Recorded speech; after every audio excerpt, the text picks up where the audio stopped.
Hi, everybody. Hope you can join us. So, Robin, will you be reading, writing? What are you going to do tonight? I think I'm gonna read tonight. I didn't get a chance to read at all yesterday, but um, before yesterday, I've been reading Animorphs. I've read like 3 books in a row from the series, and I'm still going strong. So I started. I think I'm on book 13 now. But I didn't get too far into it yet, so I'm probably gonna be reading that as an ebook today. Cool. I don't know what I'm going to do. I do have a book I'm working on, The Wicked King by Holly Black, but Mhm. it's a slow progress for that book, so I don't know if I'll. It might be a 2023 book. I'm not sure, you know? Is that one a second book in the series, if I Yeah. remember? Okay, I so don't know you if did you remember. read. I don't know if you remember a year ago I read The Cruel Prince and I hated that book. Why are you reading book 2? It's interesting. Like it seems like book one was more of a setup, but now we get a little Mhm. bit more interesting. So it's got a lot of blah stuff, but it also has some interesting stuff. Okay, as long as, like, you are still, like, interested in it. Hi, Tina. Yeah. Tina, let us know what you're working on tonight. There are some parts of it I don't like, and other parts I'm kind of like, I've definitely, this was kind of what happened. I had heard so many things about what happens in the later books, and I'm like, okay, I have to get into it. And the first one wasn't so good. Happy Mhm. holidays and Merry Christmas Eve Eve. Oh, Absolutely. man. Thank you, Tina. Same to you. Thank That's what you. I was thinking about today. Uh, the Christmas Eve Eve. It's like, yeah, It's so crazy to think about, and, like, I didn't finally start getting into, like, the Christmas spirit until, like, yesterday, to be honest. But, like, now I'm feeling it a little bit more. yay. Um, but, like, so, like, we're having a really bad snowstorm right now. Oh So my plans got canceled for today. That's why I said, like, "Oh, we could potentially do Friday because they were no. predicting this, like, way earlier in the week.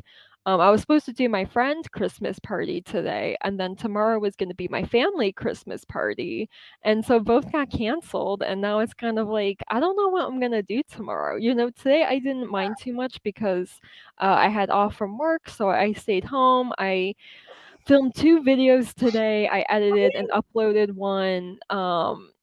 Yeah, I've just been, like, honestly really catching up on stuff I haven't been able to do the past few days. But, like, tomorrow, it's like, I don't wanna work on Christmas Eve, you know? Yeah, But then there's, like, nothing else for me to do, like, I can't really go hang out with anyone. I'm pretty right. much housebound tomorrow. Yeah. Um, The only yeah. hangouts you get are virtual, just like this, I guess. Right, yeah. That's why I thought Friday would be great, or today is great for it, so I can do something social at least, but yeah, I don't know what I'm Yeah, doing tomorrow. yeah. So Tina says, yes, same. We're in an area that is getting like the end of the snowstorm. So we're getting a snowstorm, but not as bad as other areas. Well, that's at least good. But Yeah, yeah, we got it bad here. Fortunately, it doesn't seem like there's a lot of snow, but it's so windy out that, like, literally all day you would look out the window and it's just completely white. ooh, Yeah, so, like, it's more like white out, versus, like, piles and piles of snow, which I'm kind of okay. happy about. I was a little worried I'd be, like, buried. But yeah, it doesn't seem like it's that deep. I think I don't know if today's supposed to be the worst of it, but it should be over by Christmas. That's good. But yeah, it kind of messes with my plans this weekend, but I'll Yeah. still celebrate Christmas anyway, but yeah, I gotta reschedule 2 parties though. Oh, that's unfortunate. I mean, at Yeah. least the nice thing about December is it's not just a Christmas celebration. You can celebrate New Year's Eve, so you can still have a Yeah. gathering, you know? Yeah, that's what, like, me and my friends were talking about for rescheduling our Christmas party. I'm like, "Let's do New Year's Eve, and we can do both at the same time because I Yeah. don't really want to go out this year. Like, if the weather's going to be bad, I don't want to have to go the distance. And I don't know if I'm crazy about going to a bar right now, you know? It's been very like on and off with me being okay with going to a bar. Um, with COVID still going on. So yeah, I'm kind of feeling like I don't really want to do that this year. But I'd like to do something. Yeah. So yes, last night it Oh, snowed and then stopped. So it's like an inch or two, but it's been there all day. so it Oh, hit you first then, because we had no snow yesterday. It was raining all day yesterday. yeah. Oh no, the Christmas season kind of changed Oh, a little bit because our dog needed surgery. Oh no, I hope your dog's okay. yeah, I hope your dog has a swift recovery. That's so sad and upsetting when the animals aren't feeling all right. Mm-hmm.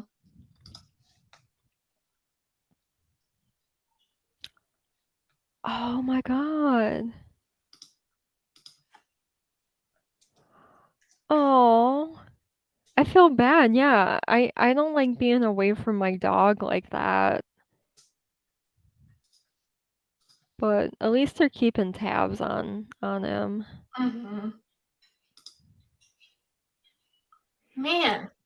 Yeah, and with like the timing, it doesn't seem like he's gonna be home for Christmas yet, which is kind of sad. Mm-hmm.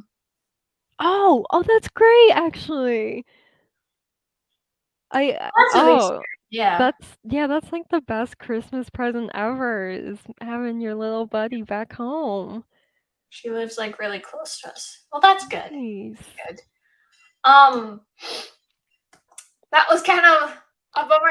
I'm hoping everything works out well with your dog. On a lighter note, a few things I was happy about. So this past week, I got to go to my favorite restaurant to celebrate my birthday. So, Yes.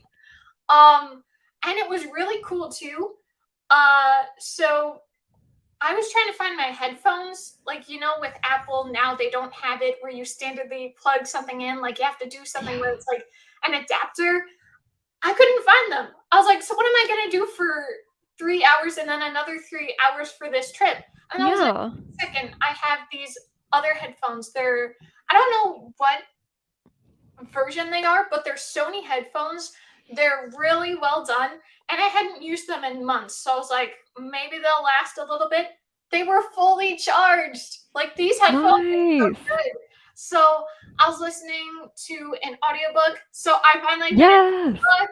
So I was like, yes, I finally read something and I love Yeah. music. So that was really fun. We went to the restaurant. It was awesome. It was great to have my food again. And so we ordered 4 pizzas to go. That way we would have them available.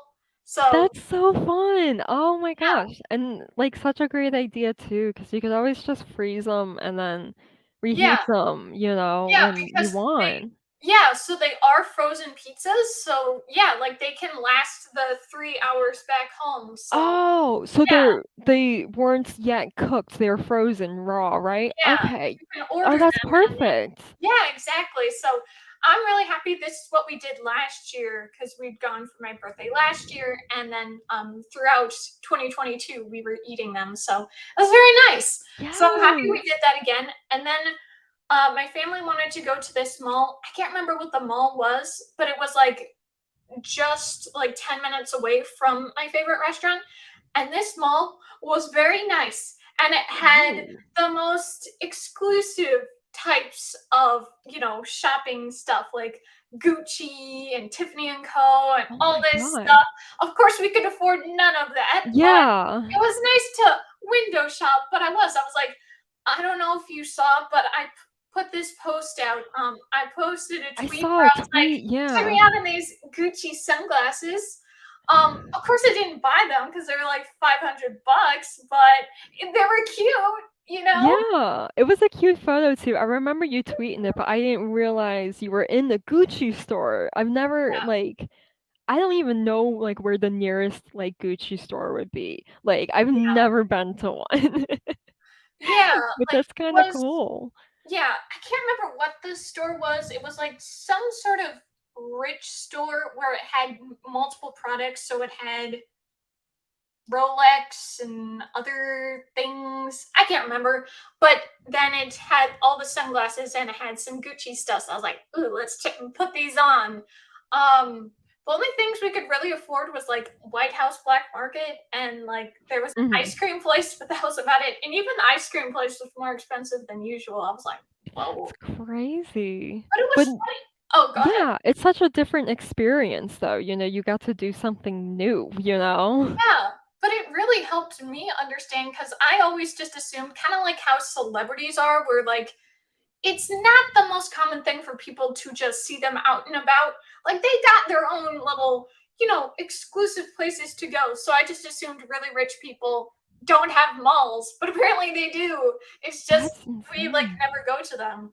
I Um, just, like, assume, like, rich people or celebrities specifically just, like, have, like, a personal right. stylist that shops for Yeah. them, you know what I mean? So, like, I can't imagine, like, just g going around shopping and, like, there's Beyoncé or something, you know what I Yeah. mean? No, it was crazy though. So there were a few things. One, the first, like I said, that place where I got to put on the Gucci sunglasses, there was a little sign and it said, if you spend X, Y, and Z thousands of dollars, you get this much back. And there was one, it said, if you spend, maybe it was, if you spend $20,000, you get $5,000 back or something ridiculous like that. I was like, are you serious right now? Like, Oh my I can't gosh. even imagine spending that much money, especially That's, like, on incomprehensible to me. seriously. Like there was this super boring looking, kind of colorful shirt, not Hawaiian, but in that style, something more like lazy looking. And it was so much money. I was like, are you serious? And of course, my brother and my dad are like justifying it and being like, "Well, it's the fabric, it's handmade, blah blah blah." It's like that still doesn't give you the right to charge that much. That's I ridiculous. I feel like with stuff like that, and I kind of take beef with, like, high fashion like that I shouldn't say high fashion, that's something else, but, like, stuff that costs that much and, like, designer clothes, it's definitely artificially, like, inflated in Yeah, price. But I will say, like, yes, it is, like, not cheap labor, which is yeah, a problem with fast fashion, but also I feel like there's gotta be, like, a middle ground between, like, things made in a sweatshop and, like, things that are, like, yes, handmade that yeah, is costing, like, thousands of dollars for, like, a t-shirt. You know what I mean? Like, there yeah, has to be that middle ground somewhere, but, yeah. when I see prices like that, it's like it's such, a like, I can't think of the word I'm thinking of. It's a status thing, like, Oh "Oh, yeah, this a shirt hundred costs percent. Yeah, $1,000," like, okay, but, like, does it really? You know what I mean? Or is it yeah. just the more you charge, the more exclusive it is, you know? Seriously, exactly. And here's what gets me. When I hear about this super expensive stuff, when people talk about whatever super pricey, whatever, I'm expecting it to look as expensive as they say it is. Like when we went to Tiffany and Co., yes, that jewelry, this is pure Mhm. diamond and whatever else. Like, and it looks like the jewelry looks like that. The purses look like they cost that much, but the clothes didn't. It's like, Yeah. why would you want to pay that much for something that you can get for $100 if it looks the same? Like they did not look any special. Like Right. if they looked so great, I would understand, but they didn't. So I'm kind of like, But it was kind of interesting to see these people. Now, I'm sure some of the people that I happen to be checking out there were probably, they could have been window shopping just like us. Mhm. Standard people that can afford the occasional stuff from Target, but not, Louis Vuitton and other crazy stuff. Now, who can say? But most of these people were wearing standard stuff. I'm not saying rags, but if you were expecting a rich person, you wouldn't expect them to be wearing just the standard stuff. Right. But the fact that it's like some people say, oh, yeah, this wardrobe that this person selected, this celebrity or someone selected, it looks super plain, but it costs $20,000 or something ridiculous. It's like, but why? Why would you do that if we can't even tell you spent that much money? Like, it's not even about Yeah. status anymore. It's just about, come on. No, it didn't make It sense to it's me. it's such a weird power trip to be like, "Yeah, I spent thousands of dollars to look like I'm wearing sweats and a t-shirt," you know? Seriously. And then the other good thing this past week is, so here's what happened. The last time we had our chat was the sprint on the 3rd, but I had gone to the hair salon 2 weeks ago, or Mhm. a week and something ago, and I got my hair done. And it turned out red. I did not ask for red. I was like, are you Oh my serious? god. Yeah, It's the second time they messed that up. I know. And so then yesterday, I finally got my hair fixed, so I'm brown again, finally. But this whole thing has been so torturous, and like to get the hair all done, like they had to spend so many hours on my hair yesterday, and it Oh hurt my so god. much. Yeah. I'm not saying they were literally, hurting my scalp, but it did feel like it. It did not feel good at all. But I'm just glad it's done, and I'm like, I'm never gonna do hair dye again. Nope. That's crazy though that they messed it up 2 different times, and was it 2 different people as well? Yeah, yeah. The That's nice thing was weird. that the people that messed it up with the red, they're like, "Hey, we'll fix it. We won't charge you because you paid for the brown hair, not red." So that's good at least. But That oh, is good. it was crazy. Let me see what Tina said. Didn't mean to be a bummer. LOL. He's fine. His recovery has been mostly smooth. Oh, not at all. No, I'm really happy that your dog's gonna be okay. I'm sorry that happened though. Ooh, that's very fun. Yeah, it was interesting to go to this place. I just feel a little bit like I don't think I'll ever achieve that kind of status, even if I were to get rich, which I don't see that. I like the idea of having money, but I don't know how that could happen. Dads just love justifying things like that. Yeah. I'm like, that's one thing I just don't understand. Like, or how about the people that try to like justify billionaires? It's like, come on. No, no one needs that much money. Especially when people make the good point that they're really just stepping over other people to get that money because you're Mhm. not working hard enough for billions of dollars. Get real, you know? Hi, Hello! Johara. So glad you could join us. Let us know what you're working on tonight. But yeah, so I'm happy that I got to do the things I wanted to do.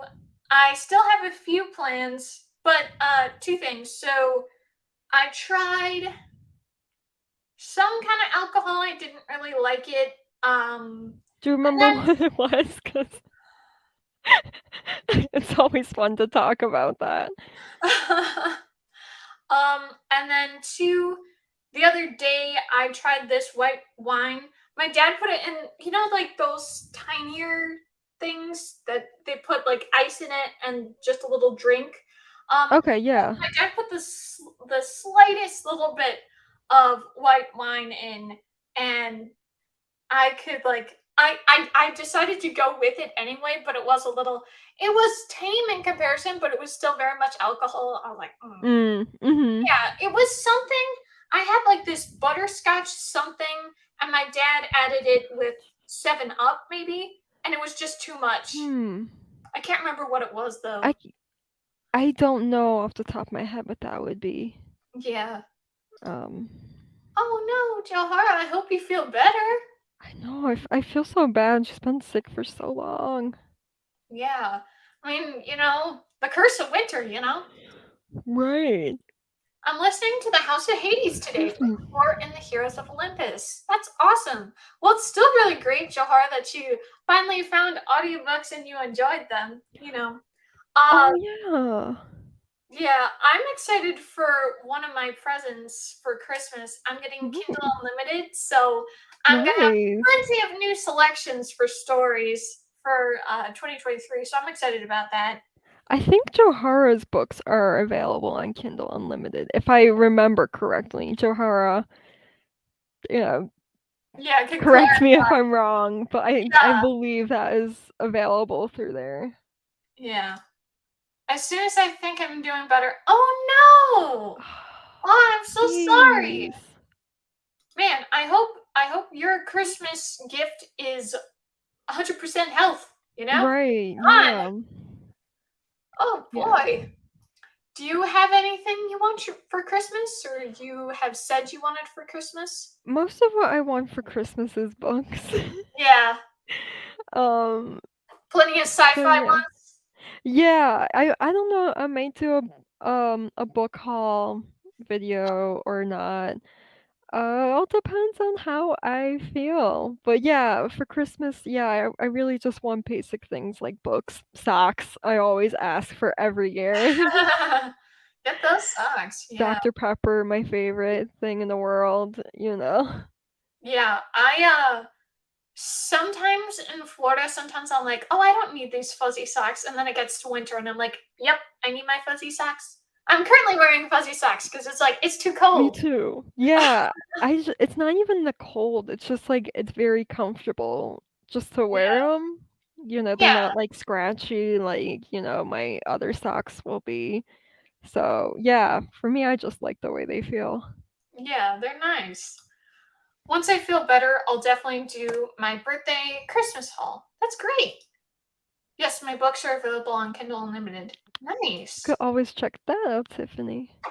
Yeah, this year I asked for books, yarn, and some like basic clothing. That's nice. You know, Nice. after the fact, looking at that picture again with the Gucci sunglasses, I was like, I did like how it looked in them. Maybe I could look into it. And yeah, they range from 250 to over $1,000. I was like, I don't need sunglasses that Wow. much. If anything, Yeah. I have built-in sunglasses right here. So Oh, yeah, you got the transitionals or yeah, something. yeah, the transitions. Dr. Pepper, my favorite thing in the world. Did my mom possess you? Your mom's smart. She's a smart lady. She also likes Dr. Pepper. I always ask for books, Harry Potter, or bears? Like teddy bears? Yeah, Johara has a teddy bear collection, I Oh, believe. cute. That's nice. I know she showed it in one of her videos. I think that was a while ago, though. Nice. Oh, that's one thing that was really nice. So when we were headed back home for our 3-hour drive back, so I was listening. I think I finished the audiobook while we were headed home, but obviously this was a really long trip and we were stuck in traffic. We probably added another hour on, so instead of it being a 3-hour ride back, it was 4. Uh, but at some point I fell asleep and I didn't turn off my headphones, so like I was listening Oh. to some Lady Gaga music Oh, and okay. and then I woke up. I don't know if you know, do you use Spotify? I don't Okay. anymore. Okay, well, so with Spotify, if you search up whatever, like you could search up a keyword in your playlist or an artist. So I was looking up Lady Gaga. What happens is after they go through the music that you have selected, it goes to shuffle your other music or Mm. some other music, just related music. And so I wake up and I'm like, what is this song? This sounds awesome. And I found a new awesome great song. So there's this EDM artist, Gareth Emery. He has like Mhm. really great stuff and I really like his music for the past couple of years. And he had a remix of this song and it was excellent and it Oh, was just cool. such a cool song to kind of wake up to. So I'm glad I found some new songs by accident. So that was nice. Nice. Stuffed bears or bear figurines. I think my mom likes you, Robin, because you love Dr. Dr. Pepper. Pepper. Okay. Yeah. Because I was like, DP, Deadpool, what's that? Oh, yeah. I do like Deadpool too, but I like Dr. Pepper more. Yeah. Nice, nice. Do Yeah. you Oh, go ahead. wanna do a sprint at the hour? Because it's Yeah, almost sure. the hour. 30 Yeah. minutes? Yeah, sure. Okay, cool. I still have not filmed my November wrap up. I still want to though. maybe I'll do it tomorrow. And at least the nice For thing sure. about waiting this long is I can finally do it with brown hair instead of Right. my highlights or the red hair. So that's at least one good thing. I'm all about cherry Coke. Nice. Cherry Coke's nice, but Dr. Pepper's better. You're like, come on. Dr. Pepper, nothing. Literally, like, that's the only pop I will drink is Dr. Pepper, or else it's water. Yeah. Okay. So we good? Alright. Yeah, let's do our first sprints. Okay. Happy sprinting, everyone.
All right, how are your sprints?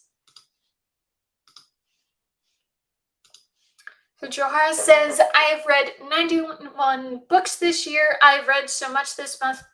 The best I've done in probably years. I wonder if I can get to 100 before the end of the year. Awesome job.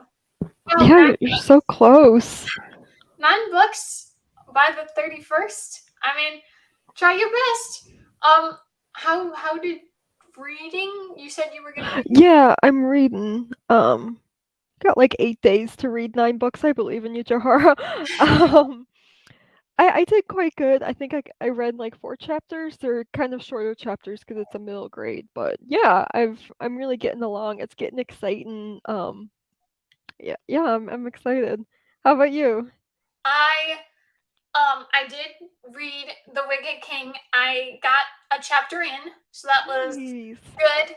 I guess the conflict here is she has to keep the throne because a lot of other things are happening where it's kind of more trying to boot her out, and she kind of has to deal with this difficult alliance with Carden, which isn't really what's going on. It's a little bit she forced it, so it's a little not so great for her.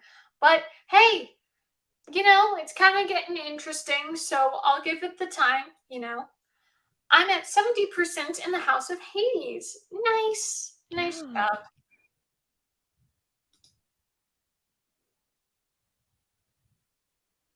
I don't know if she said earlier how far she was when she started, but I don't know. Maybe you can finish it tonight, Johara, and then 8 more books, and then you're at 100. I think you can do it, you know? How many books have you read this year? I think I'm at 78 right now. Nice job. 75 was my goal, so yeah, You I'm achieved quite it. Yay. thrilled with it. Yeah. Do you want to hit 80 before the end of the year? You know, at this point, I don't care. You know, You're I just just kind of like, filmed hey, I got where I needed to be. exactly. I filmed my end of the year wrap up, so it doesn't really matter at this point. Yeah, Like, exactly. I have read 37 books. So yay. Perhaps one more, but I wouldn't be surprised if 37 is the final number. So we'll see. that's pretty good. That's like Yeah. about how much I read my first year of BookTube, and like that was like me like reading pretty consistently too. And I know you've Yeah. had the slumps that you had to work through. Yeah. Okay. I've been reading what's that? The Avatar: The Last Airbender Okay. comics. The comics, that's how I'm reading so much. They're so short and so many. I have 6 core ones to read, so there's 6. Plus, I want to finish this book and the last one then in the Heroes of Olympus. Nice job. And then you need what, like one more after that? So yeah. Yeah, getting there. Absolutely.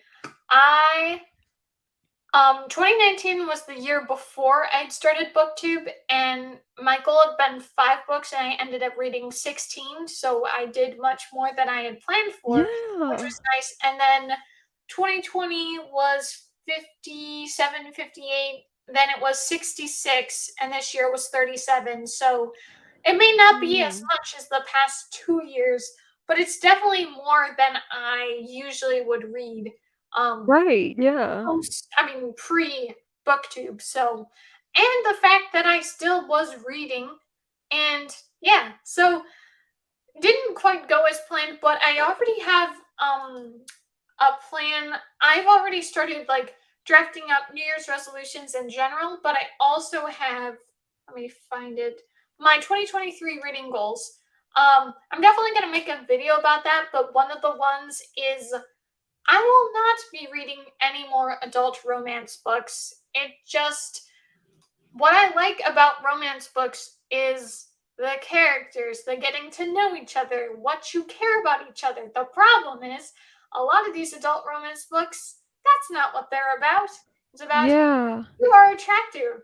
Let's get into it. And it's like, that is not what I'm looking for. So at least I've figured out I just don't want to read that anymore. So I'm just done with that. Yeah. Oh, We already went there, probably. I'll be back. My food just arrived, so I'm going to watch TV while I eat. But I plan to continue reading afterwards, so I shall be back. Well, Alright, have a great, enjoy. you know, bit of dinner. Nice, nice. After getting my hair done yesterday, I was in like such pain for my hair. I was like, oh, this was torture. I hated it. So I was like, because there's like a Dunkin' Donuts right there. So I was like, okay, let's go. Yeah. But the ones I love are the chocolate glazed donuts. And Oh, I've gone no. there these past 2 times and they didn't have it. So I was No. very annoyed. But I still got some donuts. So that's good. But I definitely next time I'm gonna make sure I do it, or I just get the munchkins with the glazed donut holes because it's like, come on. I like my glazed donuts. But shame, shame. Can't believe they keep being out of them. I mean, it makes sense because they're so good and people Right. want to buy them. But it's like, I want some for me. Do you, are you, well, I guess because of this storm, you can't spend it with your family, or what are you going to do? I mean, I'm gonna spend it with my immediate family because I am living with my parents right now. Oh, good. So, Good. So yeah. that's good. I didn't know if you were living alone or you weren't able to meet with them. So that's great that you can celebrate with them. Yeah, exactly. So I won't be alone, but yeah, the other Christmas plans kind of got ruined. Yeah, yeah. But the good thing is, yeah, like you said, I'd feel bad for people who were like having plans to spend it with family and they didn't even get to do it. Yeah. So that's a positive, that you do get to spend it with them. Right. Yeah.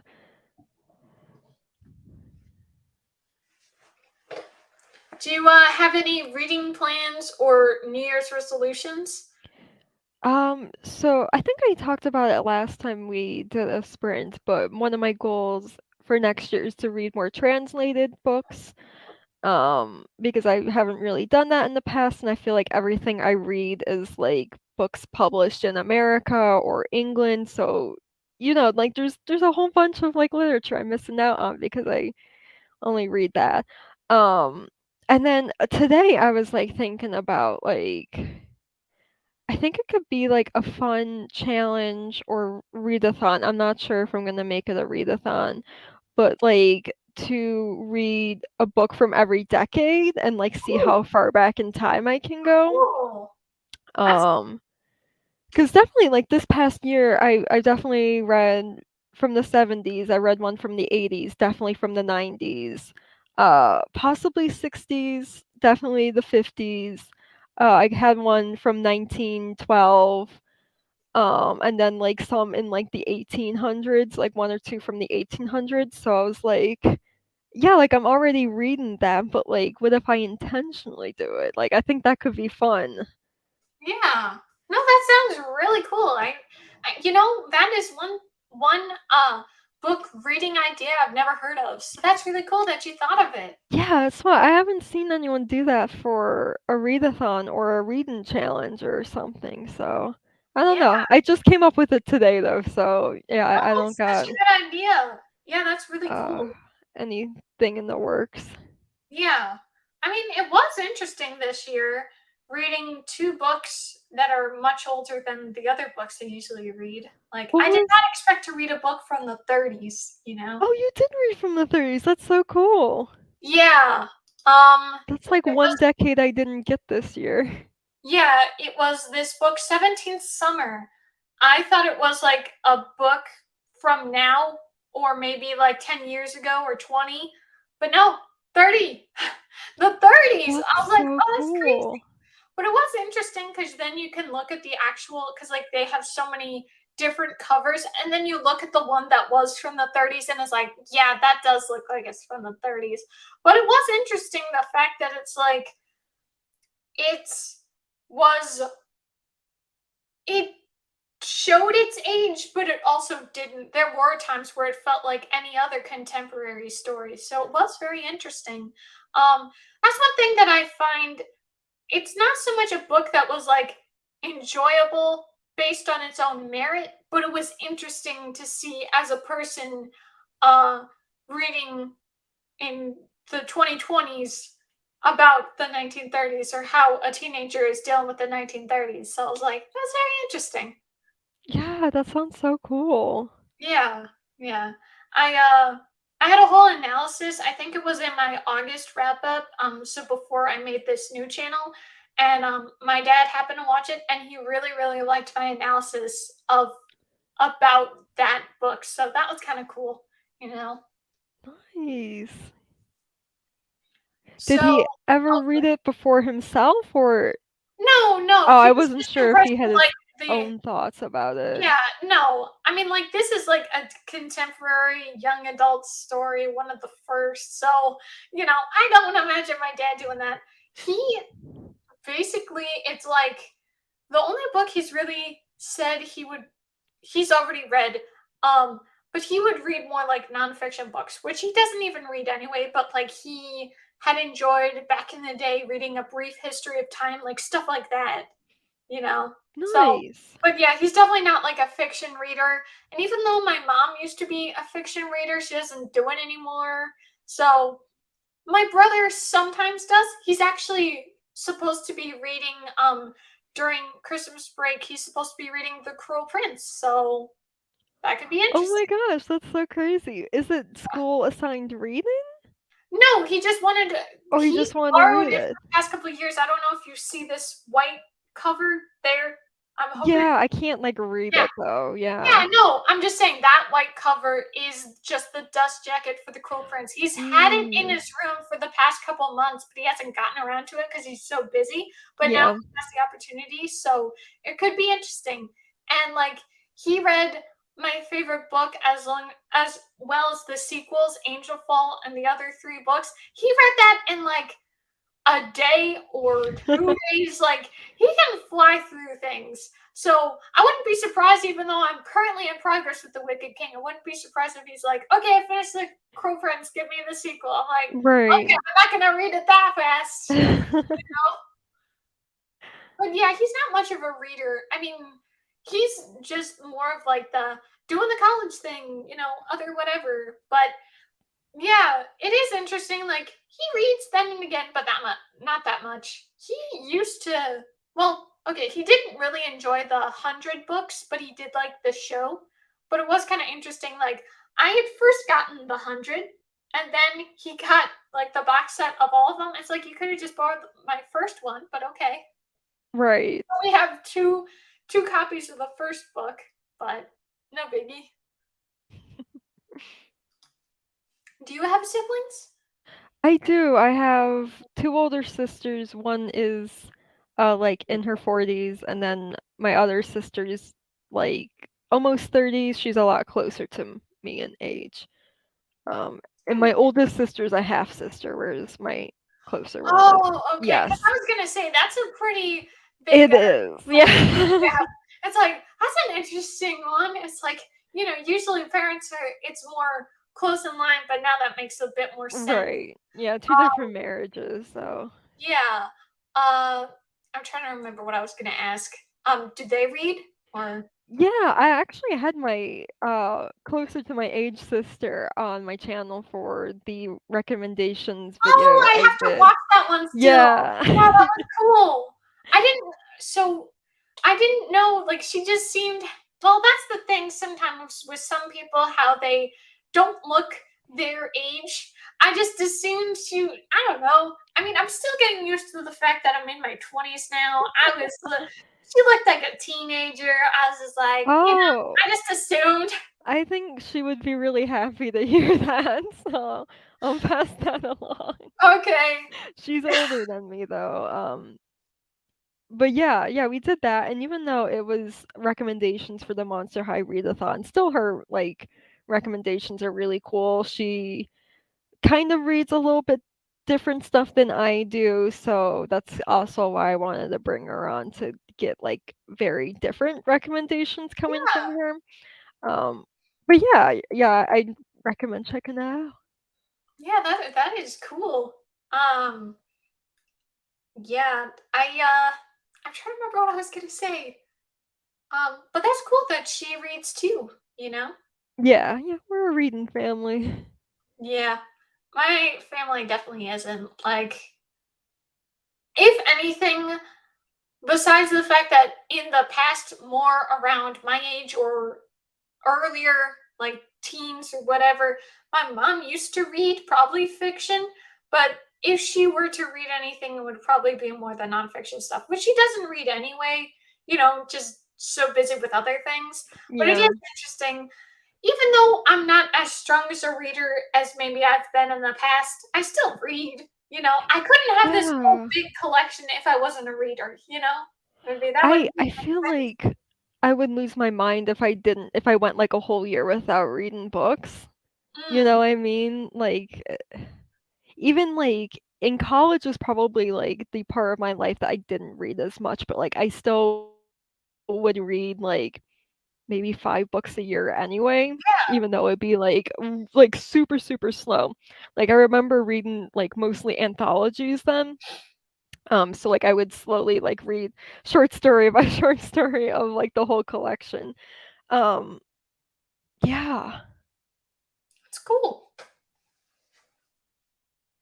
But So yeah, it trips me out when people are like, "Oh, like I," or like literally like I'll be on like dating apps, right? And then like, I'll match with people and one of my main interests is reading and they'll be like, "Oh yeah, like I used to love to read, but I don't read anymore." And I'm like, "How?"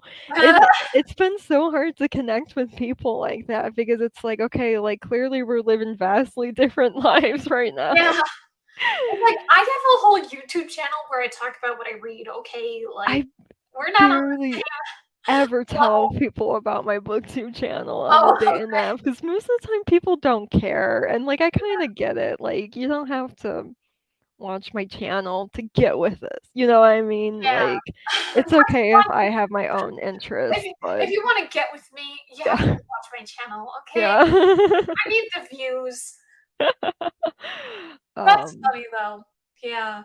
yeah, and then there's like other people I'll match with and like the crazy thing is like we'll like be talking books and then they'll be like, "Oh, have you ever heard of this book?" And it's like a super popular book that like Yeah. everyone on BookTube talks about. And I'm like, "Yeah, Duh. I've definitely heard of it before. Like, come on, like this is Yeah. pathetic." Like, I've seen some things. Now this I don't think this was from like a dating app, but it was about someone being like, "Oh, I'm sure you haven't heard of this," and it was one of the most popular books ever. Like someone, posted about it on Twitter. It's like, yeah, that's pretty ridiculous to act like, "Oh, you probably never heard of it." It's like people talk about it all the time. it's Like, come so weird. One of them was like Heartstopper, and I'm like, "Yeah, Heartstopper's like been trending all year. Like, I've heard of it." And, like, I haven't read it. I haven't watched the show, but like, I know of it. I on. don't know, it was just it's weird. Yeah. Dating apps are weird. Yeah. Normies. Typical. Well, and, like, I kind of, I'm not trying to sound pretentious, but, like, I kind of get bored sometimes that it's like, okay, everyone I match with has the same interests, and Oh, it's, like, all this, like, really generic stuff, like, Harry Potter, like, Disney, Marvel movies, and it's like, okay, like, that's fine, but, like, tell me something interesting, like, yeah, tell like me, what like, sets one of, you like, apart? your, like, weird interests or, like, Yeah. uncommon interests, like yeah, I don't know, it's weird. Yeah, that's definitely interesting though. Um, are you considering doing more buddy reads next year? Or are you gonna be like, what are you gonna do?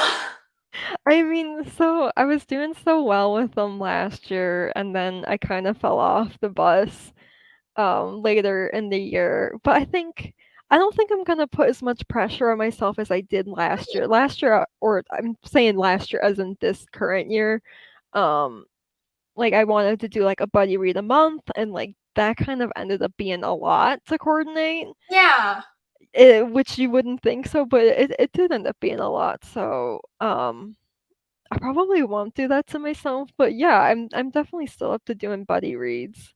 nice. Well, I hope you'll consider an Angelful buddy read or something.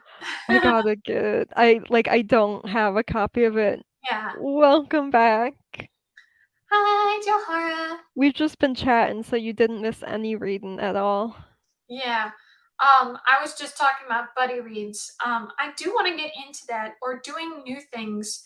I don't want to spoil everything about what I want to talk about with my video, but one of the things I do want to do, I do want to aim for doing challenge videos because while it is new for me to actually be consistent with this new channel, I'm trying to be more consistent, not letting it go months without an upload. Like I'm doing my best with making sure within a week I have a new upload. But I do like it's kind of all the same kind of stuff. So I want to do something new. So I want to aim for challenge videos. So like reading vlogs, buddy reads, 24-hour readathons, and definitely that one with the Battle of the Sexes. I want to read those 3 books. Yeah.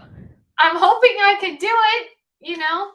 I'm still a little nervous though about that one book we were talking about, Eve of Man. It is a little like, are you even going to talk about it? The fact that they're going to really, they're basically forcing her to do something that if she had all the freedom out there, she wouldn't do. Right, yeah. I don't know. That one, like, I'd be curious to know, like, what it's actually about, Right. but at the same time, like, I feel like I wouldn't wanna waste my time on a book like Yeah. that. I'm really trying not to, like, hate read anything anymore. Yeah. Like, one of the books I DNF'd this past year, it's like, I realized the only reason I kept reading it is because I wanted to just, like, make a video of it and me just, like, tear everything apart that I didn't like about it. But then I'm like, I wasn't enjoying it, like, I hated reading it, and, like, I had so much more to go on it, and it's like, "Why am I doing this?" You know? Yeah. Um, so yeah, like, I'm really trying to like, if I have a feeling like I'm not gonna like a book, I probably won't even bother reading it. But I Also, do like the Battle of the Sexes idea, like, yeah. that's a really cool, Thank you. I don't know, like, you could do, like, a tag or something with Oh, it, that could be or cool. Yeah. yeah, 'cause I would wanna see other people also, like, Read books. come up with ideas for that Yeah. too. Yeah, I'm looking forward to it. But definitely if I do end up reading those books and having a video on it, I don't know how in depth I'll get with it. It depends on how I feel about the books, if there's much to talk about, but I'll definitely give you, some info about the basic concept or things that like to be like, okay, here's what it was about.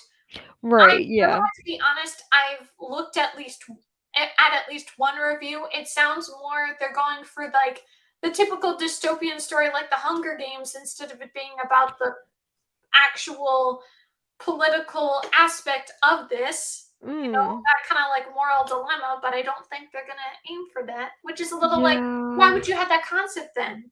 Hmm? Now again, that was someone's opinion, so maybe that's not what it was about, but it probably was. I don't know. I'm going to do a reread of Six of Crows and Crooked Kingdom, and I'm buddy reading it with Jessica. That's Nice. every time I see Six of Crows, I get so angry. I hate those. Oh, I hate that.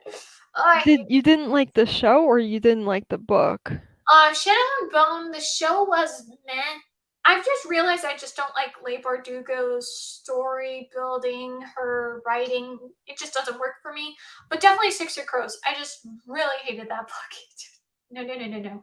And the fact that people hype it up so much, they act like Kazan and Nash have like the best YA romance. It's like, what romance? What are you talking about? Like, it's a little ridiculous to me. Oh, it's deep. Everything's deep to weirdos, so nope, not down. I haven't read it, so I have no opinion on it, but also, like, I'm not into fantasy, and, Yeah. like, I read 17 fantasy books this past year, so I feel like Oh, I've given it a good, like, run. try, and Yeah, there were some that I kind of liked, but it's still, like, not my favorite thing, and I've kind of, like, started picking out tropes that, like, okay, like, I've noticed this comes up a lot, and this just doesn't vibe with me, like, it just isn't interesting to me, so yeah, for me, it's like, okay, I'm not even gonna bother reading Six of Crows because I yeah. don't think it's gonna be my thing. Just don't do it. Yeah, but I'm glad, Tahara, that you love it. I know it's one of your favorites, and yeah, it's always awesome to discover a favorite. Yeah. I speaking of favorites, I watched a lot of TV and movies this past month. Mhm. And we're still going to be watching plenty of Christmas movies because we haven't done it yet. So, Oh, like the yeah. Home Alone movies, Polar Express, we still haven't done it. But I've watched some childhood favorites, some movies I forgot I'd seen, and some new stuff. So, it's been an effective month, but I've watched so much. Let's see. Um, Excuse me. if I count it, can I make it a number? No, maybe not. Let me see if I can make it a number.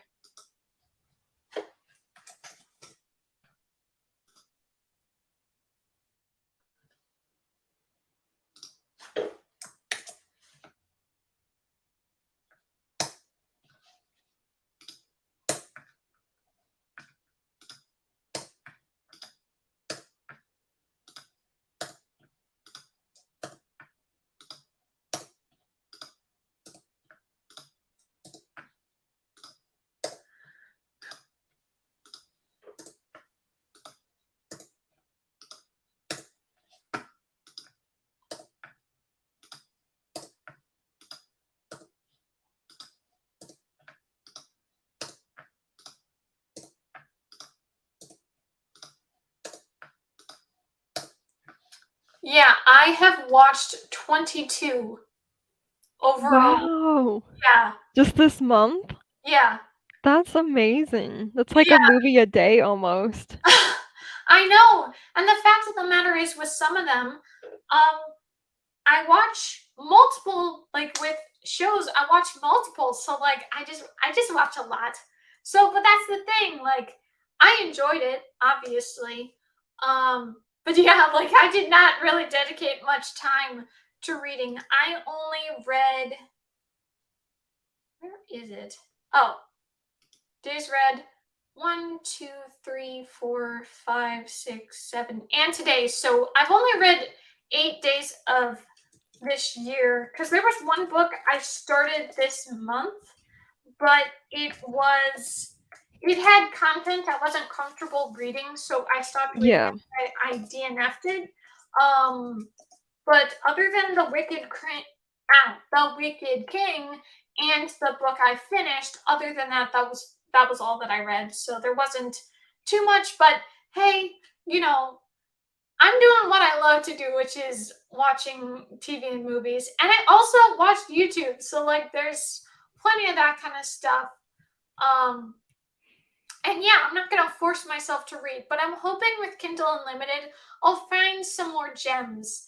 Like that I'll find more things that I don't have access to with like my library or books I personally own. I hope I'll find some good ones. I love Cousin and Nash, but my favorite ship is Jesper and Wylan. I love how Leia handles the characters and relationships. It's normally isn't that meant to be a big deal. Jesper, I also think you have to be big into fantasy to like the Grishaverse. It's extremely high fantasy, hard to get into if you don't read much fantasy. Yeah, but the big thing is it's just not my thing. It's about a heist. I don't care about heists. Mm. So like it was like a recipe for disaster for me. Like there was nothing exciting about it for me. Like the only characters I was semi okay with, it was Nina and Matthias, and that was barely anything. So yeah, it was a wrong book for me to read. I mean, I am reading a fantasy book right now, but it's more like character driven, and even though there's a lot of like weird creatures and stuff because it is a fantasy new world whatever, at least more the focus is on the fairy and human dynamics instead of all these other creatures because I don't care about them. So what kind of sci-fi books are you hoping to read this coming year? Ooh, oh, that's such a good question. I know the one book that's really high on my TBR, and I hope I get it for Christmas because it was like top of my Christmas list, is Goliath by Tochi Anabuchi. I read another book by him this past year that I absolutely loved. It was so amazing. And this book that I want to read, it's like dystopian. I can't think of how the other booktuber I watched described it. But like everything about it just sounded like so up my alley. It sounds like so like interesting in a way that like I could kind of see that kind of future happening, and the way it kind of like calls out our current society, if that Ooh, makes sense. that's interesting. Yeah, so that one is like high priority for me. I'm gonna pull up my to read list. And what's it called again? Goliath. I might want to check that out. It kind of sounded cool for a second. Yeah, yeah, the author is really a brilliant writer. I really liked his other book. What's the author again? Tochi Anabuchi. Okay, cool. Cause I'm seeing multiple Goliath books. So I had to make sure Yeah. I got the right person. I'll check it out. I'll look into it when we finish this up or the next sprint.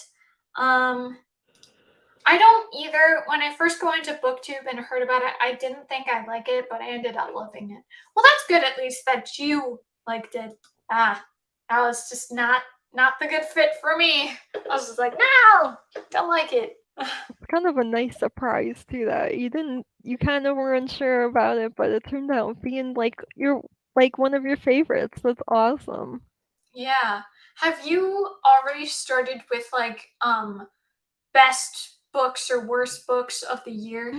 That's the other video I filmed today was my top 10 books of the year. Hey.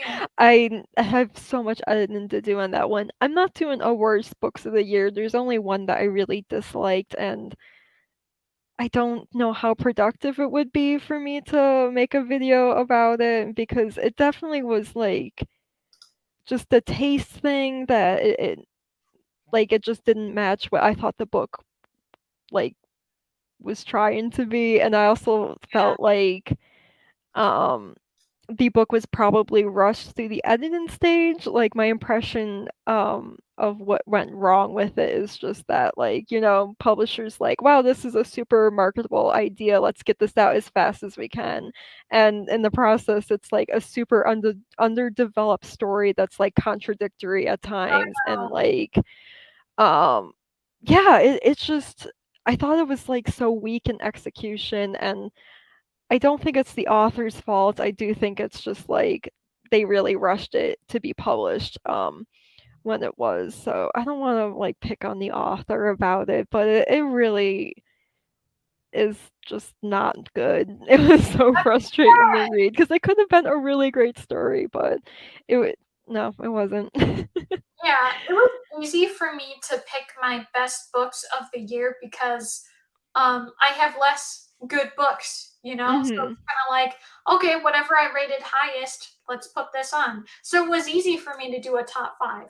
But it's hard for me to pick a worst books of the year because it's like one, I Mm. absolutely hated that Colleen Hoover book, but then while there's a lot of them I didn't like, it's kind of hard to pick the other 4. It's like, what else can I talk about? Because the other Yeah. ones, either I read them so much earlier in the year, I don't really have much of an opinion anymore, or it's just they were bad, but just not bad enough to have anything to say. It's just like, okay, this was a waste of time, but it's like, what else do I have to say? So Right. I don't know how I'm gonna make that video if like I might just be a little bit like and here are the books I didn't like. And then I just list all the books I didn't like and people are gonna be like, wait, wasn't that all the other books besides the books she talks about best of? It's like, yes.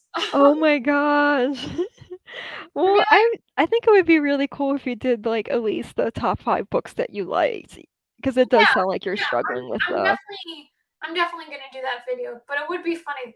32 books I didn't like this year, and it's like, but you read 37. Exactly. Oh, man. Um, I just pulled up my Goodreads to see what my lowest rated books I know 2 of them were Animorph books I didn't like. What was wrong with them? The one that I had just read before this one, it was kind of silly. It felt like a filler episode kind of storyline. And it just like didn't have the same depth that the rest of the series has. Um, And I think number 9 I rated 2 stars as well, and I think I did that because, like, it kind of dragged for me. I didn't like it as much as I liked the rest of the series. Um, and then the rest are 3 stars. Mm. Not Animorphs, but, like, the lowest ratings of this year. So the 3 stars are like, I enjoyed the book, but overall it was just kind of okay, you know? Not great, not amazing. Yeah, not really. Yeah, and there's a lot of them. I gave so many 3-star ratings this year because there was just, like, Legends and Lattes, like, that one was just good, but it's not particularly my cup of tea either. Um, Winter's Orbit was, like, the one book that I've been dying to read for years, and I finally read it, and I'm like, "This wasn't worth the wait." Um, Gideon the Ninth, another one that I was, like, dying to read from years, and it turns out it's a lot more of a fantasy book than a sci-fi Oh, book. Like, the sci-fi elements were, like, puny. You could have, like, entirely got rid of them, and it would be the exact same story, and oh no. I don't know, like, it ends up being more, like I don't know, like, if mystery is the right word because it's not exactly mystery, but, like, the, like, character plot and motivations just, like, did not grab me at all. Like, I Yeah. kind of just, like, didn't care about, like, what the characters wanted. I didn't understand why they did anything. Ooh, Um that's a pretty bad combo. Yeah. Right, yeah, it's like it kind of was like they were, like, doing stuff because they were told to do it, and that's it. And, like, it was like, but, like, w why? Why does the main character care, you know? Yeah. Um So yeah, like, yeah, it's kind of a mixed bag with, like, the 3-star rating. I didn't have any 1-star ratings this year though, so, Yeah. um I think what I will do is with the worst books of the year, I wouldn't be surprised if I talk about The Spanish Love Deception. I don't know if you remember me talking about that book, but it was vaguely. over a month long reading experience. It was Yeah. torture. It was so bad. And like I at first had this book at 3 stars because at first I felt five, then I felt four, then I moved to three.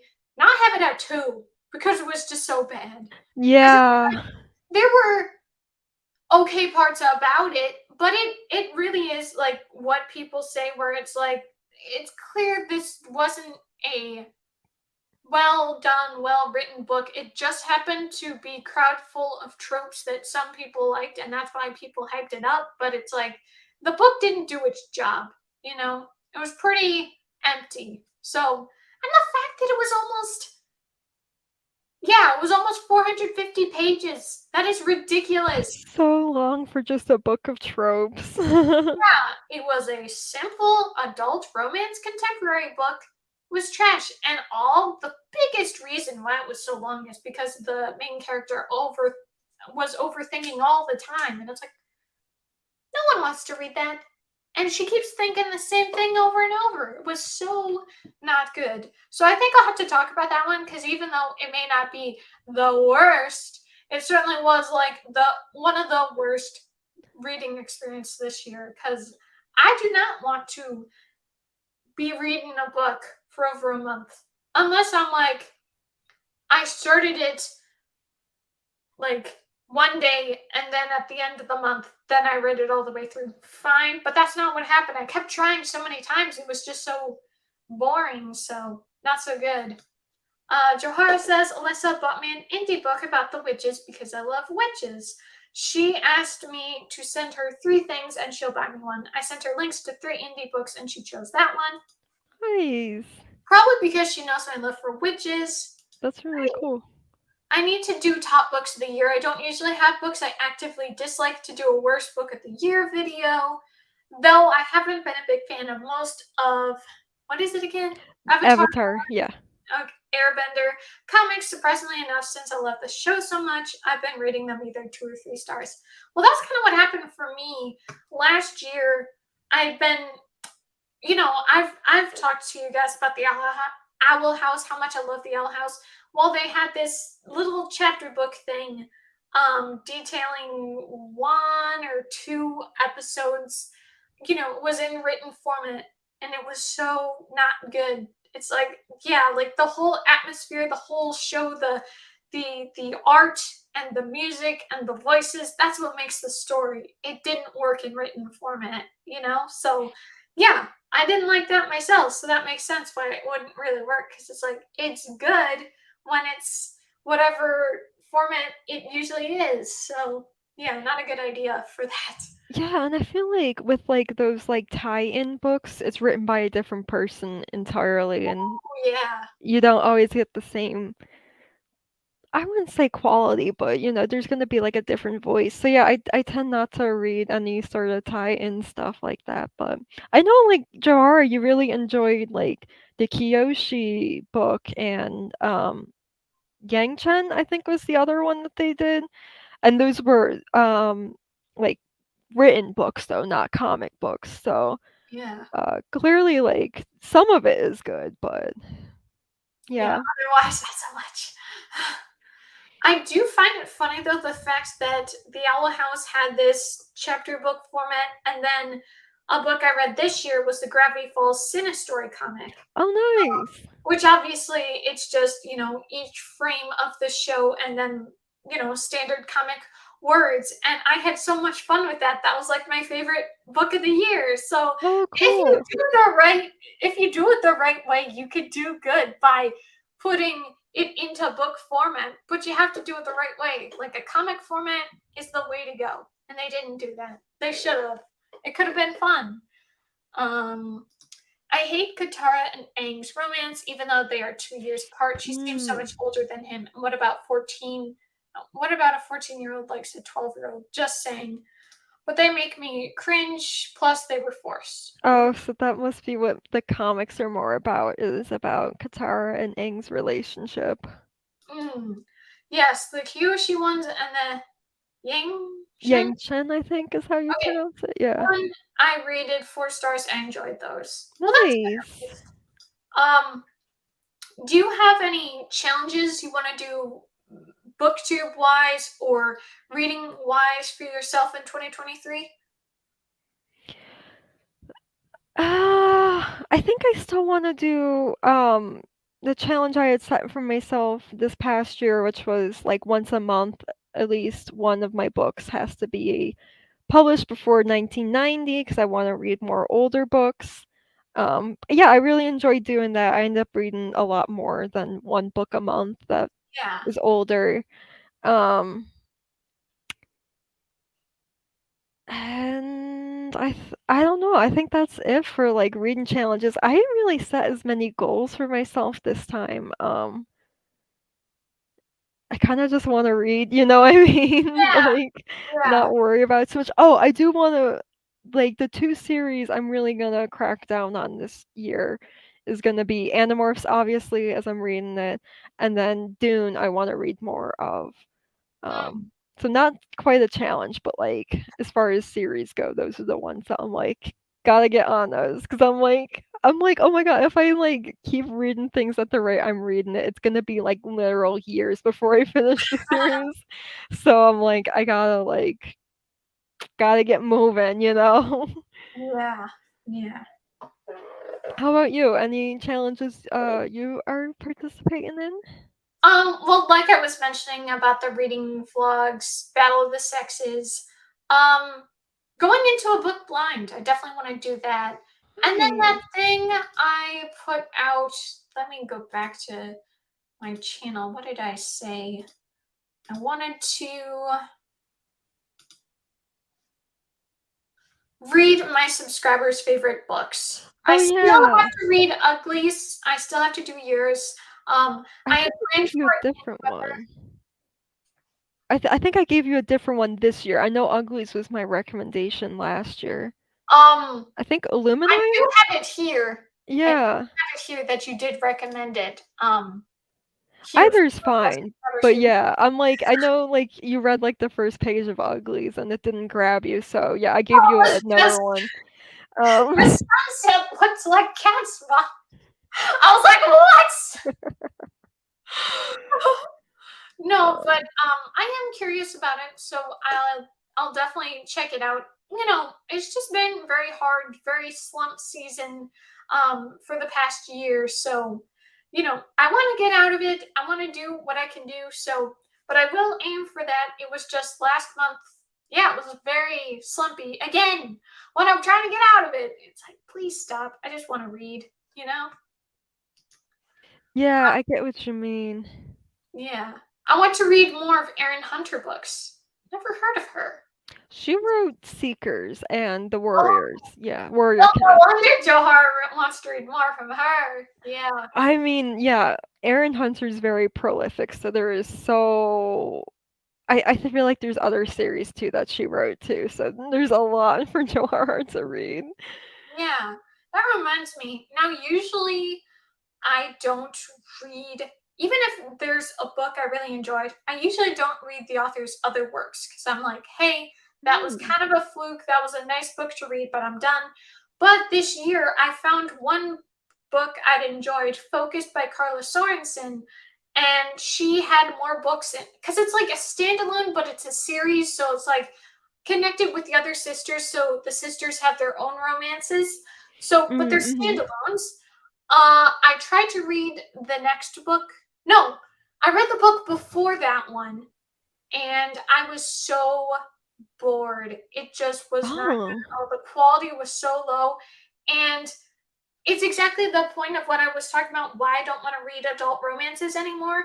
All they care about is what the other person looks like and their thoughts about Yeah. them, instead of being like, okay, you have physical feelings for this person, but do you like them? And usually, like, there's nothing special about them. they're kind, they're nice, they're this, they're that. And it's like, but what's unique about them? Please tell me Yeah. what's unique about them. Mm, Yeah, my I nerves. feel like it's such a turn off for me, like, when a love interest is introduced and immediately the author's talking about that person's body. Yeah, I And remember. it's like, I don't know who this is. Why are you making me ogle them? Like, Ah, it's so weird to me, and it doesn't do anything for me either, you know? yeah, I feel like now I've seen some people be more like, oh, we should have bigger love interests, whatever. Like, like not ones with six packs or whatever. Oh, yeah, okay. What I feel is because I don't exactly feel the same way as you do about, like, hey, don't describe them. Like, fine, descriptions are fine, but if that's all that you like about them, that's kind of a weak reason to like them. But the problem is with how it's usually um dark and broody is really all these guys have for their traits. And it's like, but what's unique about them? Nothing. Right. And it's like, that's not good if you don't really have anything cool or special about them. So that's what's kind of getting on my nerves, even though I don't really want to read high school romances anymore. The problem is, new adults is almost the same way as adult romances. Like, all Mm, they really mhm. care is about physicality. It's like, but why do you like them? There's so many people that are nice and sweet and loyal and whatever. But if that's all you like about them, you got to do something new. Right, yeah. Aaron Hunter. Aaron Hunter is my favorite author. I love the writing style. There's Seekers, Warriors, Survivors, Bravelands, and Bamboo Kingdom. The last one is the newest one. Book 3 comes out in February. I received book 1 of Bamboo Kingdom for my birthday. Ooh, hooray! That's awesome. Nice. That reminded me, the 3 books that I got for my birthday. I definitely want to read those. So hopefully Yeah. for 2023 I'll get to those books. So that should be good. I think you'd said in your comment on that video that one of them was sounded interesting to you. So I'll definitely let you know about that book if it ends up being good. Um, it is hard for me though to commit to buying a book because it's like I'm stuck with the book. Like, sure, I can sell it, but it's going to be less, and it can be kind of hard to get into books, especially now that I've read so many more books thanks to the library electronic things, Yeah. Libby and Hoopla. it is a little like, there's so many ones I didn't like. What are these books I don't like? I would like to perhaps aim for more of accomplishing my physical TBR this coming year, but I don't know. I really don't know. And it's also, I'm so much going to try not to read short books. Like, I'm done. I'm going to read solid books, even if it takes me a while, because the fact of the matter is, even with these short books, I'm reading them super fast. So it's like, I have the time. I can do it. Yeah. I think definitely one of my New Year's resolutions, so not a book resolution, but one of my New Year's resolutions is to really get off Twitter. Like, the whole reason I got on Twitter was so that I would have something to, engage with people with books. That was the idea. And instead, I got, into the cycle. My attention span got ruined by Twitter. And it's like, that was a bad call. So I'm not going to do it anymore. I think I'll make sure I have it off my phone. I'll only have it on my computer and only Yeah. to engage with you guys or to, promote whatever videos are coming out, because I cannot touch Twitter anymore. The addiction is too strong. Right, yeah, I've really cut back on Twitter this past year because it's just like it just pisses me off when I'm on there, and there's nothing productive about it. Have you seen the new thing that now everyone, even yourself, everyone can see how many views a tweet gets? It's like, no! Look at all these Wow. people ignoring our tweets. Like I saw one, one of the more popular tweet, more of a viral tweet, 38,000 likes, but 1.4 million people looked at it. So it's like, even though you feel special about 38,000 likes, that's not a great percentage of how many people actually looked at it. Right, yeah. It's just embarrassing. It's like, oh no, I wanted more of you people to like it. And also, I would say, like, at least with liking, commenting, and retweeting, you liked that content. Just because you look at something doesn't mean you liked that content. Yeah, exactly. Like, I've stumbled onto things I didn't want to see. If anything, I hated seeing that. Right, yeah, it's But like the I'm algorithm put it in yeah, front of your face, you know? yeah. But the fact that I did look at it gives it an impression, gives it a view, and it considers it engagement in a positive way for that person. And it's like, but that should not be how it works. Right. Fun fact, you may know I don't judge books by their covers. I hardly ever notice the covers, but Seekers is the one book I kind of did. I still read the back. I still read the back because that's a must for me. But I found it at the school library in 4th grade, and I've always loved bears, so I was hooked once I saw bears on the cover. I can't cut back on Twitter, even if I wanted to, because that's where I do 90% of my marketing for my books. Yeah, no, I understand that. But that's why I'm like, can't do it anymore. Like, this past year, I have been trying to cut it back, and then I kept going on the app too much. But I really have to be strong with this, because the fact of the matter is, several years ago, like at the end of 2016, I had a plan for 2017. I was getting rid of Instagram. I wasn't going to touch it. And I stayed strong with that. I did not touch Instagram for over a year. Only later in 2018 did I even touch Instagram. So I followed what I wanted to do. And in 2019, I was sick and tired of Instagram. So I have not gone on Instagram since 2019, which good for me. I followed this. But the problem is, Twitter is so much more addicting. It's like, oh no. So I just gotta make sure hopefully I can try to avoid this. I mean, I think the problem is this year I've had so much free time and I've been so bored, and Mhm. sometimes I engage with Twitter. And yes, there's FOMO and whatever else, but it's like, I can spend the time I would spend on Twitter watching things, reading things, Yeah. do something else. So that's what I'm hoping I can do. I gotta do it, because I can't keep being on Twitter. It's bad for me mentally, Like, Yeah. yeah. I'm hoping if I cut out Twitter. I'm hoping my attention span will get better. I think this year I've slightly improved, but it is still kind of rough. But I'm hoping I can change a bit better. But hopefully. Did you want to do another sprint at 8:30? Yeah, sure. Awesome. Have you gotten into watching any shows this month? I've still been just rewatching Adventure Time, so I'm on season 5 now, I think. I've been really enjoying my rewatch of it. Nice. Oh, and I told you I watched part of the first episode of Wednesday, and Just couldn't get into just it. wasn't. It kind of reminded me of like Teen Wolf and like the Chilling Adventures of Sabrina, and that's kind of just like a genre that like I don't I don't I don't mean this to sound rude, but like I grew out of, like I Yeah. literally just said I watched Adventure Time, a children's cartoon. So obviously like I do still like children's stuff, but like I can't really get into teen stuff anymore, I Yeah. think.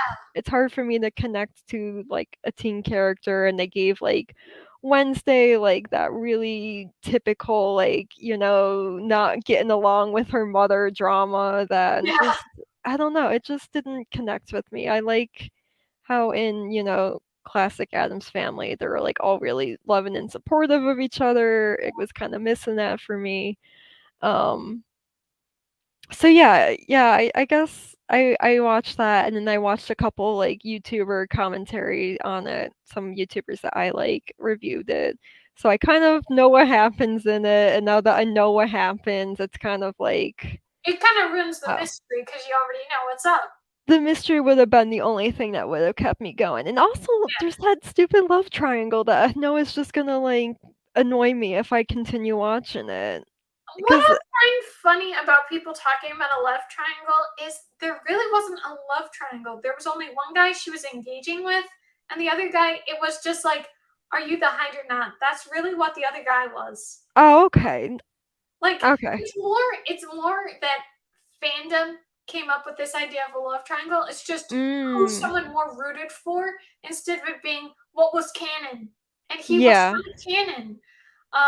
So like I can see why like she didn't trust him because it was a little like what's up with this guy? But Yeah. it was never anything romantic between those two. And it was barely even a friendship either. It was just kind of like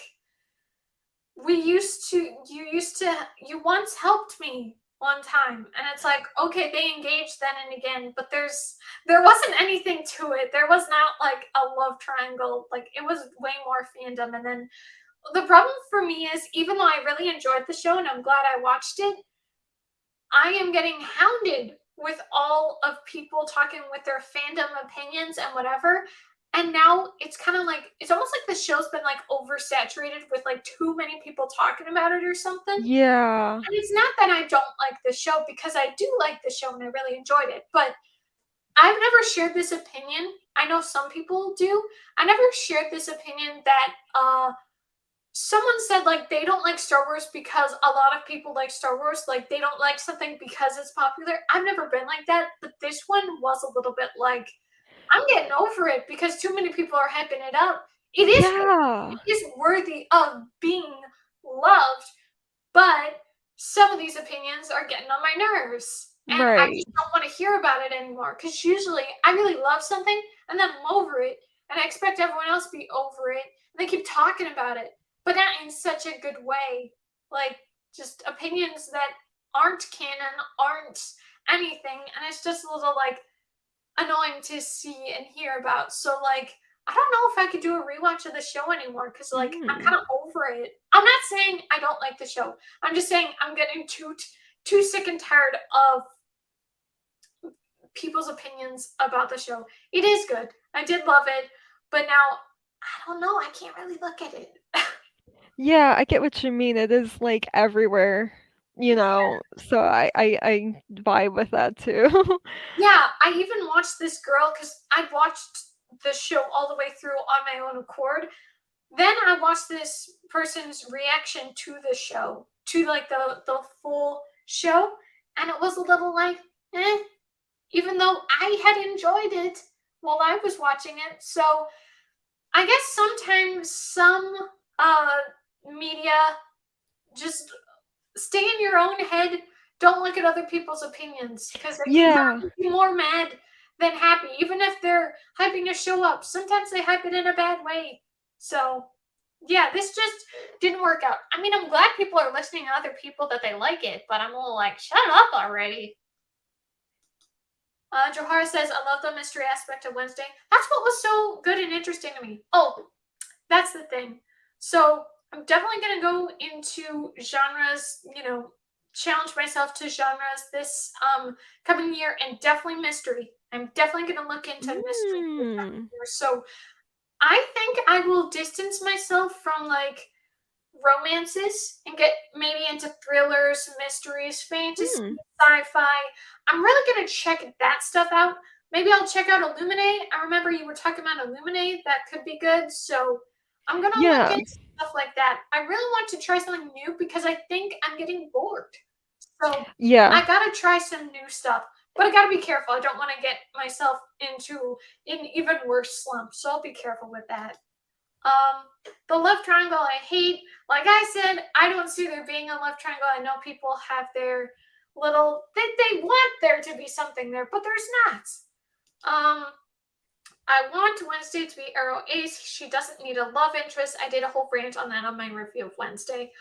Um, I had my own opinion. I shared that in my review. I just liked how it was cool that she had someone who was a normie and it was good until it wasn't. But I won't spoil it, people. Watch the show because it is good. I do have one mystery in my TBR. A Good Girl's Guide to Murder. Well, Johar, let me know when you want to read that because that is a book I'm planning on reading. So maybe we can Ooh. That yeah. would be cool. I don't know.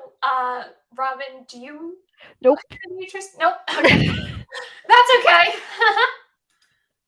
A lot of people want Wednesday and Eden together. I don't see it. I don't see it at all. Nope. Ooh, but I'm kind of leaning towards Johara's interpretation of Arrow Ace. Like, I have a hard time imagining Wednesday liking anyone. Although I did think her, like, romance in Adam's Family Values was kind of cute. oh But shit. like that was like a like 13-year-old like Yeah. crushing on each other. You know, I mean, there was nothing Yeah. serious about that, but that was cute. Yeah. Well, there was this really cute part in the show. I don't know if you've seen the part, on the internet, everyone's talking about the show, but he, I don't know if it was a crypt or whatever, but this was a place they'd been to.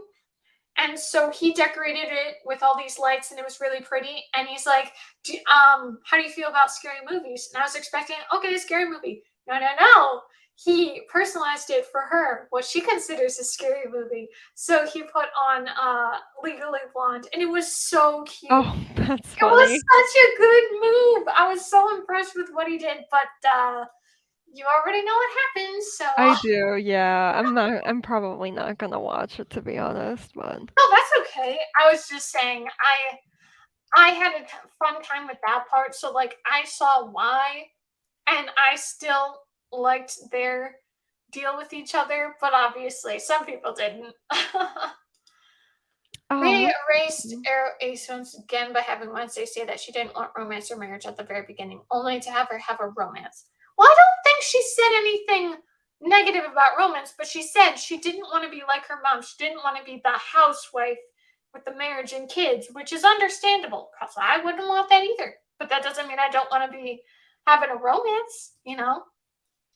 Um, Yeah, I do get what Johara is saying too, and it kind of sucks that it's always like, okay, yeah, like the like woman who's reluctant to fall in love and then she falls in love anyway. Like, yeah, why does the woman always have to compromise, you know what I mean? Or why is it always, like, saying that, like, women don't actually know what they want when they say, "I don't wanna ooh, get married." that You should know what I mean? no, So that kinda bothers me. I totally know what you mean because do you remember that acting and modeling thing I said I did earlier this year? Mhm. So there was now my monologue has more of like I liked it because it was kind of like being anti the guys and so I enjoyed it.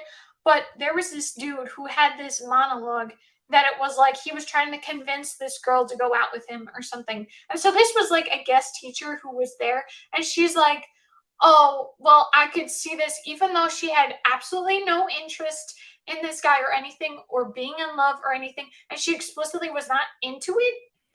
This lady said, "Oh, I could totally see this being a romance." And it's like, she said no. What? No. Yeah.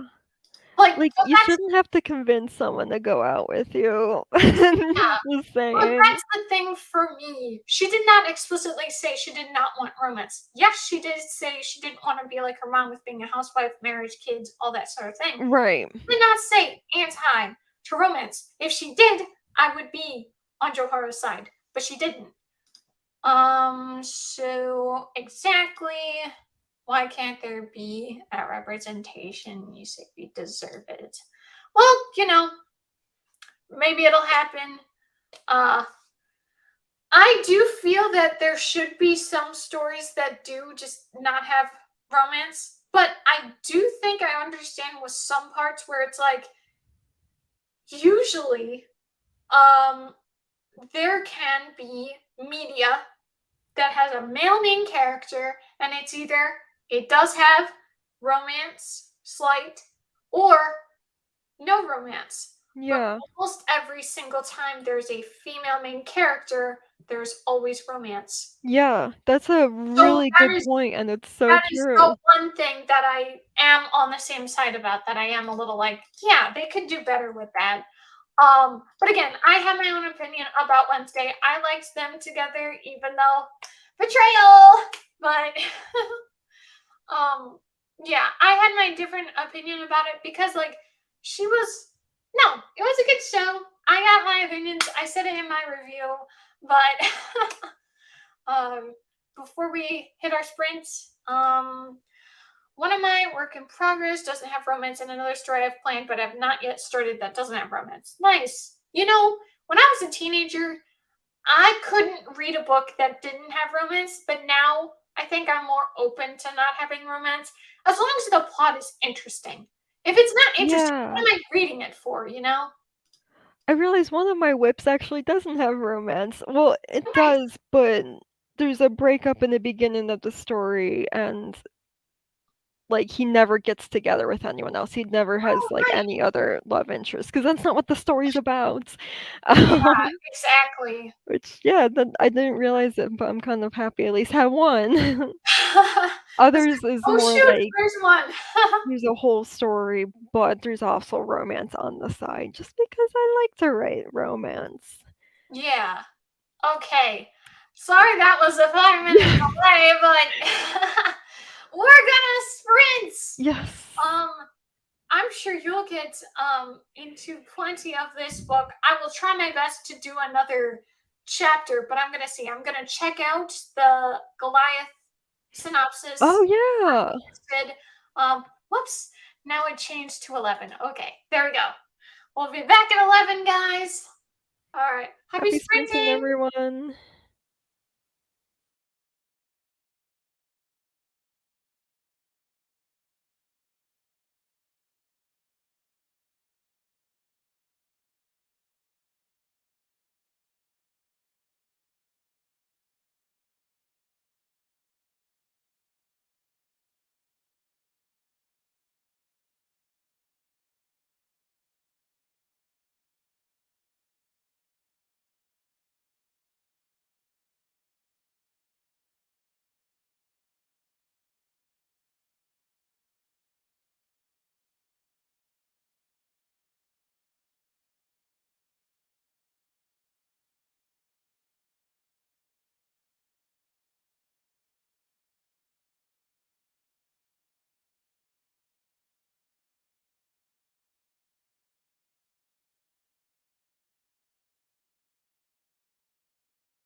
All right, how are your sprints?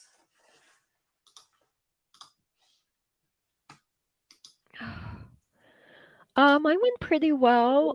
I'm more than halfway through with the book, and I'm really hoping I can finish this tonight. I have like, let me do math, 21 pages left. Awesome. So yeah, I hope I can finish it because I really want to know what happens. Yeah. I have romance on the side of mine too, but they're not the same. They're not the main thing in any of my stories. Mhm. Nice.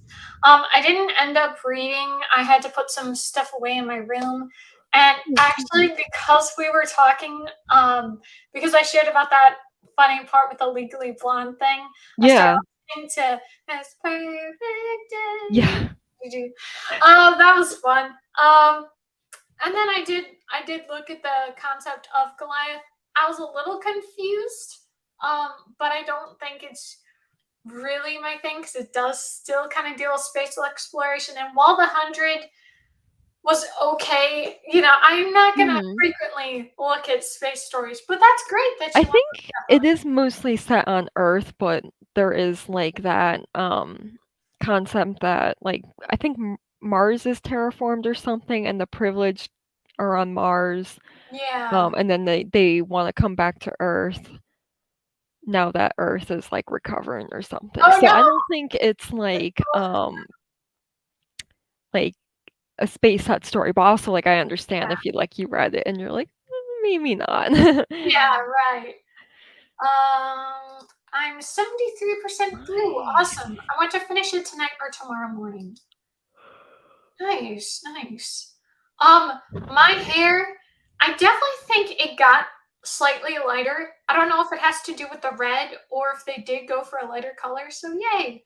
I did get more what I was looking for because my hair typically is very dark. And I think I'm seeing this Oh, slightly lighter look to it. So yay. nice. So it did work out in the end. It Yeah, just it took a was while to get it there. was a crazy long journey and a lot of pain, but yay!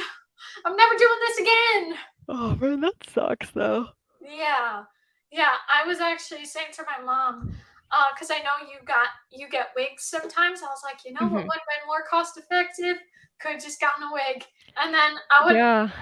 what bothers me is the fact that all this stuff in my hair, as it grows out, it's still gonna be there, you Yeah. know? Because like I actually had the red hair before, and then I got brown back on it. And even when it was growing back, it was clear which part was natural and which wasn't. So it's gonna look like that. But I'll live. I'll deal with it. I'm hoping next sprint I'll get more into reading because it's like, come on, I can do it. Right. Um, do you have any like lifestyle goals? Like any goals for the year besides reading? I definitely wanna um work more on writing. I only wrote 2 short stories this past year, which is like so few. So I Me, wanna but hearing doing at least one is amazing to me. Like, come on, that's great. Yeah, but if I wanna get where I wanna be, I gotta write more. Yeah. And then I wanna definitely get more into sending out submissions because I only really got into the groove with doing that, like, the last month or so, and then, unfortunately, because it's so late in the year, a lot of, like, publishers take December off, so, like, a Oh, lot of venues were yeah. closed. So yeah, I'm getting excited to start doing that again.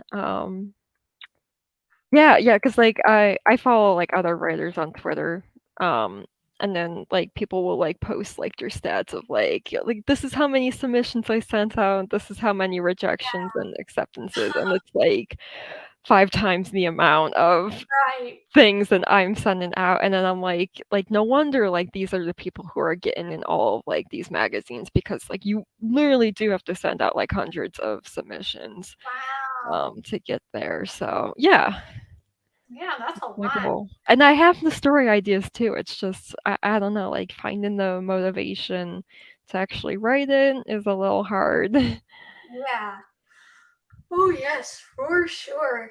So what sorry, I keep yawning. I woke up at, like, 8:30, which is early for me other because it was so windy out. It was so noisy, Yeah. it woke me up.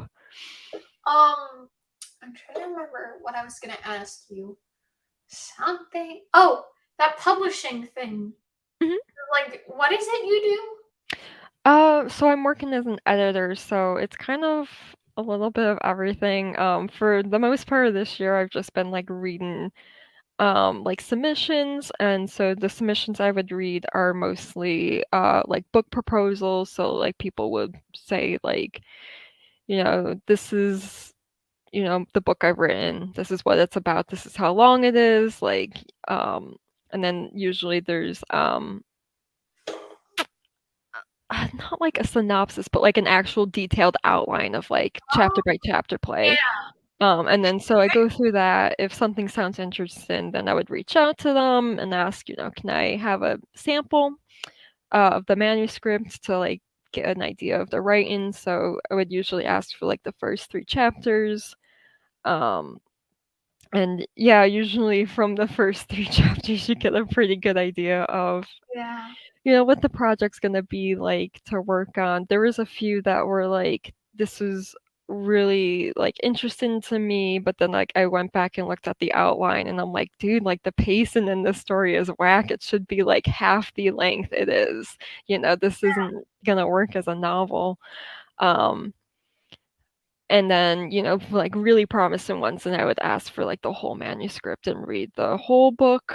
Um so, yeah, that's pretty much what I've done this year. I did finally pick a project though, so, starting Ooh. next year, I kind of already did like an editing go through, but I wanna read it all again and kind of, um, with more critical eyes. It's just when I do the first like full read of the manuscript, I try to edit it just to get an idea of like what is the workload gonna look like. Because one of the projects I did pass on, like I really liked the story, but like I found that the things I was gonna tell the author to change were gonna be like major rewrites. Like I need Yeah. this person to rewrite this whole chapter. And then I'm like, do I really wanna make that my main project if I'm gonna be waiting on like full rewrites? It's a lot of work it would need. So yeah, I tried to do that in my first read through, but I need to do another read through and then I'll actually send it to the author to review. That's really Um, cool. So, yeah, it's been like, fun. so that counts as like you're an official editor, right? Oh, yeah. Like as like a job resume, it'd be like you're an editor. Yeah. Yeah, for real, yeah. So cool. Good for you, Robin. That's awesome. I was a little confused, so I wanted to have clarification. But No, that's so cool. I I'd love to talk about it some. Yeah. I had last year I had tried multiple times to apply for like being like an editorial assistant for like Penguin or one of the other ones. Um didn't work out, but also it makes a lot of sense that it wouldn't work out because the job's in New York. I can't do New York. Oh, I get you. I mean, I've, like, been applying for these types of jobs for the past few years, so, Yeah. um, yeah, it's something I've definitely been working towards, but, yeah, for, like, the Penguin and, like, I think, like, HarperCollins has internships that you Yeah, don't really I need a background for if that's something you would wanna get yeah, into. I It looked doesn't hurt to apply yourself. I looked at this one. It was remote, like a possibility for remote, and I was gonna apply for it, but I missed the deadline. Like I had Mm. like over a month to do something about it. It just fell by the wayside.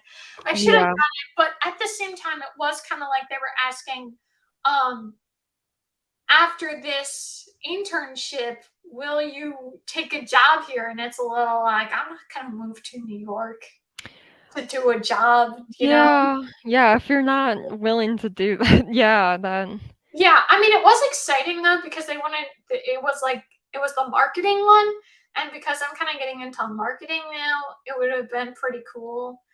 But oh well, maybe next time I'll look into it. Um, So Johara says, I've barely written since I got the news about my dad. It feels so unnatural. I'm always writing. Well, just like anyone deals with loss, you got to give the time to grieve. Um, Yeah. and some things kind of need to be set aside so that you can be in the right headspace, you know? But Right, yeah. hopefully, sometime in 2023, you can get back into it, you know? Uh, I'll say one thing's for sure about this year. Well, okay, any year is long because 365 days is pretty long, but I saw this thing like someone was doing like history 100 years from now, so they were talking about the difference between us talking about history now and 100 years from now. And one Mm, of the things they were referencing was that whole Will Smith and Chris Rock thing, and it's like, oh yeah, that happened this year. Like there's so many things that have so happened this year crazy. that I kind of forgot about. It's like, oh yeah, this year, it's Yeah, happened that's very long. like yeah, I think, like, I still remember that on the back of my mind, but it just is so unimportant to me that it's like, Yeah, that happened this year? yeah, exactly. Like this year's been long, and also just what's really crazy to me, the book skeptic feels so natural to my person now. But I didn't have that idea until April of 2022. So a year ago, I was still Masquerade Chick. And I'm glad I changed it. Oh, wow. Yeah, Yeah. Yeah, you feel like I feel like you've been the book skeptic for so long now. yeah. I'm really glad I stuck with the book skeptic because at first I was like, skeptic, would people like that? And I think it works, so I'm happy with it. Nice. Yeah, I think it yeah, works well for your channel. Yeah. I like both your names, Robin, the spicy miso Robin or Robin and the No bookworm. They one both work. no one could find the other one Yeah. though, but I like Well, the bookworm hole. I'm really happy with the change. yeah. Um, I might have to change my movie channel name because it's the cinematic reviewer. But the problem is the cinematic reviewer, there's too many searches for stuff like that, so it doesn't oh, like, I unless you see. were someone who had a direct link or went from my book channel to my movie channel. Other than that, you're probably not going to find it. So it's like, no. That was my So problem with the miso ramen. yeah, like when I was coming up with names before I started these two new channels, I'm glad I stuck with the book skeptic, but I was considering going for the movie skeptic, to kind of like keep it the same. But the Yeah, problem is the book skeptic works for how I am as a reader, but the yeah, movie skeptic doesn't because I really love movies. So it's like, how am I supposed to come up with a yeah, name that really works? I mean, I'm hoping I come up with an idea because the Masquerade Chick, it was an idea for something. Like there were different variations of it, like that girl behind the mask, the masked girl, things like yeah, that. There was already a basic idea, and then I came up with Masquerade Chick. And the book skeptic, it just popped into my head. There wasn't any like, so I'm hoping I can think of something because while I like the name, already, first off, someone already has that name. I mean, really? fortunately, it seems like I show up places besides the search bar if you're looking directly for my channel. But at the same time, it is a little like maybe I should try to find something, that's not that. So I'm gonna look into it because I've been like the TCU. Like I have that as like you can call me the cinematic reviewer or the TCU, but the problem is someone is already TCU, not the TCU. But at the same time, I don't want my stuff to be behind that person because they have way more subscribers. So it's like, I'm Yeah. gonna have to consider it. So maybe that'll be a goal of mine in 2023. Come up with a new name. So I'll try that. Um, I think it might have been this year that when I changed to the Witchy Reader, it feels so long ago. I kind of want to change my TV channel name, but I have no idea what. Yeah, like that's a problem. Like there's so many more people do movie and TV show stuff Mhm. versus books. And that's not a problem, obviously, but it's like there's so much stuff, and it's like what to pick, because at least with some people they like put their name in it, but Yeah. don't know what to pick, you know? Yeah, Hmm. it'll be something to consider. So I'll have to think about it, I guess. Yeah, I'm kind of blanking on ideas for both of you guys, to be honest. Yeah, exactly. And it's harder for multi fandoms. That makes a lot of sense.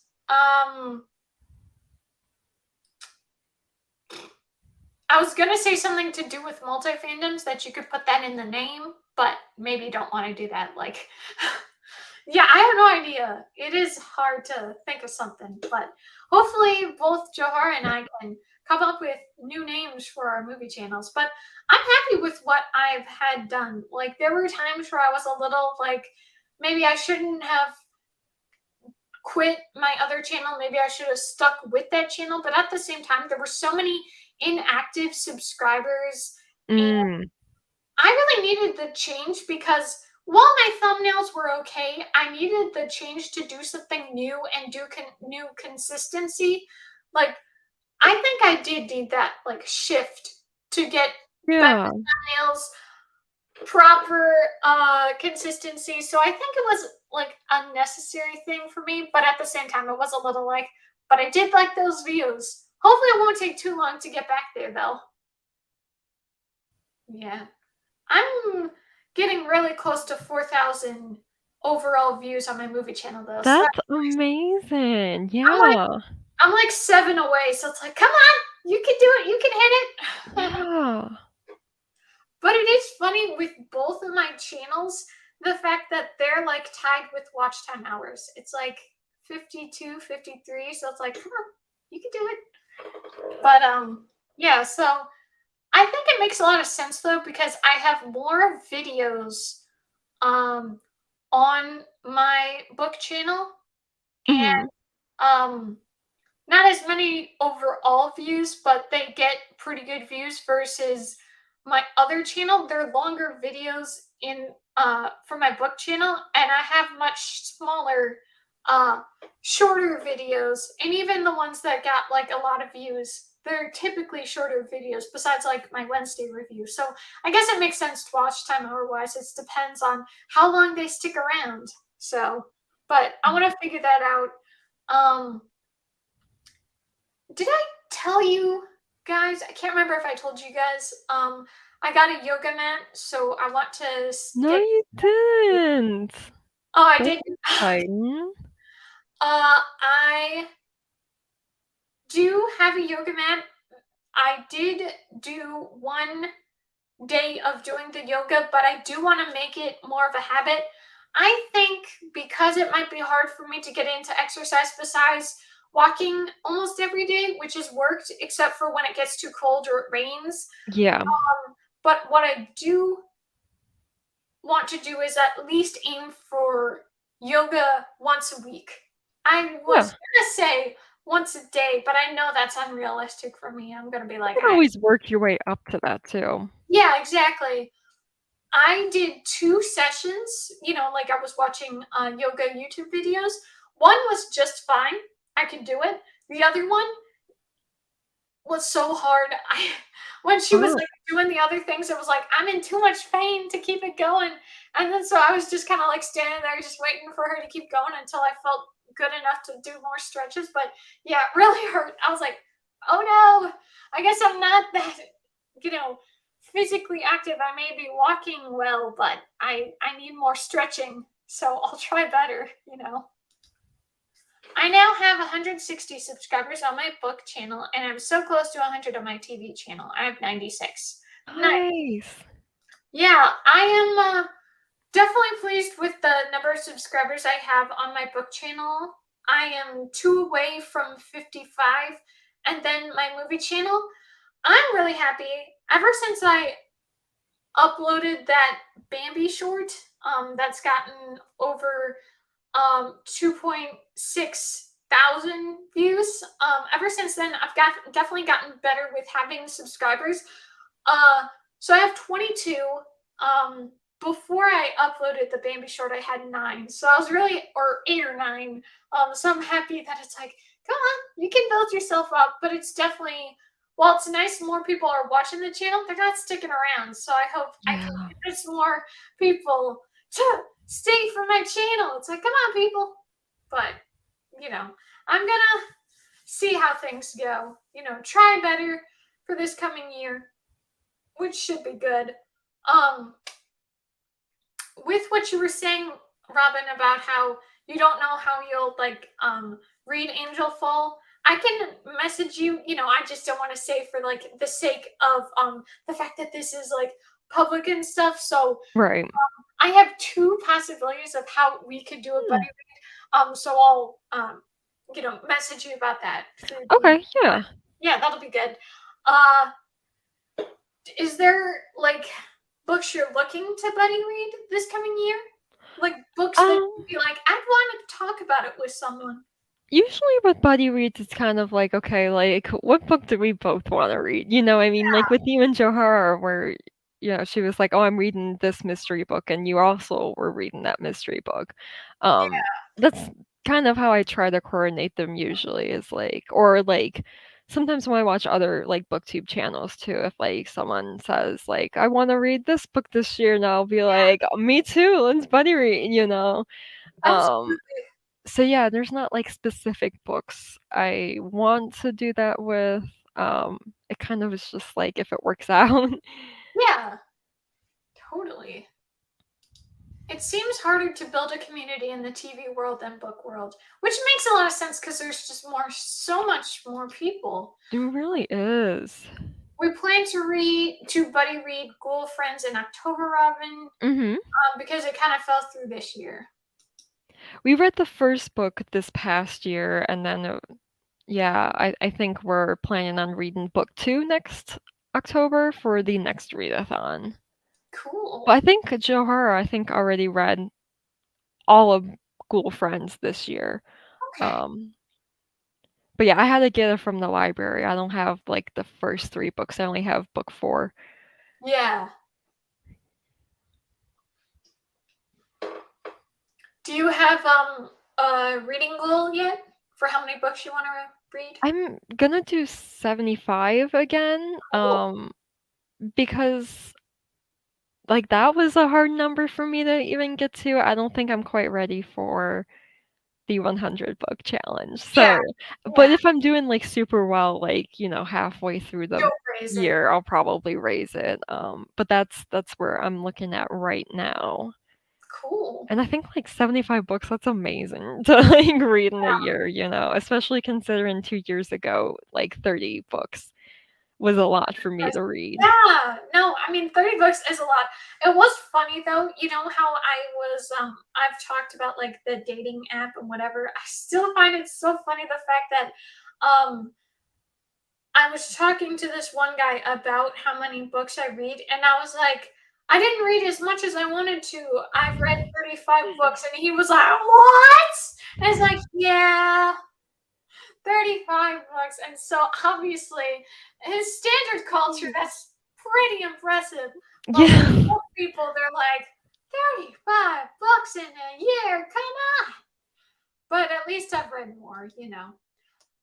Yes, I can't just read one. I have to read them all. I used to own them, but they got ruined in the fire, sadly. I had to rent them and maybe. Aw, such a bummer. Yeah. Um, oh, since you were talking about how many books you read, which is a very impressive number, so round of applause. Thank you. Great job.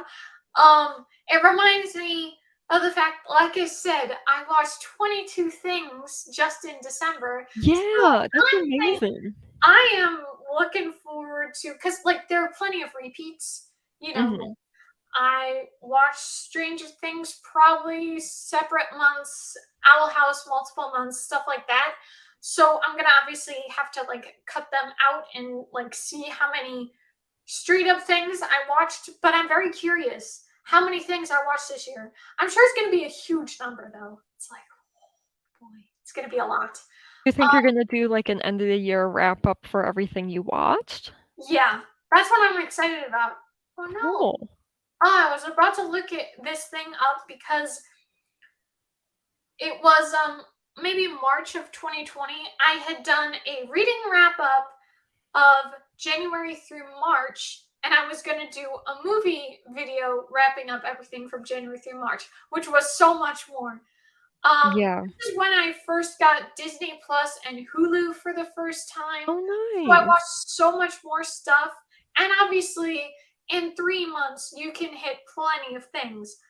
I think it was over 100. I could be wrong, but I watched a lot. Maybe 80, maybe 90, but it was very much a lot of stuff. So I'm going to see how much media I've watched. Like, one thing I think I might want to do now, this is a little insane, but I kind of want to know because of like Spotify Wrapped and everything, you see how many minutes you listen to music. I want to know Yeah. how many hours I watched YouTube and movies and TV shows. I'm really curious about that stuff because Are you gonna calculate it, yeah, you think? that's what That's hoping awesome. I'm hoping to do for the coming year. So I'm gonna be very much staying up to date with YouTube because that'll be the one that'll be harder. At least with Yes.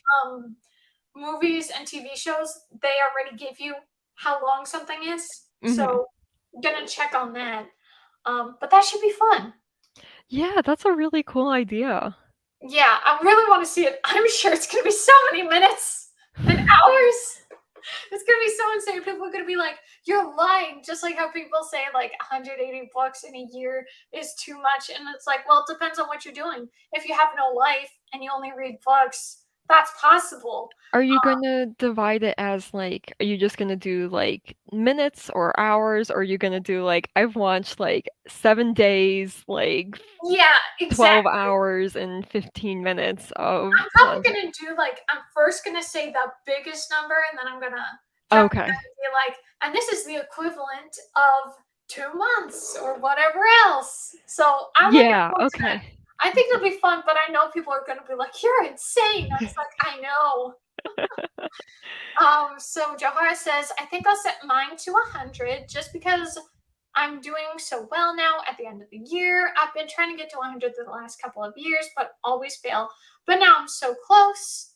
I still can't believe it. I lowered my goal because I didn't think I'd get there. I was wrong.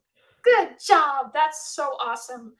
I think because this year I had my goal at one. That way, if I read one book, I succeed. I wasn't going to put pressure on myself this past year. So I think what I'm going to aim for next year is to just have a goal of 5.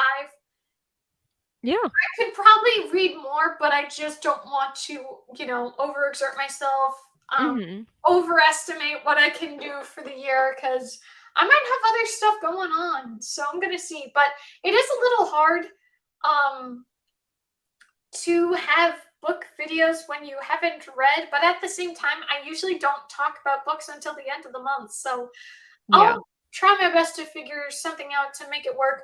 But it is funny too. The opposite problem is something that I have with my movie channel. While I watch so much content, sometimes I don't have anything to say until the end of the month, and it's like, what do I talk about? So that's definitely why I have less frequent uploads on my movie channel because at least with the book channel, there's more things to talk about, and there's so many people who already do booktube that I can like kind of model off of, and Mhm. it's just kind of hard. Like I'm really happy with my Wednesday season 1 review.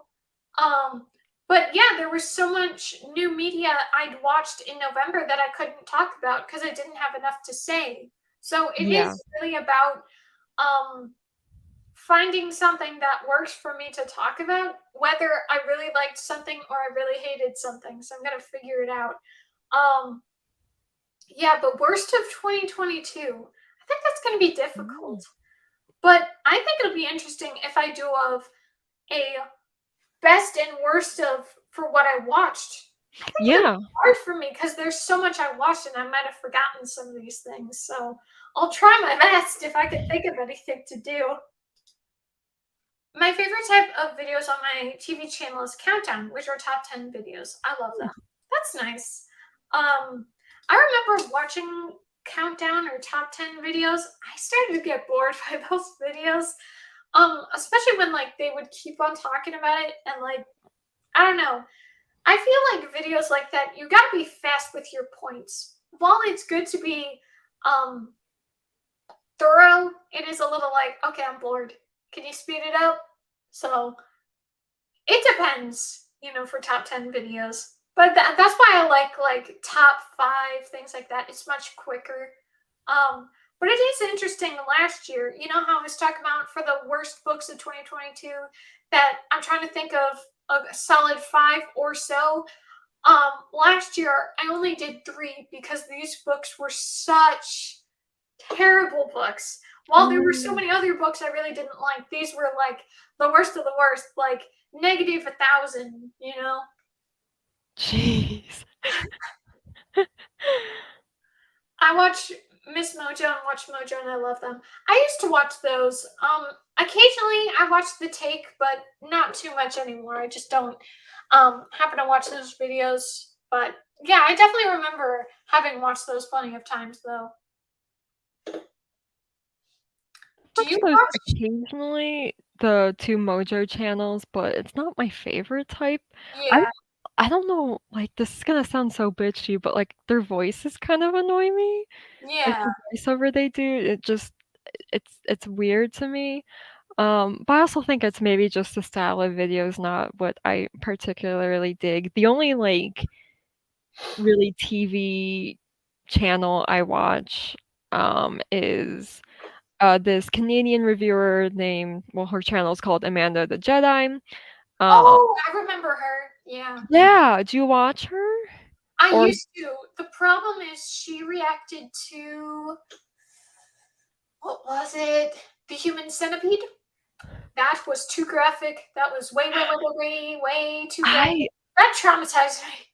Oh, there's it's terrible. some videos she reacted to that were, like, really messed up, and that was one of them. But I kind of like it at the same time because, like, I can experience that movie without watching it, and that's kind Oh, of what I like her channel for too, is just to, like I like that she'll kind of do a spoiler review of it, and so I kind of know what happens, and sometimes, like, yeah. I've watched her videos and, like, went and watched the movie afterwards because I Oh, liked it so much, even though I knew what was gonna happen.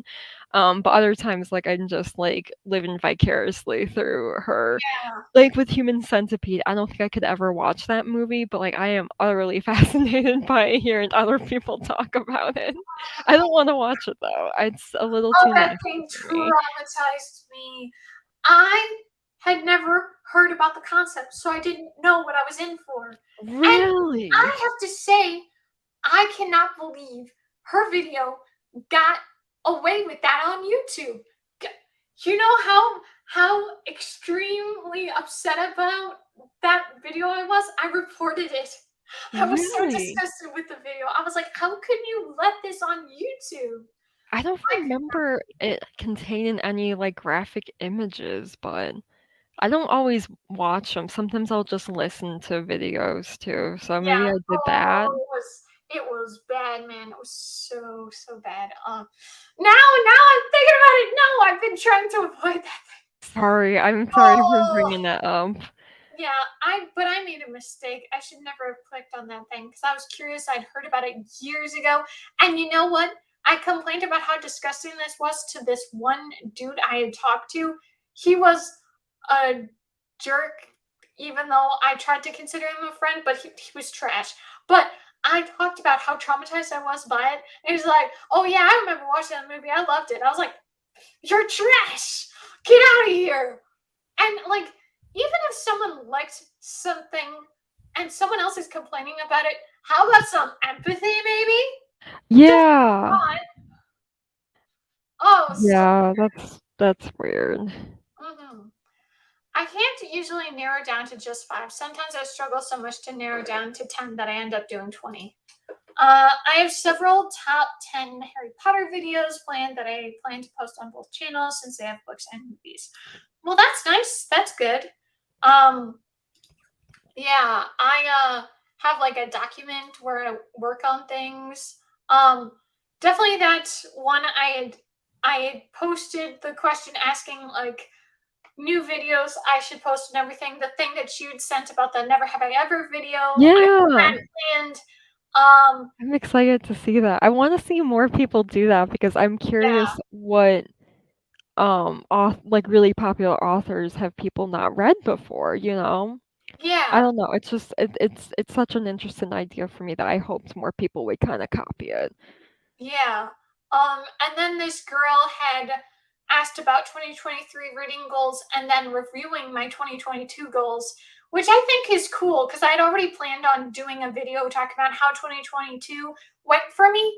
And I feel like I'm going to go through like how 2022 overall went for me, not just book video wise, because I feel like there's a lot of other things that happened to lead into book videos. Plus, BookTube some of the time did fall by the wayside thanks to 2021. So it was like getting back into BookTube was it wasn't like I got back into it right away in Yeah. 2022. It took a while. And I'm glad we got back into it. So yay. Yeah.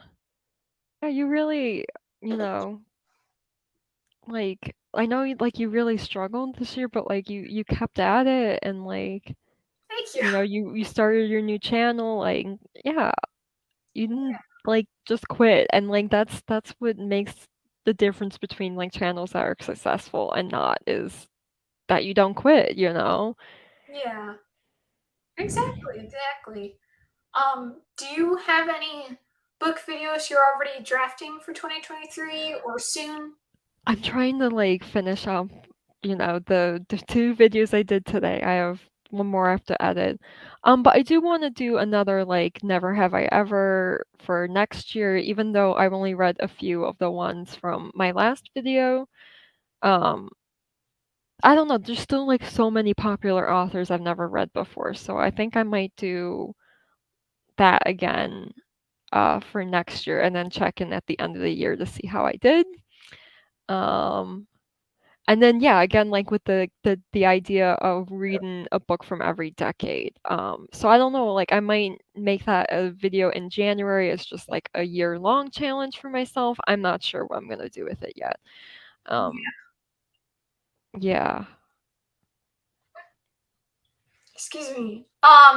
You're fine. I keep yawning and I feel so bad. But like I said, I woke up like way earlier than I usually do because it was just so Yeah. windy. Mhm.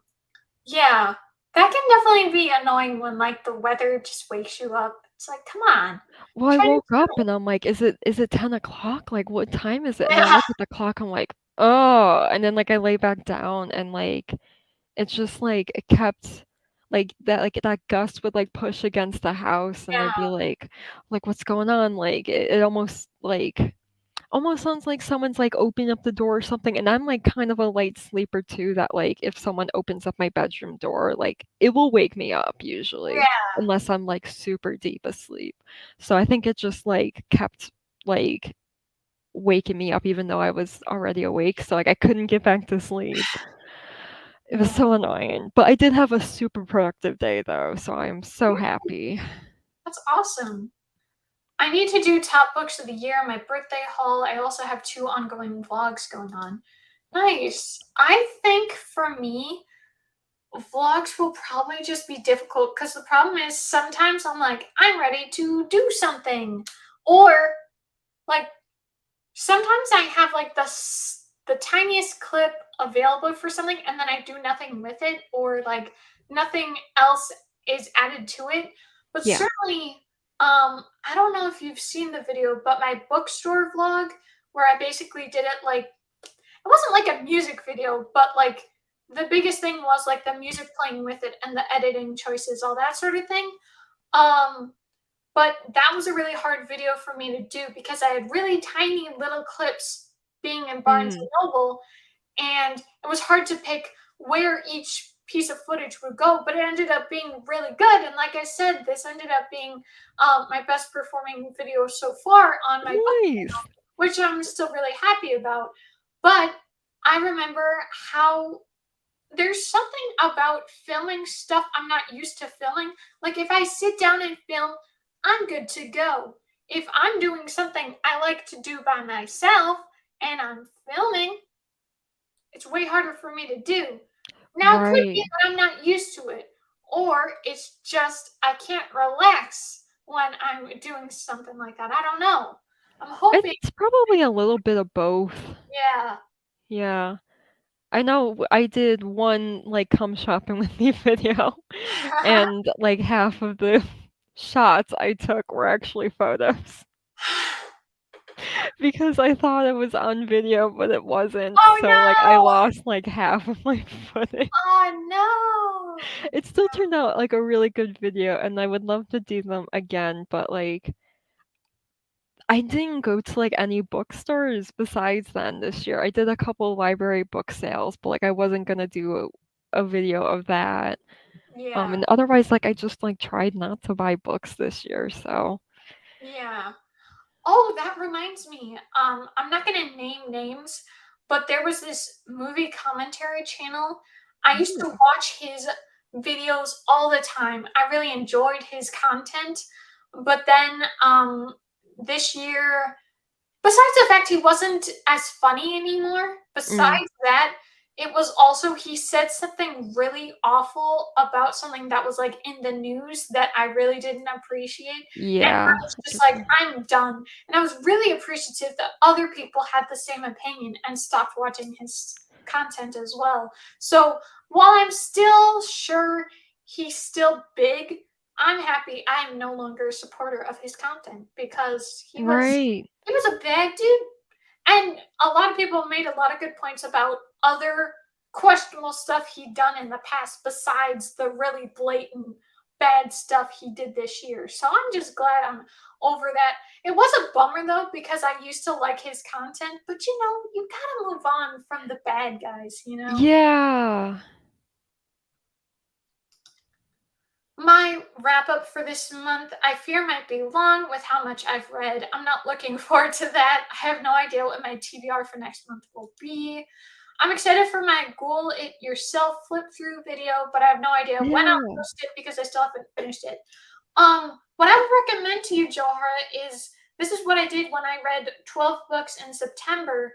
Um, it wasn't like I did it on purpose, but I had really tiny reviews for each book. And it ended up working out really well. Like it was only a 10 or 13-minute video, which is way Yeah. more manageable than, say, a 47-minute video. So maybe try that. Just, kind of like get to the point. Because I used to sometimes read the synopsis of a book. And what's good is now I've been able to summarize a story in one sentence. So like you can try that or do certain things to kind of like make it clear what your thoughts are very Yes. quickly. Just like little bullet points or something. That's a really good suggestion, actually. Yeah.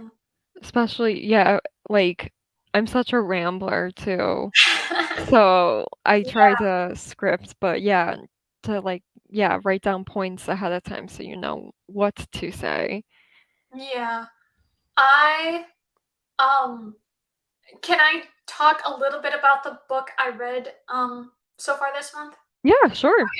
So it's called The Rebound. It was about this girl who was pregnant, and her next door neighbor happens to be a hockey player, but he's kind of like on the ruts with the team because he's kind of messed up and been a little too rambunctious out there, getting into fights and, being in the press a little too much. And um, the team captain happens to be that girl's sister, but he doesn't know.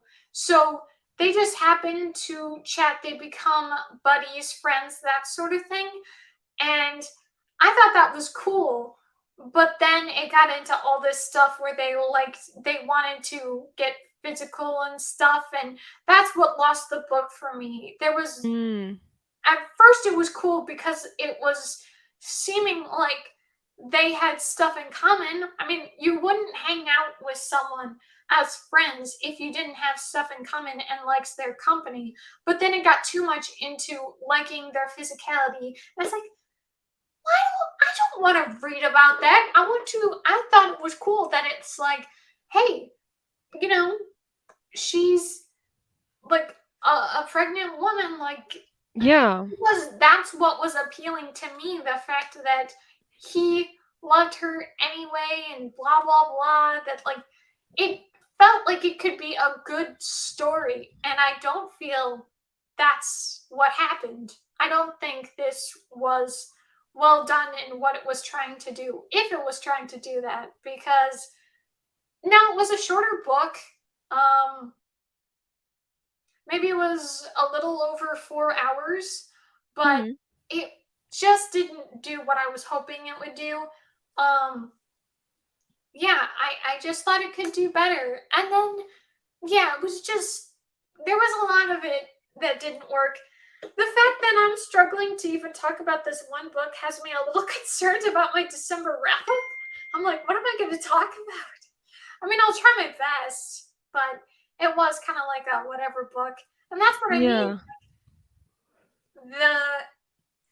The Killer Temptation book that I read at the end of November, that book that I said was just had too much inappropriate content for my for me personally, and then this book, and they're all adult romance books, and it's just like, okay, I can't do it anymore, because even if I could skip past certain things, or the problem is most of the time there's character development in that section, or that's really the biggest part of the story, so you might as well not read it if you don't want that content. And it's like, now what am I going to do? So I'm going to, like I said, try other stuff, fantasy, sci-fi, Yeah. mystery, maybe thriller. So I'm going to look into it, but it definitely is harder for me to read just in general. Usually a new kind of content is so much easier. I mean, obviously, there's less time to be spent watching a movie versus reading a book, and obviously, it's a different medium. So, gonna have to see about that. Is there any movie or TV show challenges you have for yourself this coming year, or you want to do? For like yeah, for like watching, I don't usually set myself challenges like that. I'm very much a mood watcher, I guess. Uh, yeah, and I said in like previous months and previous springs, like I was in like a really big horror kick for like a month. Yeah, So like I'll that's mainly what I wanted to watch when I sat down to watch movies. Um but I think I do wanna continue the trend of, like, going back and watching, like, classic older movies that I've never seen before that I kinda missed out on, such as, Nightmare on Elm Street. That was one I watched this past year that I missed out on when it first came out because it was way too scary for me back then. It freaked me out. Um, or not when it first came out, but, when I first heard of it.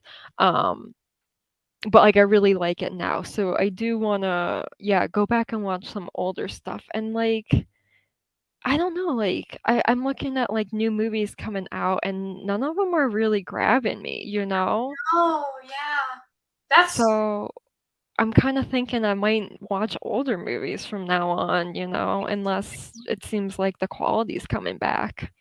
yeah. Johara wants to know if you watched more of Nightmare on Elm Street. I haven't yet because my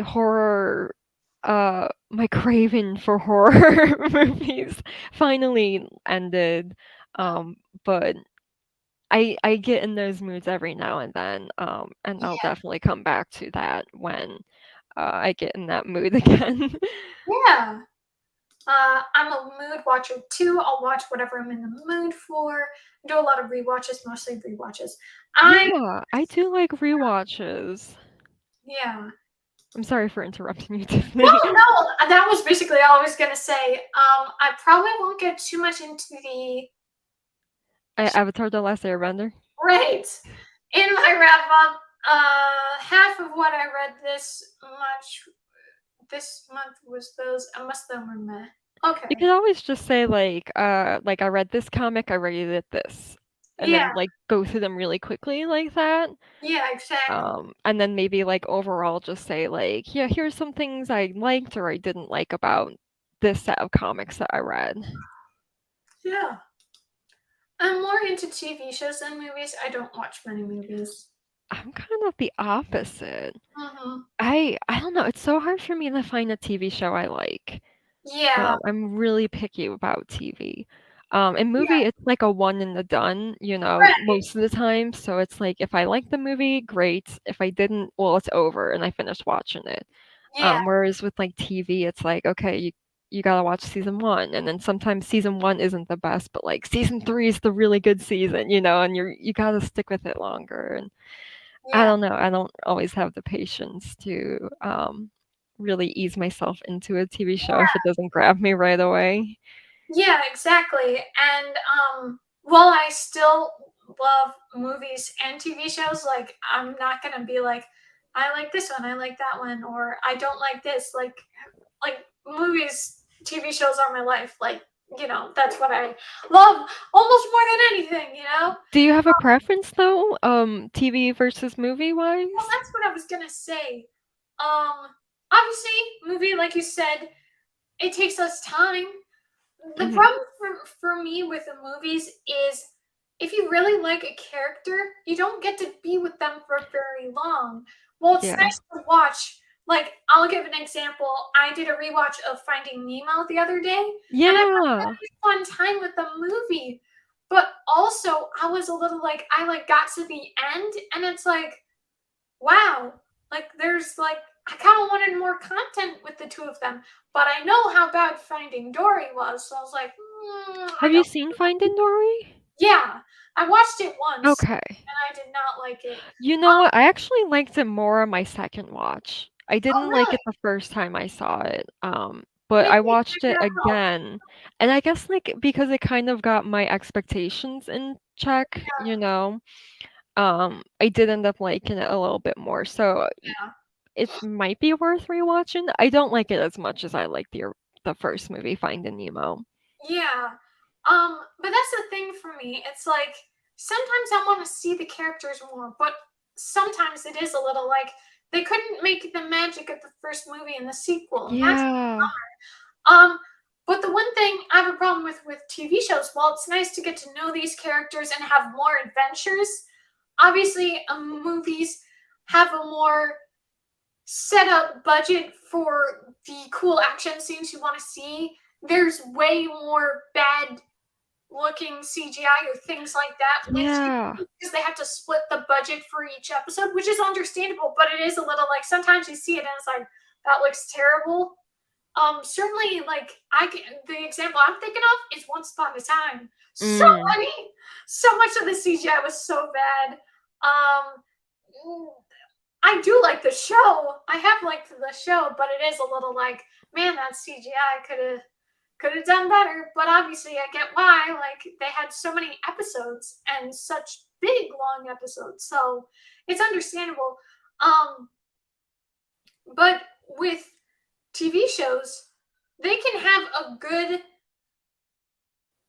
proper development of a character, or Mhm. the character is good, and then they can ruin the character. And then it almost kind of ruins the character for you, even when you watch the older seasons. I was like, Yeah. no, oh no. It could be really bad like that. Like that can no no no no no. I DNF shows sometimes. I don't know if I plan on continuing American Horror Story. I don't plan to finish The Walking Dead or Grey's Anatomy. I agree on Grey's Anatomy. To me, it ended after season 10. Like the other stuff doesn't exist. Like, nope. They'd gotten boring. Yeah, that's understandable. I'd actually tried, I forget if I told you guys, I tried a couple or one episode of American Horror Story. This is the wrong kind of show for me, you know? Yeah, It I was know a you have bad a show for me to watch. It was so low weird. tolerance. Um, I don't know if it was the first episode, um, but it was the one where the kid was all alone and like it was either like they were real or they were in his nightmares, but they were coming for the kid. He was alone, and it was too disturbing. Like because it was happening to a kid, it was too disturbing. I don't Um, know what season you saw. um, I don't I don't remember what episode it was, but it was like these guys in awful masks. I can't remember if they were Oh, masks or something. Maybe? I think I know which one. Okay. Is it I think it's called? Yeah, I did not like that season. I Yes. actually the first 2 episodes, like, I had to stop watching it, Oh, 'cause even it's realistic. really aggressive, Yeah. when it starts, and there were, like, parts later on in the season I liked, but overall, the storyline was so bogus and, like, I don't even know if the show writers knew what they were trying to Oh, say. Yeah, that one was kind of, too much.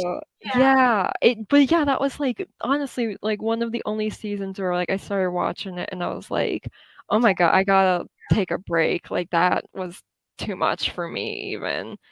Yeah, exactly. Yeah. But yeah, Johara, I can't even say keep watching it because I need to stop watching it. Yeah. I'm, like it's, like, the relationship, the toxic relationship I Ugh. can't let go of. I do think, like, the first 4 seasons are genuinely really good.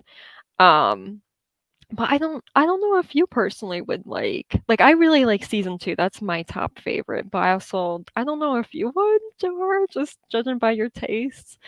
Um, yeah, but after 4, they're all kind of Bad. maybe, like, some good little morsels here and there, but overall Yeah. Oh, Didn't oh, like. you did see season 2, okay, yeah.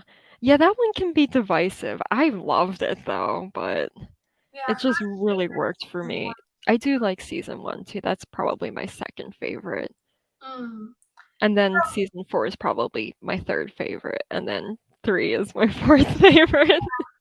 Um, I think maybe I watched one other episode, or that was the episode. Maybe it was still called. I can't remember. But the guy, I don't want to use this show as an example, but because the show came out, the guy who was Jeffrey Dahmer in the new show, that actor, I can't remember his Yeah, but he was in, Evan Peters? Yeah, he has yeah, 2 first name okay, yeah. um, I don't remember what his whole deal was. I don't I could be wrong. I thought he was like some kind of white supremacist or something like that. I can't remember though. That's the Yeah, same season, 'cause it was, like it I'm came saying out like right when Trump got elected, so a lot of the season dealt with the election, and yeah, that's part of the reason why,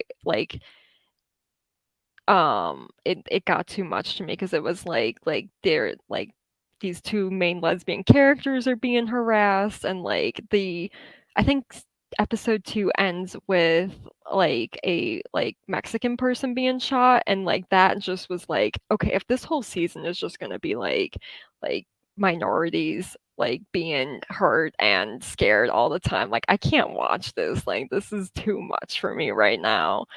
that Um reminds me of Black Mirror. I don't know if you heard the whole thing that they said, during or after COVID, whatever.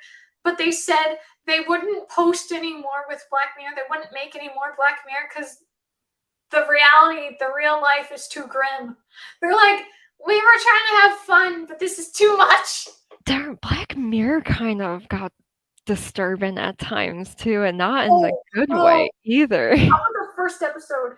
Ooh, That that was so bad. honestly made me so nauseous for, 3 days in a Yeah, row, I was so disgusted by it, yeah, and I've never had that response to anything I've yeah. ever watched You know before. how I told you that person I was saying how disgusted I was with the human centipede and he was not at all understanding or anything? Yeah. So I mentioned to two of my one's still kind of a friend or maybe an acquaintance, and the other one I don't really talk to anymore, but they were friends at the time. And I told them how, because I don't know, we got on the subject of Black Mirror, and I don't think I'd tried any more Black Mirror by that point. I've watched a couple episodes past that, like the Miley Cyrus one, a few, but not too Yeah. much. But I was talking about how disgusted I was by the show and the fact that that happened. And they were laughing and having no problem with it. It's like, what kind of people are you?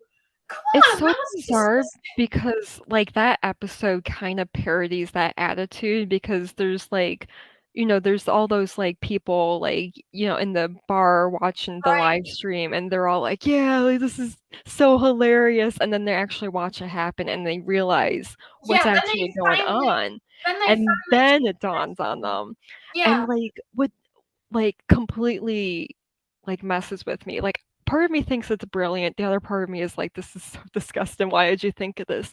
But, Yeah. like it's rape pretty much, but not only Oh, for the animal, but for the man who yeah, has to he was do being it. forced to do it too, and obviously that was disgusting. And to, like, have to I don't watch that happen, like, watch this man, like, defile himself that way, yeah. like Do you remember what happens at the end of the episode? Like, they still their marriage, they still make it for the cameras, but they're not the wife together. can't even look at him, you know? And, like, how fucked up is that? Like, it ruined his life. Yeah. I mean, Um, you couldn't come back from that, like. yeah, how do you? But Oh wasn't my that gosh. so rough that you find out that they let her go anyway, so basically he could have He didn't not have to done do that it. and it would have been okay? Yeah. I know, it's so twisted. I'm like, "How on earth did they think of this?" But at the Yeah. same And time, it's kind of brilliant, but it is so disgusting.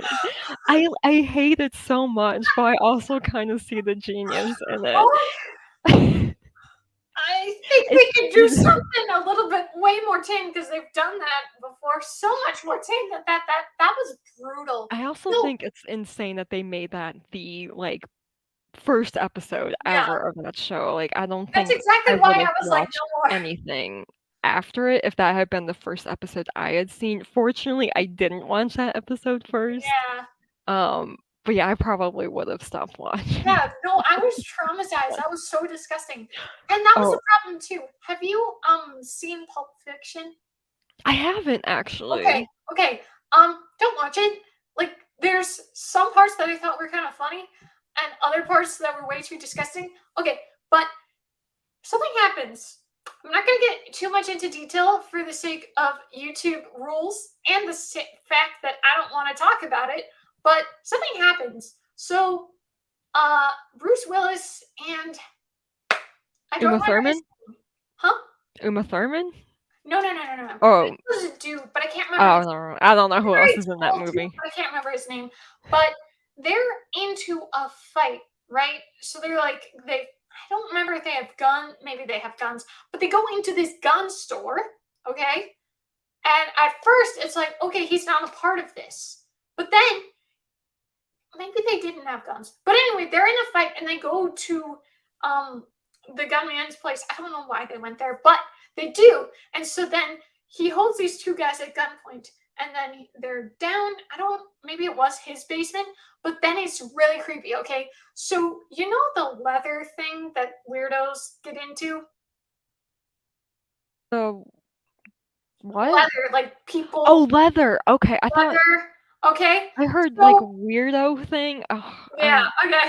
clearly So getting tired. okay, so this person that's like who's tied them up and is talking to them, whatever. Oh, it was so creepy. Okay, so he's kind of just staring at them, and then he's just, you know how they like like how in The Godfather there's the cat and he pets the cat. It's almost like that, but way worse. So there's this person that's like on his knees, and he's in the leather collar around his neck, Oh and he's god. just petting him. Oh, It it's just so disgusting. And then not Bruce Willis, but the other guy. okay. The thing that we were just talking about that the guy had to do to the pig is basically what they did to that guy. Not animal, but that It's armor. still yeah, it's Yeah, still it was terrible. And it's like I didn't sign up for this. Mm-mm. okay, yeah, I don't think I wanna watch that movie after Don't watch all. it. It was so bad, and I definitely will never try out a Tarantino movie again. Yeah, Tarantino's real pervy, I think. Yeah. Yeah, I know it really comes across in his films. I don't even know what happened, why I decided to watch it. I think I might have asked my parents. So both occasions, both the Black Mirror Season 1, Episode 1, Pulp Fiction. That stuff. I was with my parents for. No. Yeah. Oh, it was bad stuff, man. Bad stuff. Yeah. I couldn't do Mostly, that. mostly they did skip past the thing in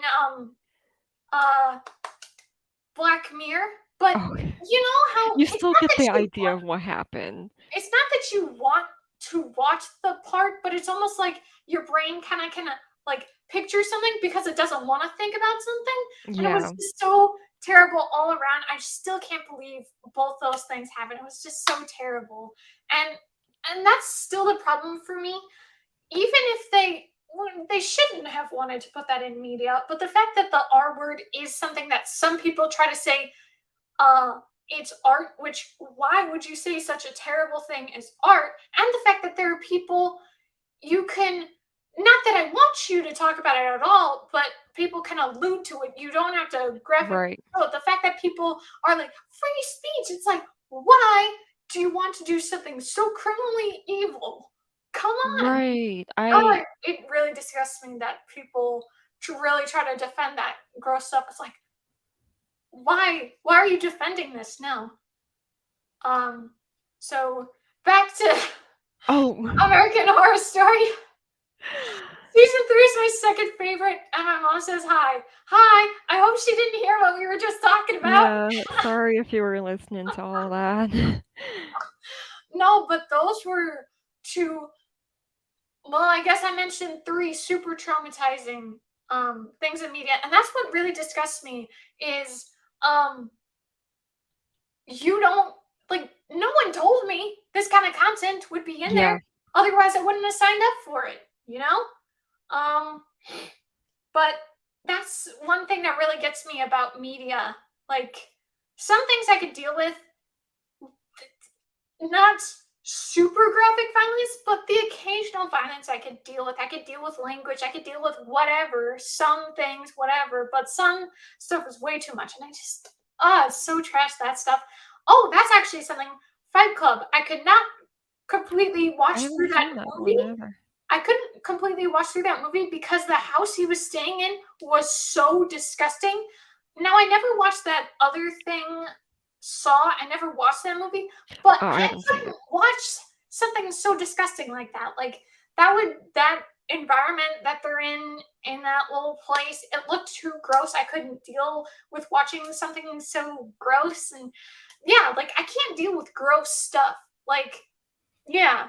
And I don't like how, I'm not saying they're right, but I don't like how some people equate grossness or something graphic with maturity. It's like, if anything, you're more immature to be down with that. Like, come on. Yeah. I have such issue with like gritty equaling realism, and I just listened to a really good podcast episode the other day where they talk about that because oh man, it was so good because they were talking about like the evolution of like fantasy, like Tolkien, and then I don't remember who the author was, but there was like one guy who like he pretty much like launched that like gritty realism in fantasy, and like it was like the Oh. first time like there was like a rape scene in a book, and how it just like it Was it kind the of Game of Thrones really guy or someone else? was it what? Was it the Game of Thrones guy or someone else? Before Game of Thrones. Okay, Game of Thrones came after this, and okay, he okay. is obviously another person who's put that in his work too.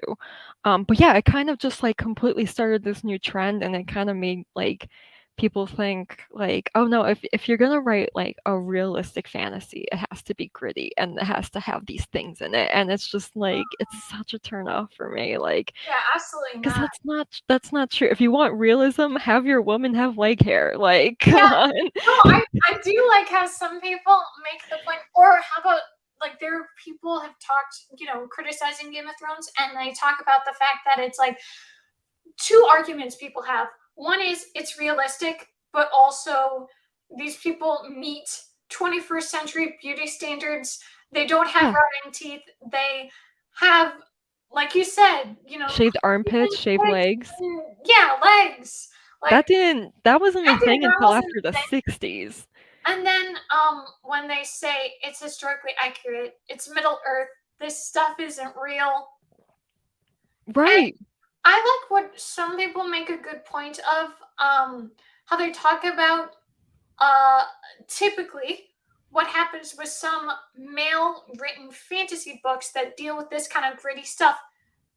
Usually these women are straight up victims, and the problem is there are people who enjoy it Yeah. because they want to do that to other people. They may Mhm. not have committed the crime, but they are basically aspiring Blinkists, you know?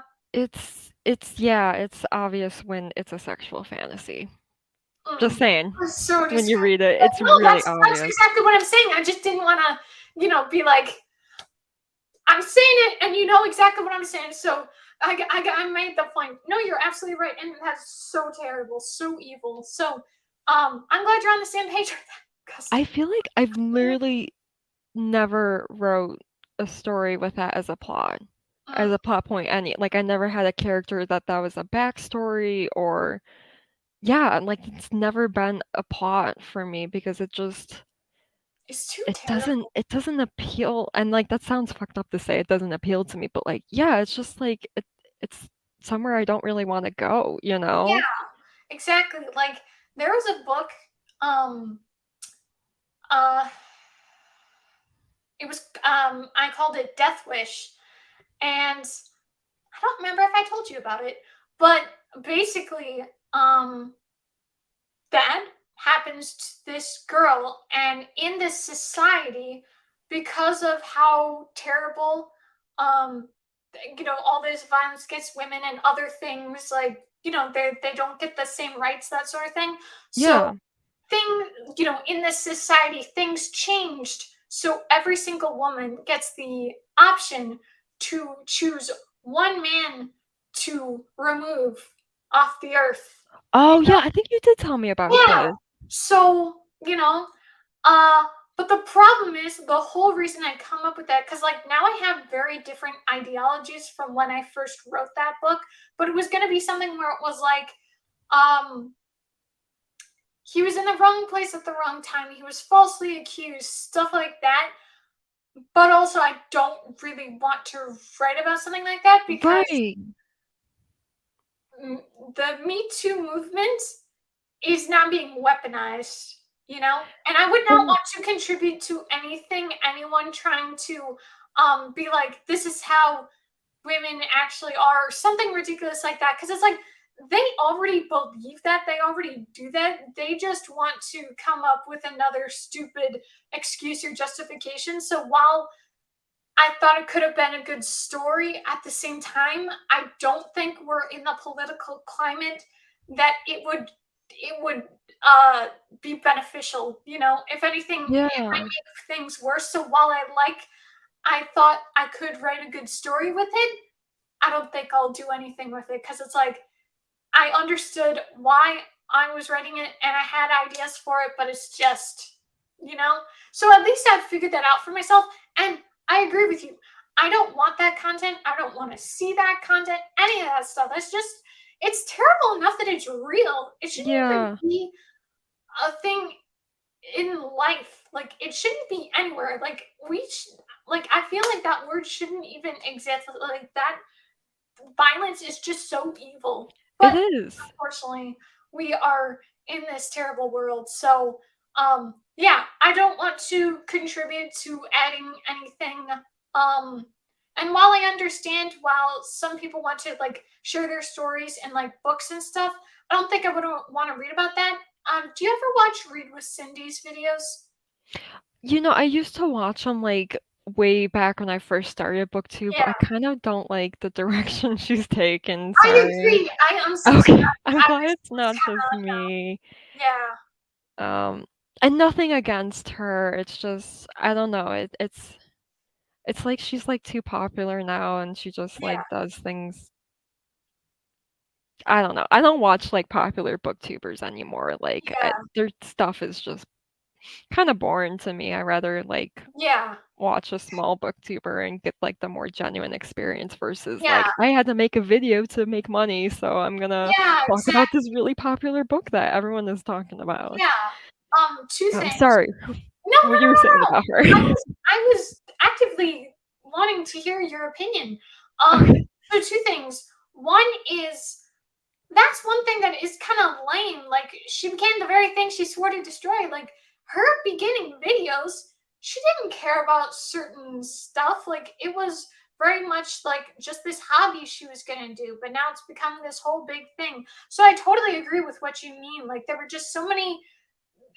I liked her attitude in the beginning, and that's what can Right. happen sometimes when you like a YouTuber or even what we were talking about with the TV show. But things can change and it can go the wrong direction than what you signed up for. So I totally agree with what you're saying. I was just gonna say, so one of these wrap ups she had, one of those monthly reading wrap ups, and she was Mhm. talking about this girl. Um, I can't remember her name. Uh, but she had written this book talking about her experience because she had been, and unfortunately she dealt with the terrible thing that happens when you go through the courts. They basically, right now what happens is, instead, what really happens is they're trying to convict the victim, and they're questioning the victim and doing all these things, criminalizing the victim instead of actually looking at the criminal, and the Yeah. fact that they always try to justify and defend the criminal, especially when they're like, oh, well, we wouldn't want this on his record. It's like, he committed a terrible crime.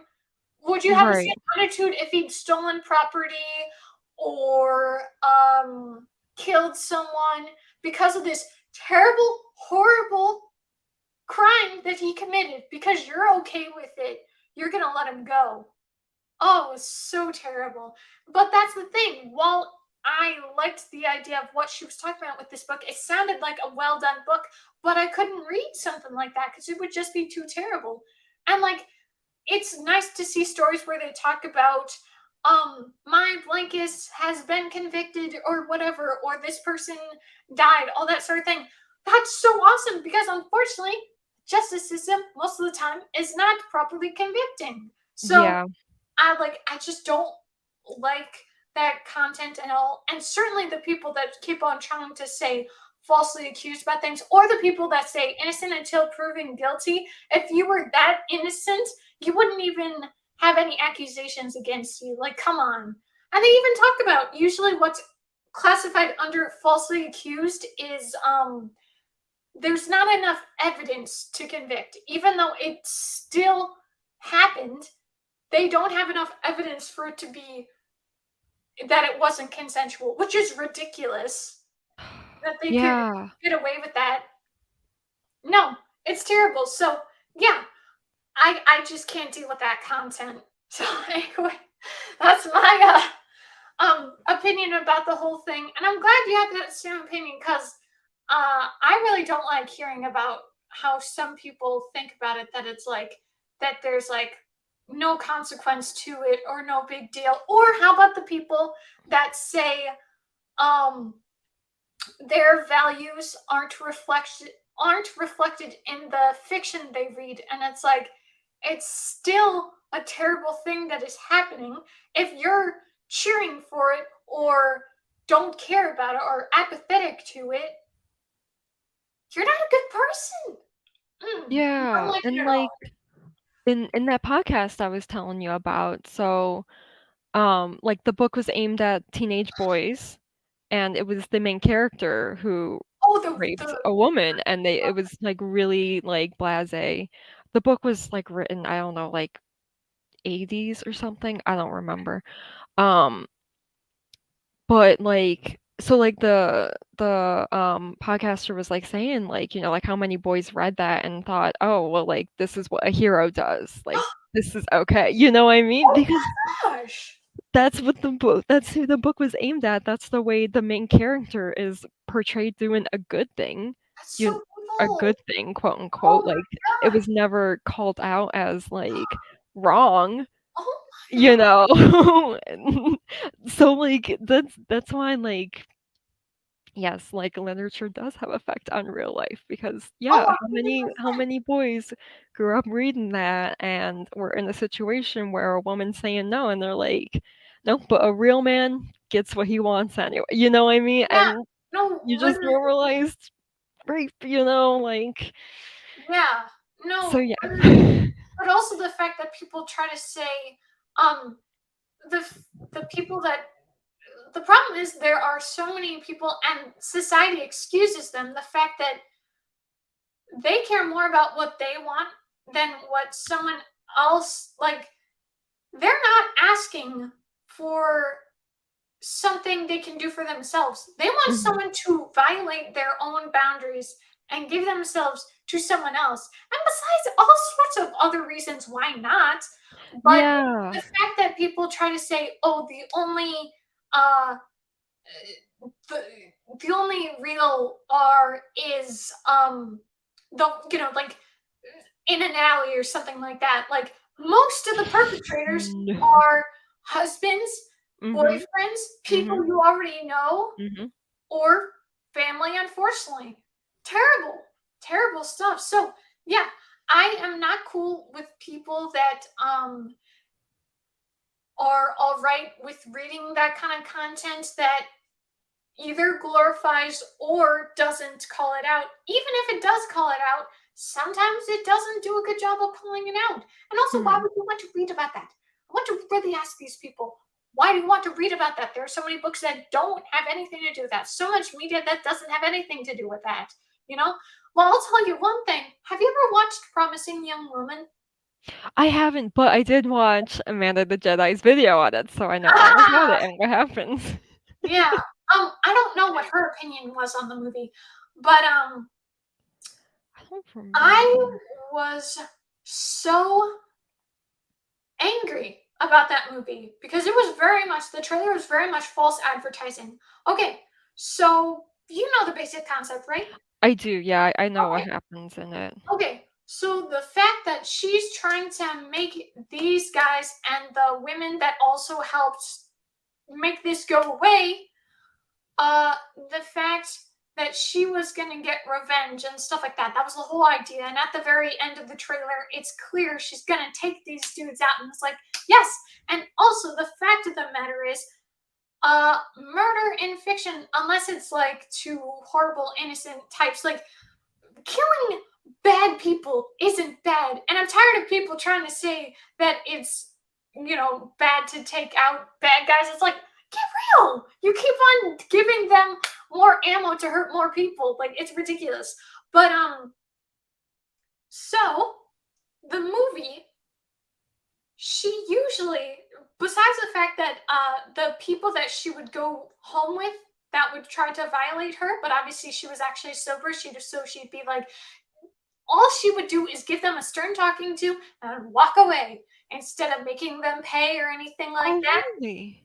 And then she she forgave the prosecutor that ruined her friend's life, that didn't Huh. convict, which was trash. And then the people who really suffered, it was only the ladies that she really made suffer. She um drugged the girl and made her think that she was. And then the dean that dismissed the case, she made her think that her daughter was going to be. Oh my But the god. guys, she really didn't do anything to.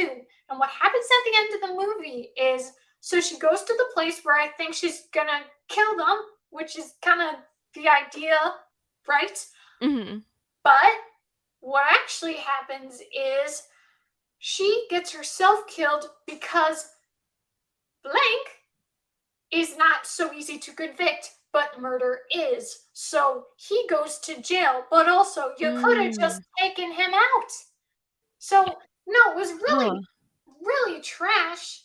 Um, it was not a good movie at all, and it was just so disappointing, the whole idea. And I even tried to like look at the director, her opinion, or was she the screenwriter? I can't remember. But yeah, like she was talking about it. I think she was a little too apologetic to that crime, Yeah. like her personal opinion, not just what she did in the movie. But yeah, it really disgusted me because I wanted her to get revenge and destroy and do the things that the trailer told us was gonna happen. Like, no, it was so aggravating to deal with a movie like that. Like the idea of what it was gonna do. Nope, that's not what happened. And even though, have you ever watched Jennifer's Body? I have, yeah. Yeah. So I personally, it wasn't. Didn't personally really enjoy the movie, but at least she did what the trailer told you she was gonna do. She was gonna eat boys. Like, Yeah. come on. And so yeah, that's pretty annoying to me. The fact that Promising Young Woman did not do what it was gonna do. So um, that's one thing that really gets me is even the media that deals with this kind of thing sometimes does it in the wrong way, or the people that say um they were uneducated or they didn't good education. People know what's right and wrong, and those people are evil. Like, you have to accept it. Like, there's no Yeah. redemption here. Ugh, it really irks me, to deal with stuff like that. So not gonna try any movie that tries to do that unless I hear someone say this is actually what they did, and it's like, okay. Um, Actually, what was funny is well, not funny per se, but I watched the most recent Read with Cindy video. It was her worst books of the year, and it was this book. I think it came out either last year or the year before that, and it was supposed to be she was going to take out these bad guys who did bad things to women and stuff like that, and apparently it just wasn't well done. And I don't know exactly what happened. She said she's going to do like a full review of the book, but Mhm. the fact that it's like, why can't people write good stories about this subject, Right. This is related, but not in the same direction. Have you watched American Psycho? I haven't, no. Okay, don't watch it. It's not good. Um, I don't remember why I wanted to see it, but maybe it got talked about in one of my video classes in high school. But I was like, hey, let's check it out. So I watched it with my dad, and that movie, sure, he takes people out, but he was really, because he hires prostitutes, Mhm. and he hurts them, and Oh my god. Okay, yeah, I don't wanna watch that. he, you know Yeah. what I'm saying. So I was not cool with that at all, and that's really what was happening. So much brutality on women, and here's the thing: the brutality that happened to a man, one hit and he's down. But he's like, one of the scenes is he's chasing this girl around the hotel with his weapon. It was Yeah. terrible. It was absolutely awful, and the fact that there are men out there that I idolize that character and Yeah. idolize the movie. Here's the problem. There are too many people who shrug off people who idealize movies like that or are cool with movies like that, and they don't realize they're just as dangerous as ones who are already doing the criminal action. Like, they could easily do it at any time. They already idealize that kind of content. They have no problem with it. Like, if they actually had a problem with it and respected women and people, they wouldn't, but they do. Uh, and the problem was, at the end of the movie, he gets away with it. Yeah. Yeah, I don't think I could watch that. It was such a bad idea for me to watch. So I I mean, I haven't watched a super bad movie in a while, but I gotta be careful with movies. I don't want to be stuck watching something terrible like the couple of movies we've talked about, or shows, the late Yeah. kind of stuff. I Yeah, fortunately haven't had, like, that bad issue choices. Yeah. recently. Um, yeah, thank goodness. Yeah. No, you're telling me, man. I would nope, would not like that. Like, this past year I've gotten into more like feminism and stuff like that, but I've had a couple books like to save for later, like from the library that I wanted to read that were like more of, like feminist literature, stuff like that. Um, excuse me. But at the same time, sometimes it could just be too sad, you know? Like Mm. the problem is I want to be informed, but I also don't want to be like everything's terrible. You can't succeed in life as a woman or anything like that. Like I have to be careful with the kind of stuff I consume. But that's the problem too with Twitter. Like I sometimes get into like feminist discussion on Twitter and it's like I gotta stop. I need to chill out and get back into the real world. Yeah. They are talking about the real world, but it is a little like too much in the echo chamber can kind of be too Yeah. toxic, you know? Um, yeah, but I'm glad we're on the same page about that because it's not that I've talked to anyone else about this kind of subject, but at the same time, the way some people act like there's justification for any kind of fiction is so blatantly wrong. Mm. Yeah, like they were showing ones that like full blood on incest, stuff like that, Mm, or mhm. illegal age gaps, or the fact that people justify 30, 40-year age gaps. It's like, why? Why would you want to read that kind of content? And here's the thing that really gets me, like, uh, that generation would be like your parents' age or your grandparents' age. And Yeah? why would you want someone that old? And it's kind of weird. Right. A little like, how's your relationship with your parents? A little questionable. Mm-mm. Don't Mm. I don't appreciate it at all.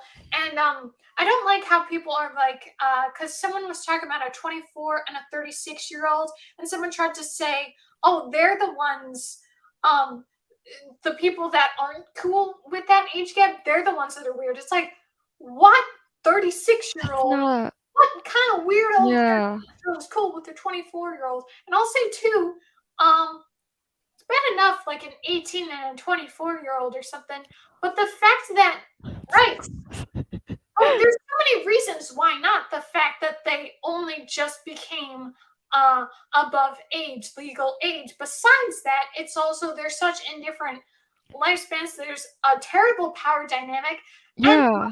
a 24-year-old could still be in college. They might still be living with their parents. A A 36, 24-year-old could be a parent.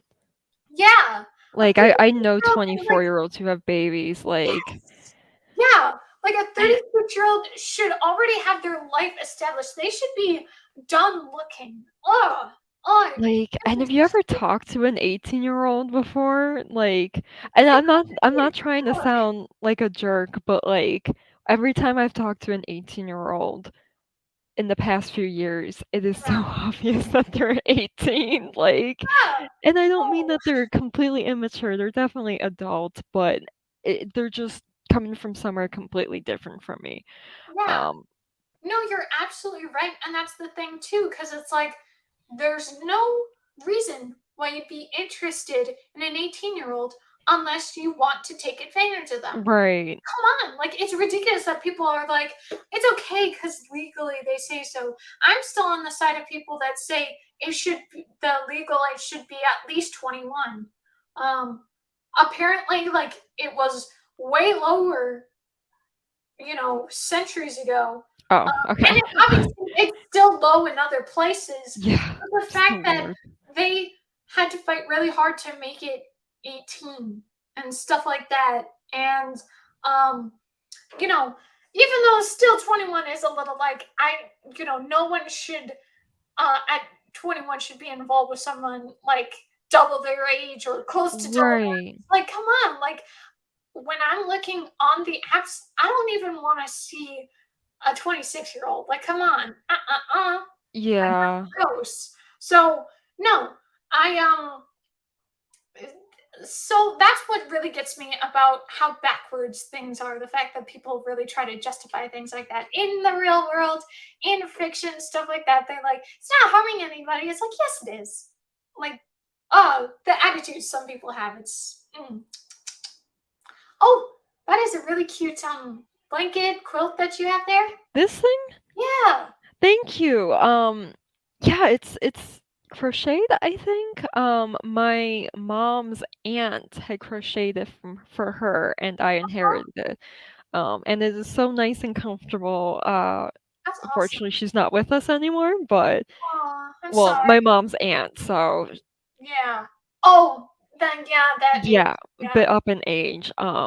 So obviously I'm she still passed from sorry. old age, but still, it's such a nice keepsake to have of my great aunt, I guess, is would be my Yeah, relation to her. that I is never knew her, but that is such a good fall color scheme, you know? I know it's so pretty. I do Yeah, love the colors in it. And yeah, it's that is keeping me really so cool. warm. I got this terrible draft coming in, but at least the wind has died down, so I'd be Yeah. curious to see if I can actually see outside. Yeah. If you throughout the next couple days or whenever you really can get a picture of snow, if you could send it through the DMs, because I'm kind of missing snow. I'm like, not that You I don't want miss it this to go kind of too stuff. cold, but I kind of want to see snow again. It's like, oh, I kind of miss snow. When Not it cold, but settles and it's all pretty, but, like, literally right now, I yeah, kept, like, telling myself, "Oh, I should take a video or something when I'm taking the dog out," but, like, it's just, like, it's so windy that, like, I can't yeah, breathe, that, like, yeah, it's like, "Okay, you're done, come on, we're going back in the house." Like, yeah, I couldn't even take a video because I thought it'd be funny for if, like, okay, you see the dog, like, walking into the and she disappears because it's all white. yeah. Yeah. I heard I something. too cool. I Ohio, no, Iowa, they had to close multiple routes down because no one can see with all the wind. Yeah, all the highways are closed. My bank closed today. Yeah, I'm pretty sure like everything is closed. I work at a school. My school was closed today. yeah. Um, Well, I would kind of I'm hope pretty sure like every business so. Yeah, closed down by like 10 this morning because it was just yeah, starting to start. But yeah, it's bad. Like, and I'm used to snow, but this is brutal. a whiteout for sure. Two things. One is the only experience I'll have with like closures now is hurricanes, and that's what happened. Um, I don't uh, envy that. yeah, They scare me, hurricanes. yeah, so the hurricane or tropical storm warning in our area because we're farther away from the coast. But yeah, like everything had to be shut down. We were, set to be at home, staying safe, all that sort of thing. And two, this isn't the same kind of blanket, but what was cool is I don't know when this was made, but I must have been a pretty young kid. But there was like this blanket. I can't remember who made it, but a relative had made it where they had like pictures of me and my brother and our family. And they were able to Oh, like make the pictures in it, and it's a really cute blanket. that's so Yeah, cute. it's really nice. And I actually talked about it recently, and my parents said, "Yeah, we still have it." I'm like, "Good," because like that's something to always keep. Honestly, that is so special that, like, yeah, that's gotta stay in the family for Yeah. I don't know, like, yeah. Yeah, something like that, like this blanket and stuff, you gotta hang on to that kinda stuff. Yeah. Um, Speaking of like childhood or younger things, so like I said, I watched Finding Nemo. I also watched two child one I watched Beauty and the Beast. I watched Mhm. Homeward Bound. We were just talking about Oh, that yeah. movie, all the things that happen to animals, stuff like that. No, Um, can't deal with animal stuff. yeah. And then I watched the sequel to Homeward Bound. That was a mistake. I shouldn't have watched it because it was just as bad as I remembered it being. Oh, no. Um, but watching those movies, usually I have no problem watching those movies. But don't you think to yourself, if you think about your child self versus certainly who you are now, like it's almost like being a different person? For sure, I feel like a nesting doll. Do you know, like the Russian doll? And Yeah, like so there's little bitty me and then, older me is like around it, but like that little me is still yeah, inside, but I just like keep getting bigger. Yeah, I see my growth as that, like, there's still that little tiniest doll within me, but I am so much different. Yeah. So it was actually more of a negative for me when I was watching these movies. It was still good to watch them, but it was like, I don't know if it's because I've watched them so many times, but I was kind of like stuck in my brain. I was like Hmm. having too many thoughts and things. Like I couldn't really like get into the movies as much as I usually do. So if anything, it was more of a negative experience watching these movies, which is not normal for me. I usually Hmm. can turn my brain off and watch a movie and be just fine. So I don't know what the reason was. Maybe I wasn't supposed to watch that kind of stuff at that point, but I definitely don't want that to happen again.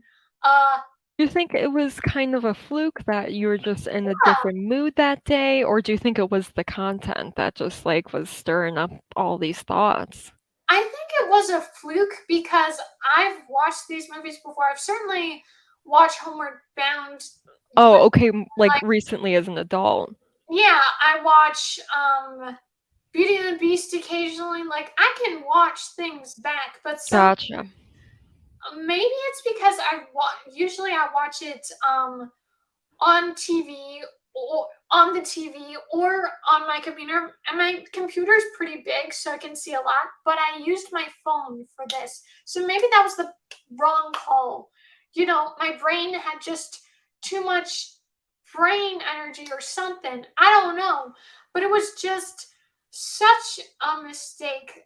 So I just got to be careful with what I watch or rewatch sometimes because even if it's not inappropriate content, sometimes your brain can think of something you don't even want to think about, especially for Mm. something that you're watching and thinking fondly of the past. But also, sometimes for me, the problem is I think fondly of childhood, but post childhood, after childhood, anything past that, while there have been good things, if I had to choose, I would choose childhood over anything I've done post childhood. So I don't have the most positive opinion about uh y- age 12 and beyond. So I'm Mm. hoping I'll get over that. I'm hoping like I have my own like cases of dealing with my head and stuff, like my own little mental struggles and stuff, but fortunately this year I am hoping to like go to therapy and stuff, like get more Oh, like help good. for myself. So I'm hoping Yeah. with like good coping mechanisms or like a more healthier look on life because this year I've learned things that I wish I'd known earlier. Like Yes. people give me information like it's common knowledge and it's like this is the first I'm hearing about this or stuff like Oh. that. And it's like, Mhm. wow, I wish I'd known about this years ago. And the fact of the matter is a therapist knows what they're doing and they could probably the fact is, usually someone is too stuck in their own head, stuck in their own situation. They can't come up with an outside perspective. And Mhm. sometimes the outside perspective from already a professional can be really helpful. Yeah. So while part of me is like nervous about doing it and doesn't want I've seen some people say it, and while I don't totally agree with this personally, but some people talk about sometimes misery is more comforting than the pain of trying to fix yourself and heal yourself, or something like that. It was a weird way of phrasing something, but I don't totally agree with it. But it was something that, like, I could see what they were talking about. So Yeah. I'm hoping to get more of a life under control, I guess. I don't know because I feel like I just have sometimes I'm just too stuck in my thoughts and even if I'm doing something working or whatever sometimes I'm just too stuck in my brain. So sometimes I just have to be busy to get Yeah. out of my head. So I think I was just too active in my head and not too present in the real world, you know? So Mhm. sometimes that happens. Fortunately, like right now, I'm doing some uh going through Seinfeld episodes because I've watched Seinfeld plenty of times, but this time I'm seeing what so many new episodes and it's been really fun. And like I'm watching this usually new content for me, I'm not in my brain because it's such new stimulus, you know? So Yeah. stimuli, I guess. Uh yeah, I gotta like mm, while for some people looking back on something can be comforting, sometimes to me it's even more damaging to watch stuff like that. So Interesting. something that used to be really good sometimes can be rough. And I don't think this is what happened with that reread of Harry Potter this past year, but it just was the wrong book for me to pick up. You know, Yeah. hey, it was fun to read when I read it in a more proper audience, reading ability, but now it just was the wrong call. So I think I really need like new content to like Yeah. my brain more like dealing with things, dealing with the present. Like certainly right now, like my brain doesn't have too much dealings besides like if you're talking and obviously I'm listening, but it's also thinking about something to bring up after the fact. But usually I Mhm. can more focus on that than thinking about life in a negative way. It's like, no, don't think like that. But so Huh. one thing I definitely want to do this coming year is socialize more. That's one thing I want to do. I totally get you. I have not my social life has been, like, non-existent this past year, Yeah. and that's not to say I didn't do anything, but, like and I was, like, really upset about this the other day too. It's just like, dude, it's such a pain in the butt to, like, see my friends. Like, Oh it's such yeah. a hassle every single time, and, like, I barely see anyone. So I was, like, kind of, like, fuming about that, but, like, I'm over it now. Sometimes you gotta be mad about something for a little bit and get it out of your Oh yeah. system. But yeah, like that's definitely on me too, to, try to get out there more. I think, a lot of this past year I just wanted to like kind of take it easy too. It Yeah. was like such a weird year for me. Yeah. Um, Didn't you say this year was like you didn't like this year, right? Like a lot of no, that it was you said pretty it was like brutal. other things. It dragged me through the dirt this year for I'm sure. sorry. Yeah. We need Dude, some you changes think for you, Robin. literally everyone I know has had such a hard year for Oh, different reasons. So like, yeah, don't worry about it. Like, I know you had a hard year. I know Jahara had a hard year. Everyone I know has gone through it this year. yeah. Like So the one thing is like at least it wasn't at least for me, and usually I was staying home. I wasn't going out places, but at least for me, it was finally a year where I didn't really hear anything about COVID, not really dealing with anything. oh my It gosh. was almost like um, you know, pre 2020, but at the same Mhm. time, I feel like we all changed so much that we can't like get back to that, you know? Like No, we even can't. our own like I was in such a different life stage before 2020. Yeah. I You were was what, working. 17? I was no, I was 19. Um Oh, okay. I I was can't do math. yeah, I was working at Barnes and Noble. I was still in Illinois. I had just started, well, okay. How about pre March of 2020? I had just started my booktube channel. Like there were so many things and like I just wonder what that version of me would be going through because I feel like there's so many different attitudes now that didn't exist before 2020 and like Yes. different values people have now that they didn't before. And I just think not to say that people weren't already sad, but it just seems like life's gotten way harder and more depressing. Certainly, like besides COVID, it was also inflation and the fact that it's hard for people to afford like anything. And the wages aren't going up except for the richie riches. So Mhm. it's a rough time to be alive. Like even my parents were like, "Hey, we didn't have the best time going when we were your age, but we think you guys are going through way worse. So it's like, that's great, thanks. Wow. Yeah, Yeah, I keep trying to tell my parents that, and like they're finally like starting to realize that the housing market's a nightmare right now. And I'm like, I've been telling you this for 2 years. yeah. Like, No, it's bad. it's rough. It really is. Yeah, like while I think I've gone through some good maturity changes, going from 19 to 22, at the same time, there were things that were better then than they are now. Like, there are some things I've progressed, and other things I've regressed. So, I'm hoping to get a healthy balance with things, more properly adjust to things. I mean, I'm hoping the next couple of years things will bounce back and not be so grim, but it's a little rough because they were talking about, obviously, like, how about the 1920s? That was rough. That was hard for people to deal with. 2008 and now 2020. It's like, can we take a break? Can we have some good life here? Come on. Yeah, I feel that. Um, yeah, anyway, I really want to I don't want I'm not saying that 2022 didn't have some good things, because I do think it had some good things, but at the same time, I don't want a repeat of 2022.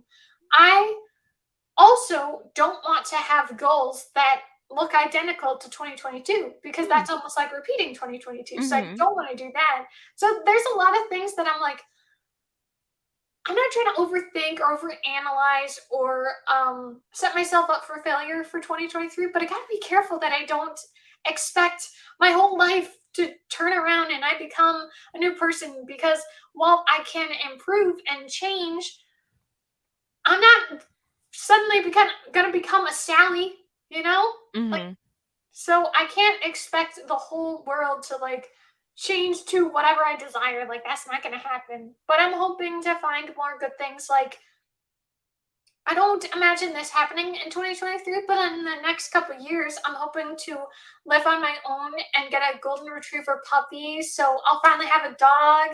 So I'm very excited about that. And I've been watching people, first off, tell me more about what all it takes to have a golden retriever dog, to care for it, all the things you have to do, but Mhm. also just seeing people, their experience, and like just videos about their dogs, and it's so cool to see them grow up and stuff, because certainly I dealt with my cat growing up, and we on the 20th, that was actually so a year, 6 years to the day we adopted my cat. So it was so cute because she was so tiny. She Oh. was she was like this. She was a pipsqueak. Oh my So little. goodness. And she was Tiny the runt of the litter. kitty. She was so tiny. Oh. She was so cute. We actually have a video of her like exploring. She was like Yeah. around, and she was so tiny and she was so adorable. So Um, cute. as a little kitten, she was able to go through, because obviously that was Christmas time, so we still had the Christmas tree up. She got in the tree. She'd go in the tree. Of course. Obviously, she can't do that anymore. She's too big for it. But fortunately, she doesn't deal with things like that. But while she was definitely more willing to scratch as a kitten. She was nice. Mm. She was a lap cat. She would sleep in our laps. Like, she would be chill. My gosh, what She a was sweet adorable. kitty. Yeah, she was a very cute cat. And I'm not saying that she's not still cute, but she just has a different attitude now. She's so much more of a lazy bone. She Mm. sleeps around. Sometimes you can't even find her. And the only time she wants affection, besides my dad, she really likes my dad, but besides him, she only really gives affection if she's about to eat, or if she wants like like her standard food, or if she wants like little pieces of lunch meat. But other than that, she almost never gives love. But that's what was nice. The other day, um, I put my cat on my bed, and I left her alone. But then I went to say hi to her, and she was loving on me. She was purring. It's such a rare thing for her to do. So it was so amazing. I was like, oh my gosh, yes. And while usually I'm a little like, I wonder if you get endorphins from cat purrs, I definitely think you do. It's I just think you do. doesn't my cat doesn't purr enough. Like, she's not Mm. the purring type. She doesn't purr usually. If she purrs, you have to really stick your head, like, on her to hear her, like, on her back or something. But some cats, like, sometimes I'll watch, like, little cat videos, and the purrs are so loud that you don't e the Yeah. person doesn't even have to, like, get close to them, like, the cat could be this far away, and you could hear it so strongly, it's like, "Man, I want a cat like that," and I've seen the cats that hug their owners. Yeah. Oh, it's so cute, and it's like, wish my cat was like that. But, my cat is more the stereotypical, very antisocial cat, but at least I learned things with having her, you know, Yeah, and absolutely. what I want, and honestly, she was more of a substitute. I always wanted a dog, but my parents wouldn't allow a dog, so it was like, okay, I'll get a cat. And I still very much love my cat. I love to give her cuddles and, pet her, that kind of thing. It's just sometimes hard to deal with her because she just won't take the love, you know.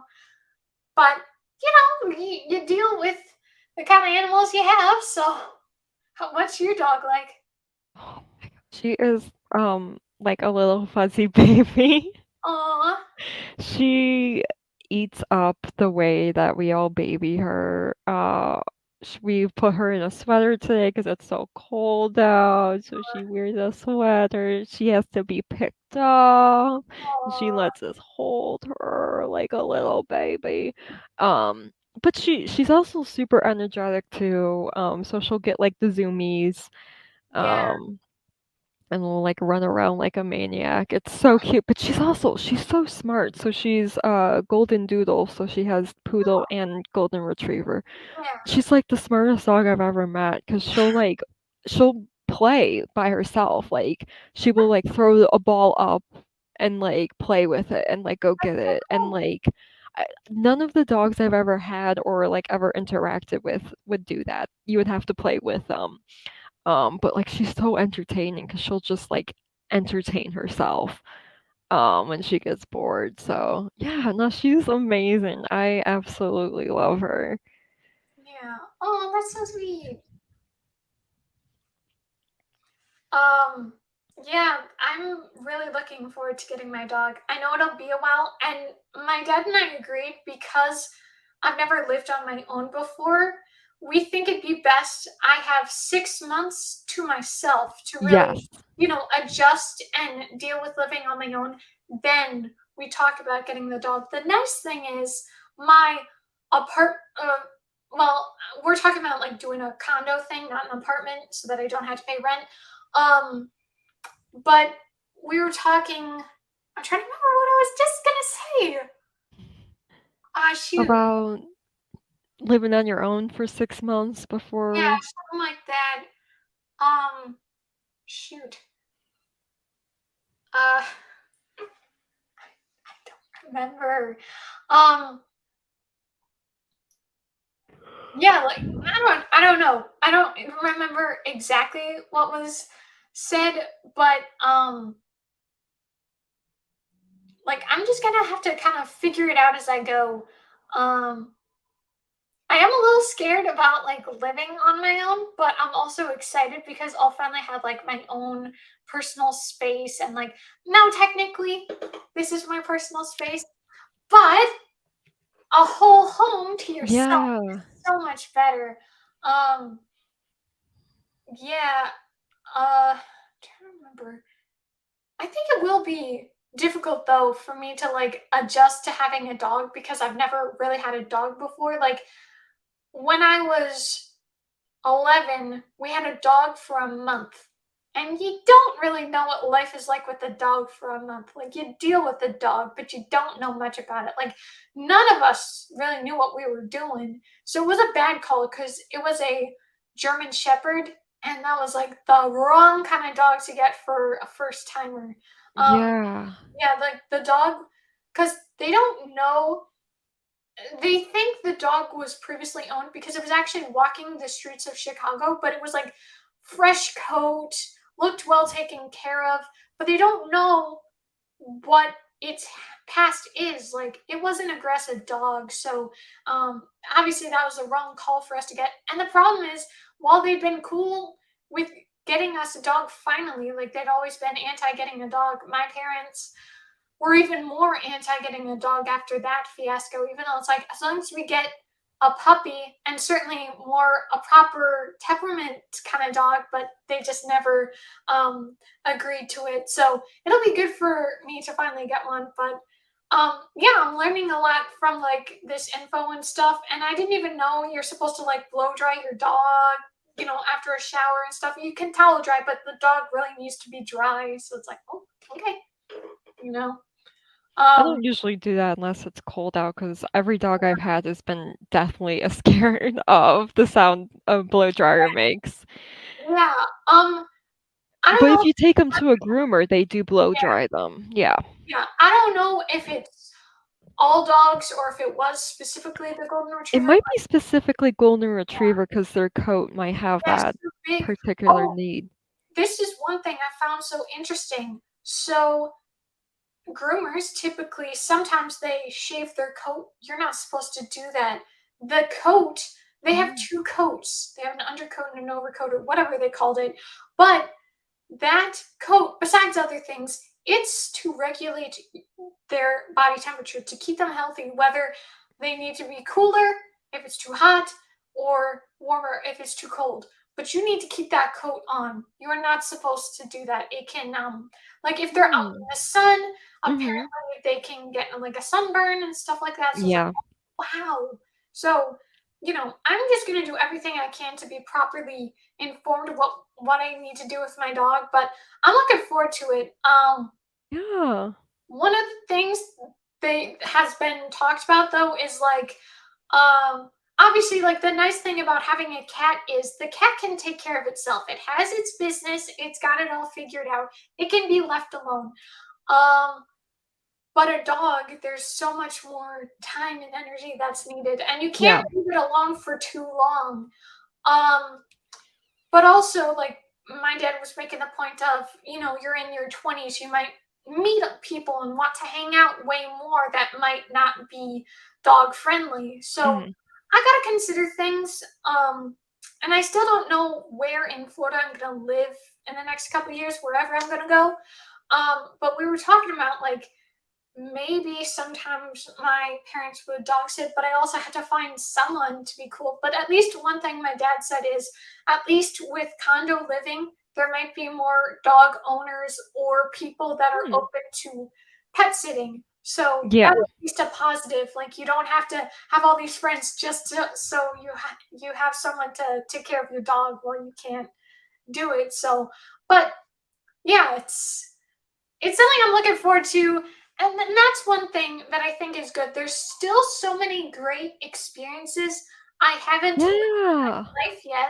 So, like, Oh my gosh, you're gonna love the experience of having a puppy. I mean, yeah, it's gonna be a little bit like having a baby, but they're way cuter and they exactly. grow up way faster. But, like, one of my favorite experiences about having my current dog, because we had her since she's a puppy, is, like, seeing her experience something for the first time. Aw, It is so cool, like, they'll have such, like, a fun personality and response to, like, even just, like rain or, like, snow. The first time she saw snow and she put her paw aw. down, it was like, "Mm-mm, Yeah, didn't like that." You know what I mean? Like, you'll have so much fun just, like, watching their personality develop, so yeah, that's such a good thing to look forward to, because it was such a good experience for me. yeah. Oh, I finally remembered what I was gonna say. So my um I was that's why I got stuck on apartment. I didn't mean to say apartment.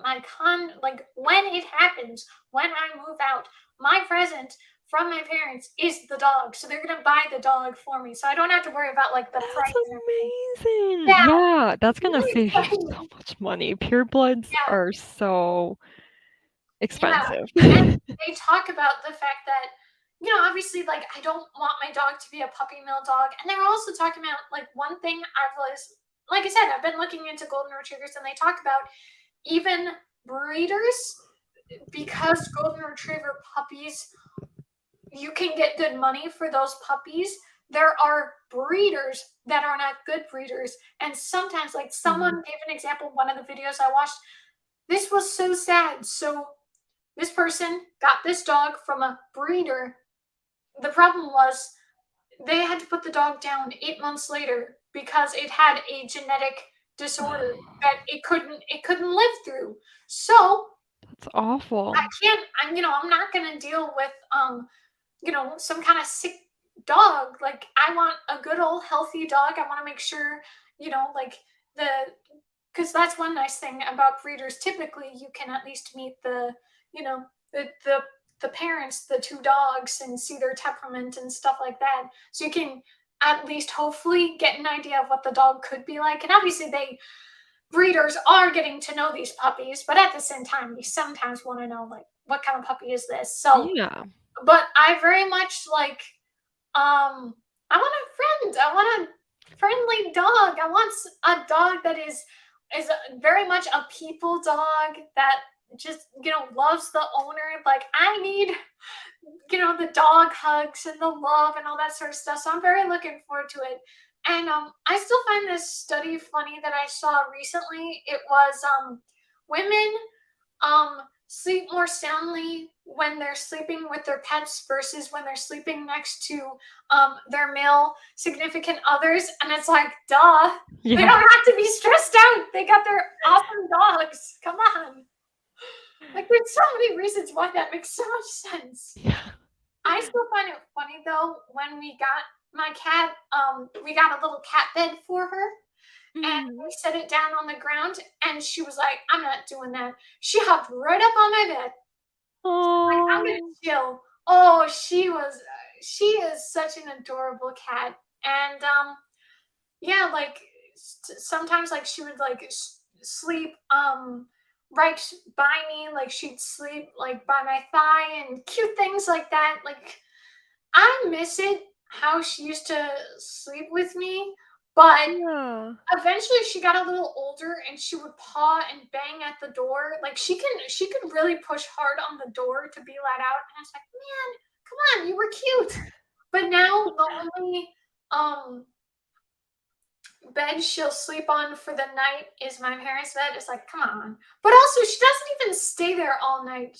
She's a little nocturnal. Well, Yeah.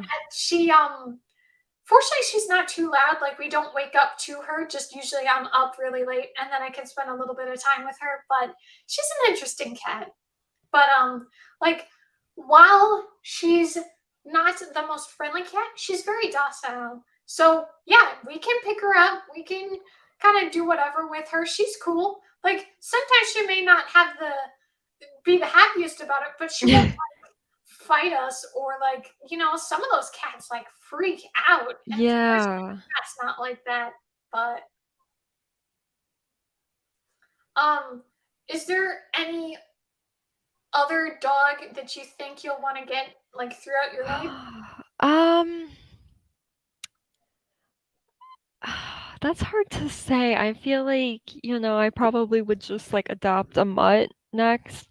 But I love like Italian greyhounds. I think they're Oh, so I what the cute. okay. They are greyhounds, but they're tiny. Oh really, that's so Yeah, cute. they're so adorable looking. Oh, these Yes, ones. right?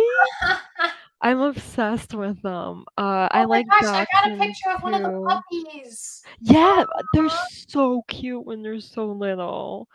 Um, Now I'm Googling it because I wanna look at one.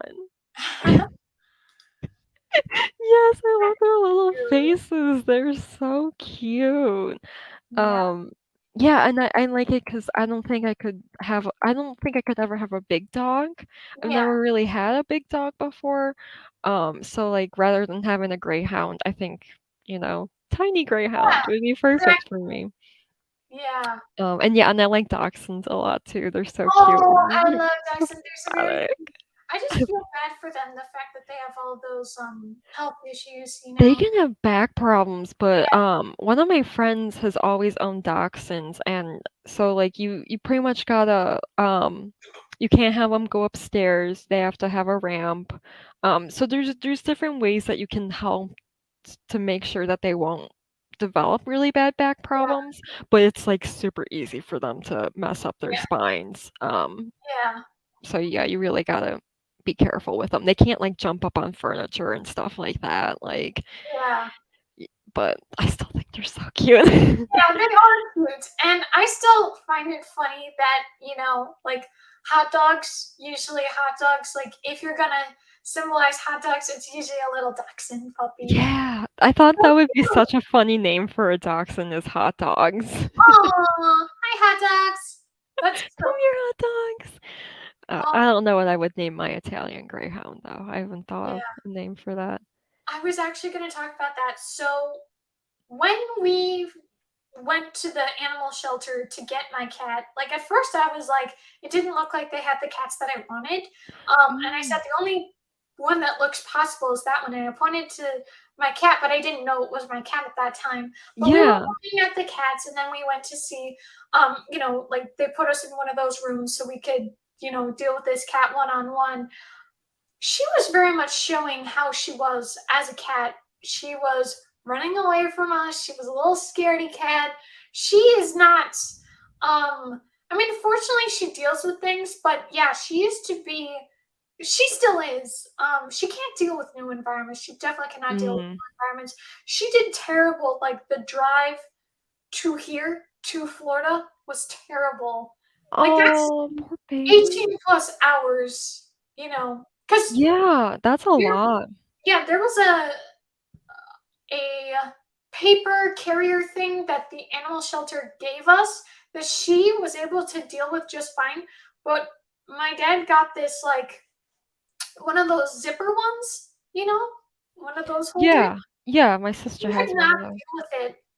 And we had already talked Mm. about maybe giving her one of those things to, help her sleep or something so that she wouldn't Yeah. it, but my parents never did it. And it was a bad call. My dad talked about how terrible it was for him to deal with her. I don't remember if he said she was trying to scratch her way out, but it was pretty bad. Like she was yowling and, she was acting like she was in pain. Like she was scared. And it took her both times moving here and moving to where we were earlier in Florida. Both times it was difficult for her to adjust, but eventually she got used to it. But yeah, it's very hard for her because one time we went on a Florida trip. This was our first time going away. So my dad had her stay with one of our family friends, and it was a bad call. She like never came out. She Oh. was so scared. I don't know if she lost weight, she might have, but it was really rough for her. So she goes through things. But I'll say Yeah. one of the major cons about my cat is I don't know if this has anything to do with what she was like as a kitten, the fact that before we got her, she was the runt of the litter. I don't know if she just has like a food addiction, but she eats food too fast and she gets sick very Yep. fast. And Mhm. so, yeah, it's really annoying. We always have to have like the Clorox wipes available to clean up the mess. And it's like, oh my gosh, stop. Like, even if you try to minimize the food, it doesn't really work. It's a Oh, bad call, and man. it like happens all the time. Like, it's a rough situation. So unfortunately, I can't say it's better now because it still happens. So Oh my even god. 6 years later, she still has this problem. So it's not great. And I wouldn't be surprised. You know how they say health gets worse as anything gets older. Um, what if this could be really bad for her in the future? Like in like a health concern way. What if? Mm. That would be good. Like I want my cat to live a good, healthy life. I don't want Right. it to be tough or painful or prematurely ended or anything crazy like that. Like that would make me so sad. Um, but it has been interesting dealing with a cat. Certainly this kind of cat. Like I said, I think I could deal with a more dog-like cat, more of a friendly cat, but she's just so her own. And it's like I get the idea of solitude, but all the time, come on, kitty. But, oh, I forgot the whole point of why I was saying Did you finally remember? yes. Okay, so when we met her for the first time in the animal shelter, we were we were looking at her talking. Now, she was my 16th birthday present, right? So we were looking at her and we were saying, so I said she's so precious, and I decided to name her Precious. But That's such a pretty name. oh, good. I'm glad you like I it. love Because at it. first, I was like, for many times, I've been like, I don't know if that was the right call, especially with who she is as a cat. But like She's a little diva. sometimes I like to call her Sassafras because she's so salty, so sassy. But uh, while I was watching this one puppy video yesterday, I was thinking to myself, because this person said they named their dog Simba, their golden retriever Simba. I was like, Yeah. Simba? That's not a dog's name. That's a cat's name. Come on. Yeah. So I thought it was a weird name. And I'm like, I don't want to give my dog a weird name, but I'm also like, what will I name my dog? And so I was trying to think to myself, because a lot of the time, we don't even call Precious Precious. We call her Kitty, or whatever we call her. But I'm kind of thinking to myself, usually dogs are better at, okay, they do say they have studies. Cats recognize their name, they just don't care. Versus dogs, like, they respond to it. But I'm like, what am I going to name my dog? And so I was thinking to myself, and I'm not saying this is what my dog will be named, because maybe when I meet the dog, I'll have an idea for a name. But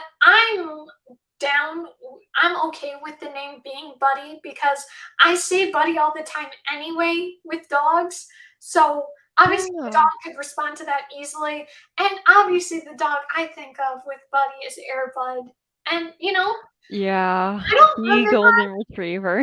yeah, I don't remember if Airbud or Homeward Bound was the first um dog movie, like which one exposed me to golden retrievers, but I've loved golden retrievers like my whole life. I always wanted a golden Oh, retriever. really? So Oh.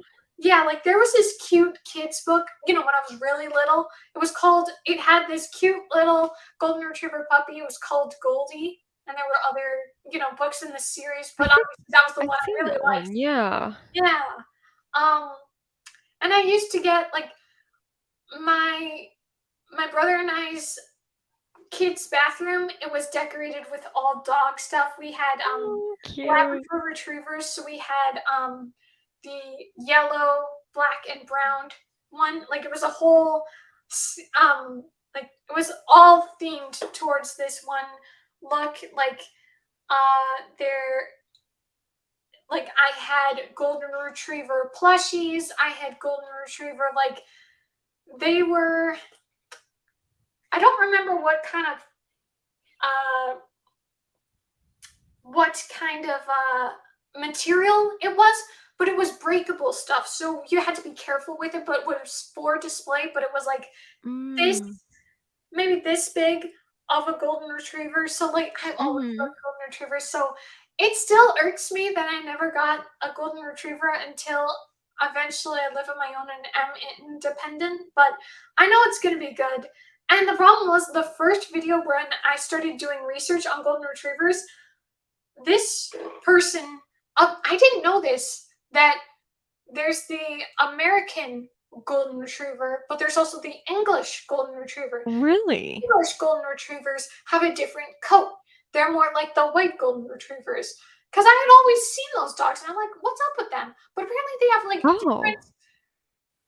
they're different, and like they Huh. have like different health issues, whatever. Like there's different things about them. Like one's sturdier than the other, one's more bulky or something. So that was interesting. But yeah, like I was watching the video because they did the video, they were talking, but they had stock footage of the dogs. And I was like, Yeah. these golden retrievers don't look too cute. And it's like, that's why they were the English golden retrievers, not the I dogs. didn't know there were 2 different ones. Yeah. That's And so cool. um American golden retrievers, you can get them in different shades. Obviously, there's the red one, or the standard golden. Like I'm Yeah. a standard golden, even though I do think the red golden retrievers are cute. I just need my standard um golden. But I'm excited. I am so pumped and ready to have a dog. I know how much of a responsibility it is, so it's gonna be an adjustment, but I'm so excited. I can just picture the dog just being here, just wagging his tail, giving a love. Oh, Yeah. I'm so excited for when it happens. I was a little sad because I was, like I said, I've been watching a lot of these informational videos, but they say, because my cat could live 16 to 20 years or 15 to 20 years. So this cat could be around for a long time. Yeah. Golden retrievers, their average life expectancy, they typically live 10 to 12 years. And while Mm. that's still a good amount of time, that kind of makes me sad. Like I could get my dog at 25 and probably at 35. It's either my dog's on its last legs or my dog's gone. That just makes me sad, you That know? is yeah, that's part of having a pet though is I know. This is losing that a pet eventually. yeah. Um, but oh, that's what I forgot to say. So you know how that one conversation we were talking about Shiloh and Homeward Bound and all these dog movies where bad things happen to the dogs. Oh, I Okay, can't do it. so Homeward Bound.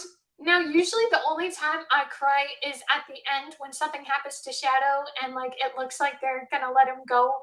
I know I would have hated that movie for life if they didn't let the dog. Like the end is really really sweet because they didn't let the dog die, but that would have been terrible if they did. But it was close. I'll say that.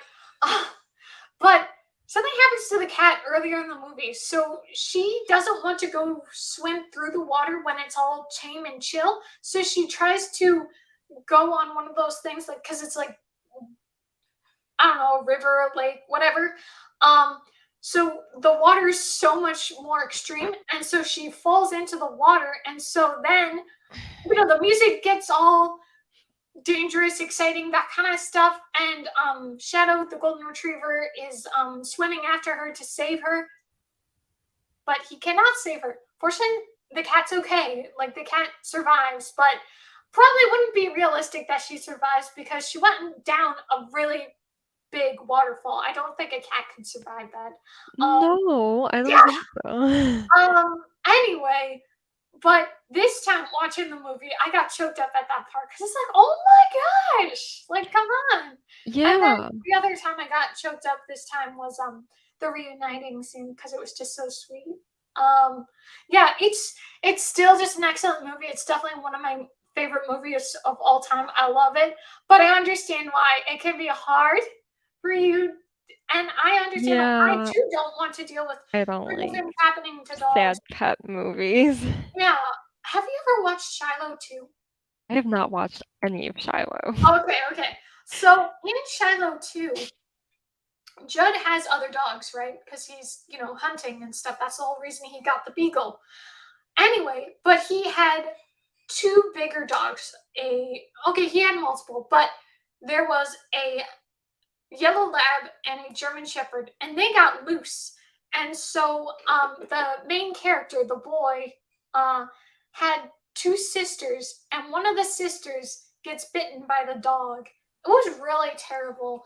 And of course, Oh my because Judd's the god. bad guy, he's the bad guy who hurt Shiloh and, doesn't treat his dogs right or anyone right. Yeah. He wasn't like apologetic or anything. It was really awful. So even even dog movies where the person where what's getting hurt isn't the dog, it can still be really brutal. Right, that's why I don't like watching pet movies. It's That, so easy for it to upset me, to be yeah, honest, so I that's just don't watch them. that's one thing that is a little crazy. The fact that like the most globally loved creature, the dog, gets so mistreated in movies. Like, what's up with that? I know. I can't deal with it. That's just crazy to me that they decided to do that. It's like that's a strange choice. Like, I mean, obviously, like they don't get in mad trouble for it because it's not like they're actually hurting these dogs, but it's also like, oh my gosh. Oh, Actually, so it's Homeward Bound: The Incredible Journey. The Incredible Journey was something from the 90s. I don't know if you had heard of it, but that one was based on this book. But wait, maybe it wasn't the 90s, or maybe it was. Maybe it was earlier? Anyway, but that movie, whenever it came out, they didn't really have animal protection.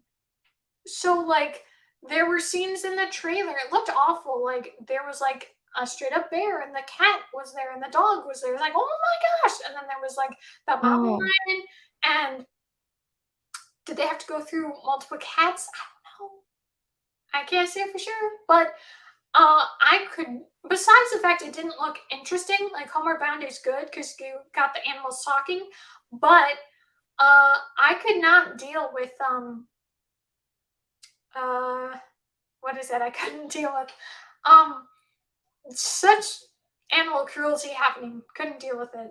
I yeah. can't say with certainty, but a lot of people commented on the video saying, "Yeah, that doesn't look like they were actually practicing safety stuff for the animals." Probably At the weren't very if least, it was an older movie too. yeah, at the very least, they were stressed out. I mean, they're Yeah. with a mountain lion and a bear. Like, Mhm. no. So, yeah, you're totally right about the whole thing. Like, brutal stuff. How about, Yeah. oh, actually, the second movie of the Helm of Homeward Bound, unfortunately, this does not happen, but the dog is really sad because they're going back home. The dog is really sad because it met a girl dog and it wanted to be with the girl dog, but to go back home, he can't be with the girl dog. So he gets all sad and he's like, the road, there's no one on the road at this point, but he's staying in the middle of the road and a truck is coming. A semi truck is coming. And so they make Pisses me out. they make the parents of the owner of the dog think that the dog was run over by the truck. Unfortunately, the dog was fine. The dog was under the truck. But oh my gosh, can you even imagine how terrible that is? Like, Yeah. they thought that their son, and the son is really little, like 5 or 6. Yeah. The dog, because they kind of like give the idea there was a dog in the road to kind of give him the idea your dog was probably hit. And so then he looks under the truck, and then the parents are like, no, because they don't. The dog could have been, that Yeah. could have been so bad. But obviously, it's still a family movie. It's gonna be good. But bad stuff. Um, did you ever have to read like Where the Red Fern Grows? I didn't. That was And I so don't wanna read it because yeah, I know what happens, yeah. Okay, and so it'll two make me things. sad. In 6th grade, now they'd never done this to us earlier. They'd never had a dog die or any sort of dog stories as a required reading. But in 6th grade, they had us read letters from or letters to Wolfie or letters from Wolfie and Where the Red Fern Grows. Both stories, the dogs die. Like, why? And that one, Letters from Wolfie, was so terrible because he was trying to save his dog because he was the dog was because it was a German Shepherd. The dog was recruited into the military, so the Oh. dog Oh my died god. in action. But the problem was he was the whole story. He was trying to get the dog back, and so instead the dog died. Like, Yeah, I couldn't do we're that. 6th graders. We're 11, 12 years old. Come on. That was not cool at all. Mm-mm. Like, how we were just talking about how like there's certain content that shouldn't be anywhere. I say animal cruelty too. Come on, especially dogs. I just Yeah, I dogs. won't read it or watch it. If Yeah, an animal is centered on the story, there's a good chance something's gonna happen to yeah, it and I'm gonna be sad, so I just don't watch them. yeah. I actually have a good book for you if you'd want to read it. Smells Like a Dog. It's about this, Love it's like a middle grade or kids book, centered on this basset hound. Like, I think it was like a mystery book, so like they had to like detect things or whatever. But this author had the greatest message in the beginning of the book. Now, I've never read books where the dog died, but she made it clear. This book, nothing happens to the dog. Don't worry, the dog doesn't die. I know I hate those stories too, and blah blah blah. Like Yeah. it's such a good note. And I remember really enjoying that book. I don't know if I would enjoy it anymore, but since you were just talking about you wouldn't want read a dog book because of that happening, if that one very much that kind of stuff doesn't happen. So if you ever would read it, I remember really enjoying it. I can't remember if it was Smells Like Dog or Smells Like Treasure because that was the sequel, but I was having such a good time. Maybe I was in fourth grade or third grade, but I was enjoying it so much. One time, my family and I went to Chili's. I brought the book with me. And I Oh, was reading it. Yeah. I definitely remember one dog book I had gotten in my life. I don't think I ever read it though. It was called like Listen. So I guess the dog had to learn to listen or something. I don't mm. know, but yeah, like I had this golden retriever major plushie thing because I used to have this like full grown tiger plushie, a beagle, pretty big beagle plushie, and a golden retriever. My tiger was definitely my favorite because in Chicago, oh my gosh, what is that building? Okay, there's a big building in Chicago. Is it 900 or something like that? I can't remember. I don't know. But I've barely spent any yeah, time. no, I just can't remember what it's called, but we would go that would be the one we went to all the time. Usually that would be like the parking lot we'd go to, and so we'd visit there and, really nice Christmas stuff in there, whatever. It's a pretty big building, plenty of floors, whatever. But maybe on the top floor was Gulp Toys, and I would always go towards the life-size tiger and, like just be with it and love on Oh. it, whatever. Um, and my parents had the greatest way of surprising me with it because I would always have to go. We would always have to go, and like they didn't say anything about getting me it. So, like, this was like the last present one time, was like for my birthday.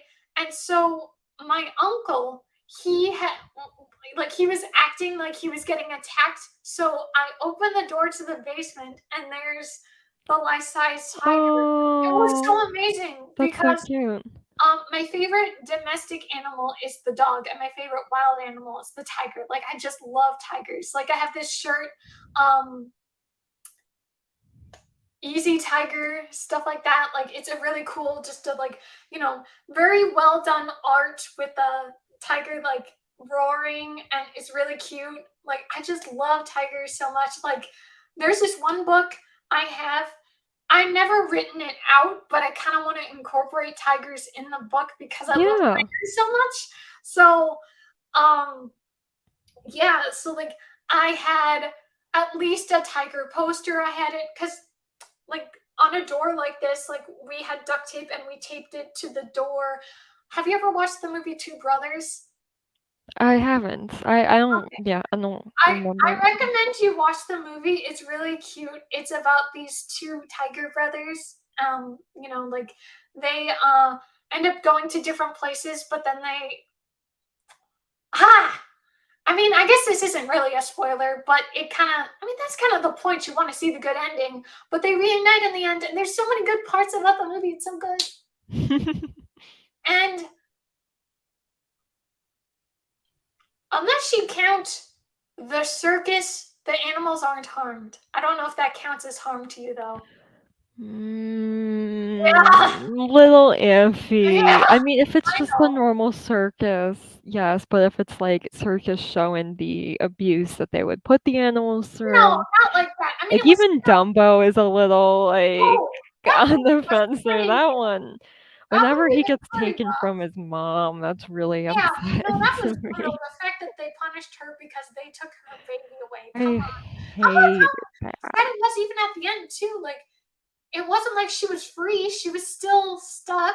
That Yeah, was pretty trash. I hate Yeah. that movie. Um, It's so I upsetting.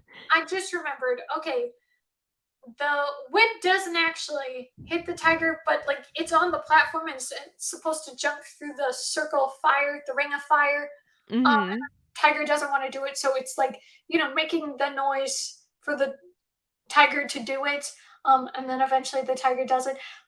There's a super excellent, well done scene at the end of the movie where it kind of like brings that back, its ability to jump through fire. You should watch that movie. It's really excellent. Interesting. It is a good movie. Now I'm thinking about it and I want to do a rewatch. It's so good. Yeah. Oh my gosh, there are so many movies I've seen. Obviously, I'm sure you can't number how many movies you've seen in your life, but if you had to take a guess, how many do you think you've seen in your life? I would say, like, nowhere near as many as you have, just Yeah, judging by how much you have watched this past month. yeah, And I rewatch movies a lot too. Like, I have no problem rewatching movies. Like, every few years, I'll kind of rewatch movies I've seen before because I'll forget like what happens, or I'll yeah, forget parts of it, and I just want to like re-experience it. yeah, Uh, I don't know. I feel like any guess would just be like stupidly off from reality, like yeah, either like under or over. So. yeah.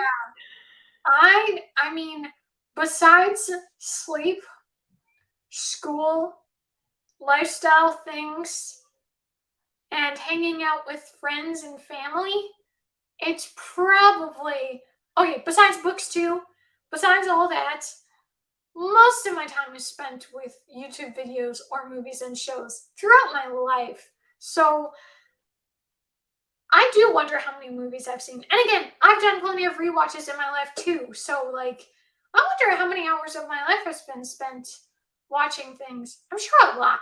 A lot. But that's one thing for me. Why I'd like to watch like new things, like things that have come out recently, or movies that have come out a long time ago but that I've never seen. But it's also Mhm. nice to watch something comforting that you already know is good. You know, Yeah. it's a toss up about like what you're in the mood for. Um, of some movies you've really enjoyed, would you have any recommendations for someone just wanting to like expand their movie palette? I'm gonna say, like, of my like, the favorite movies I've seen this year, one of them I know you're gonna hate because you're gonna think it's so gross. Just judging by, like, everything we've been talking about tonight.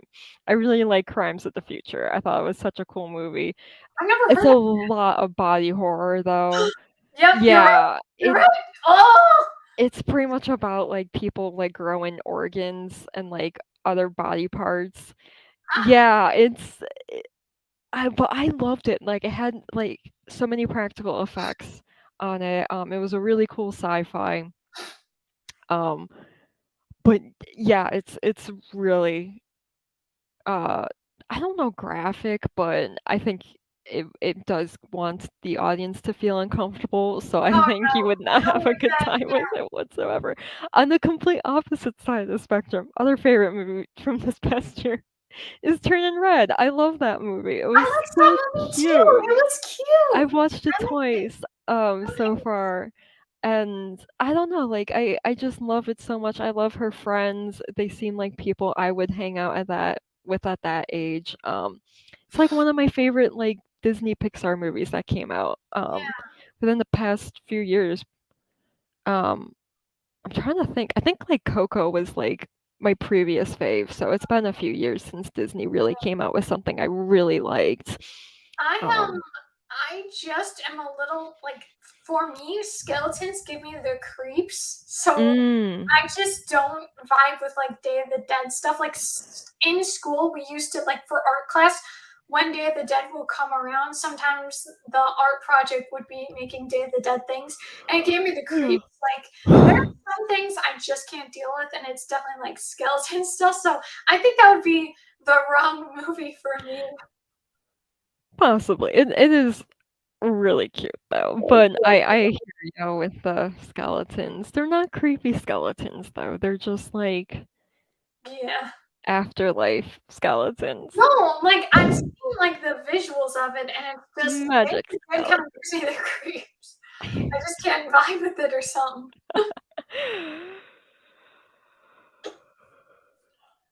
All Um, right. Have you ever seen oh wait, you said um you were gonna read the book. The one with Tom Cruise. Uh There's a that movie with lot the of books I need to humans. read. What is that movie? What's it about? War of the Worlds, there it is. Oh, okay. Yeah, you said the actor name. I'm like, I don't know who played the actor. Yeah, I still need to read the book. Yeah.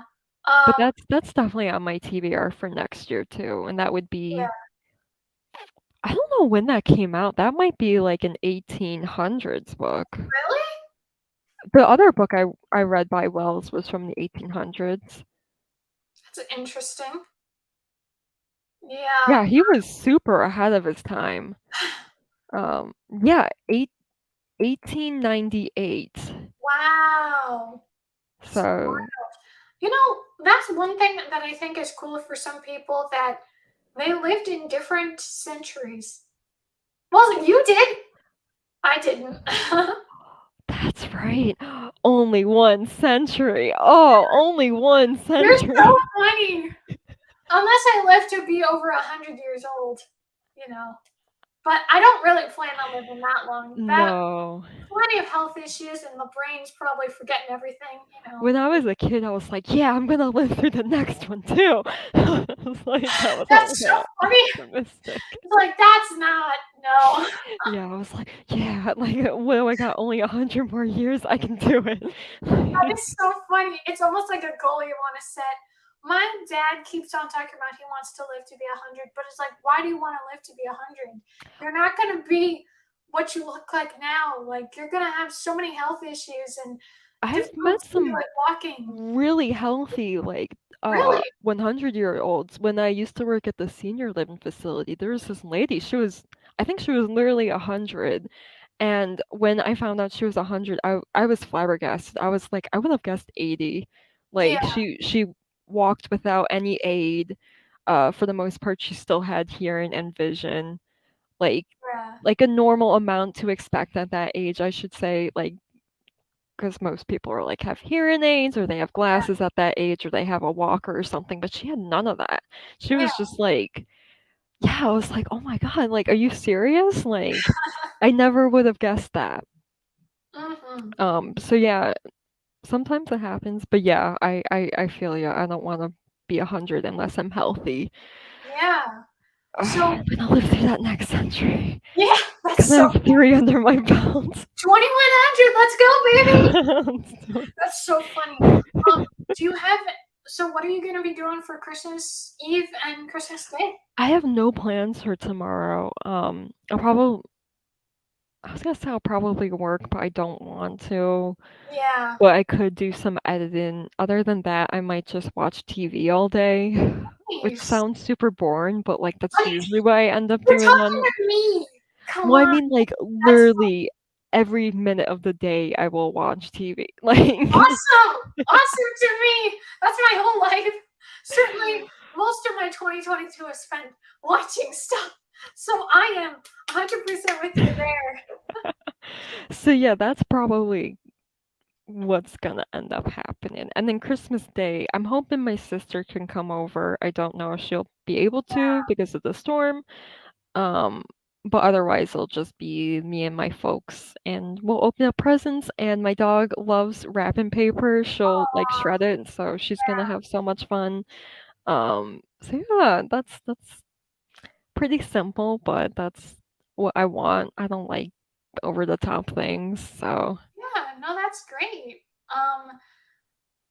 Tomorrow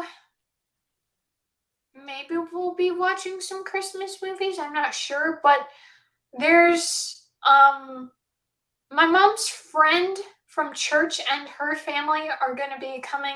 I don't know if it's like for lunch or for dinner, but they're going to be here for a little while.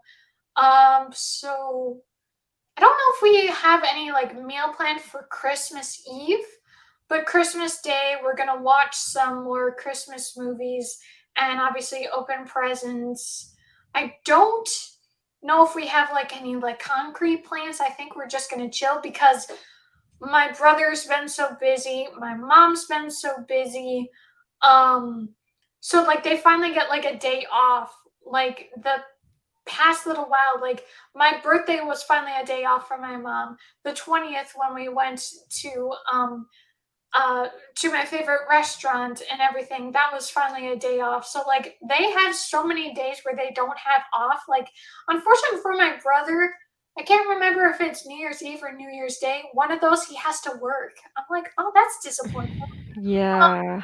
but I'll say with what you were just talking about with how you don't really want to work on Christmas Eve, 2 years ago I had to work on Christmas Eve and I was, while it was kind of cool but also aggravating to deal with, at that point obviously COVID was still happening.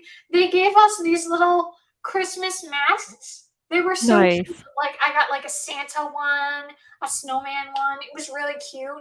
Um, but it almost felt like that day felt like how um days off from school felt like, or like assembly days, or like those special kind of days in school. That's kind of how it felt because it's Yeah. a shortened, period of time of when people could shop on Christmas Eve. So that's what was nice. But I do remember how salty I was about working on Christmas Eve because it's like, come on, it's Christmas Eve. Um, Right. yeah, like I had to work on my birthday that year. Like there were so many cons to I'm just glad I'm done with that job. Like that job sucked. And yeah, it's like, I'm hoping, I think I told you and Johara that that job that I had just gotten didn't work out. But the good thing is today I did get my money, so that's good at least. I got my money. Yeah, Okay. nice. Um, but yeah, I really want to find something. Like my brother's leaving the job he currently has, and we were talking about maybe me looking into it. But that's the exciting thing. So my dad and I went to visit my brother so that we could see what the job was like. It just doesn't look promising for me, and there's so much about like it's not so much about getting something done. Like you have to like do so much on your phone to make sure you track everything, all these stats and stuff. Oh, It's like, what if you forget? Like, yeah, you oh, don't get there's paid. some less supervision, but at the same time, it's a little like, oh, that's not good. That's part of the job. Like they pay better, but that's the whole reason why they pay better. And Mhm. yes, it's like only a couple days or whatever. At the same time, it just doesn't look promising for me. But that was the day I can't remember if I did visit it since I moved to Florida, but my dad and I, got to see downtown Tampa, so that was really nice. Cool, Yeah. nice. Um, when we were in Illinois, we would regularly go for the Christmas parade and stuff like that. When they would Mhm. have all the Santa and things like that in the night. And then they would have fireworks. Uh, so they had boats, like boat floats and stuff That's like so that. cool. To me, it's not interesting to me, but my dad was checking it out. But it was like impossible to get parking. It was really bad. Oh, I hate that, yeah. But there really wasn't much to look at in downtown Tampa, at least for like what we were trying to look at. Like I definitely, if I had to pick a city, I would pick downtown Chicago in a heartbeat. There's so much more to do, and obviously it's a bigger city. Um, Mhm. but I do want to visit downtown Chicago again. Like there was one time I worked at a job sometime in 2019, and my dad and I were supposed to go to downtown Chicago together. It didn't end up happening. And that was like my last opportunity to do so. The Oh, last no. official time was, so this was March of 2020. Everything got shut down. So we just drove Yeah. around downtown Chicago, but it was like barren. Like there was no one around. It was freaky, you know? Yeah, it must have been. Chicago barren. It was so weird. But it was also a cool day because now we would see deer then and again, but we got to see some deer very close. Like we got to see a doe. It was Oh, really you've never seen deer before? no, I have seen deer, but it was just Oh, okay. to see I'm not sure. I close. don't know, like, Yeah, what areas deer aren't at. I'm so used to yeah, seeing them around me, so I'm like, I'm be fascinated if, like, you've never encountered one yeah. before. No, I've seen deer. It's just not as often where I am or where I was. Like it's way more like, oh my gosh, check it out. Like if I saw a bunny, I would see bunnies all the time. If I saw a robin bird, I'd see that all the time. It wouldn't be exciting, but a deer, it wasn't that often. But one thing that was cool, so my dad and I like to walk the subdivision, or yeah, like our neighborhood, and so there's this like pond. Sometimes we see alligators and stuff there. Yeah. Like one, like obviously if an alligator gets too big, they would probably take it out of the water and send it to a less populated place. But there's like, I don't know if a marsh is quite the word, but there's like these blades of grass, pretty high blades of grass, and then there's the forest, and there's this tiny little division where the blades of grass aren't. And so we happened to see, we were gonna take a picture because there was a deer and it was really cool to see. And then of course the deer ran away, but it was really like, Yeah. oh my gosh, that's so cool. But it's very uncommon for us to see. So actually, this was kind of a bummer. Now, I'm sure you've seen roadkill, you know. Oh, yeah, unfortunately, that's pretty common. This was a bummer. Okay, so we have, I don't know what kind of vultures they are, maybe turkey vultures or something. There are vultures then and again, right? Yeah. So my dad and I sometimes walk longer than we usually do. We happen to walk this distance, and we saw this was clearly a deer carcass, and the Yeah. birds have been going to town on that thing. Like, over time, we saw like they got to the barest of it. Like they really ate that. I was like I understand it's the circle of life, but I don't want to know about it. You know, it's a little too much. Yeah. That's one thing that's interesting to me. Like, I am not a vegetarian. I'm not a vegan. I like meat. I like to eat meat, but I also don't want to hear about terrible things happening to animals either. You know, like, and that's yeah. So that's my opinion. Like, just because something, just yeah, like the whole thing of what they say, it's disgusting to know about how your food gets made. It's like, that's rough. You know, don't want to know about that. Oh, I just realized something too. One thing I want to do is, so I have plenty of like book posters or book, maybe not merchandise, but like little bookish goodies. Oh, And cute. I have like this little, this thing, so I could like stick Yeah. things and then stick it either here, or I also have an empty part of my wall, so I might check that out sometime for this coming year. So I'm gonna see about doing that because I would like to get that bookish stuff again. Yeah.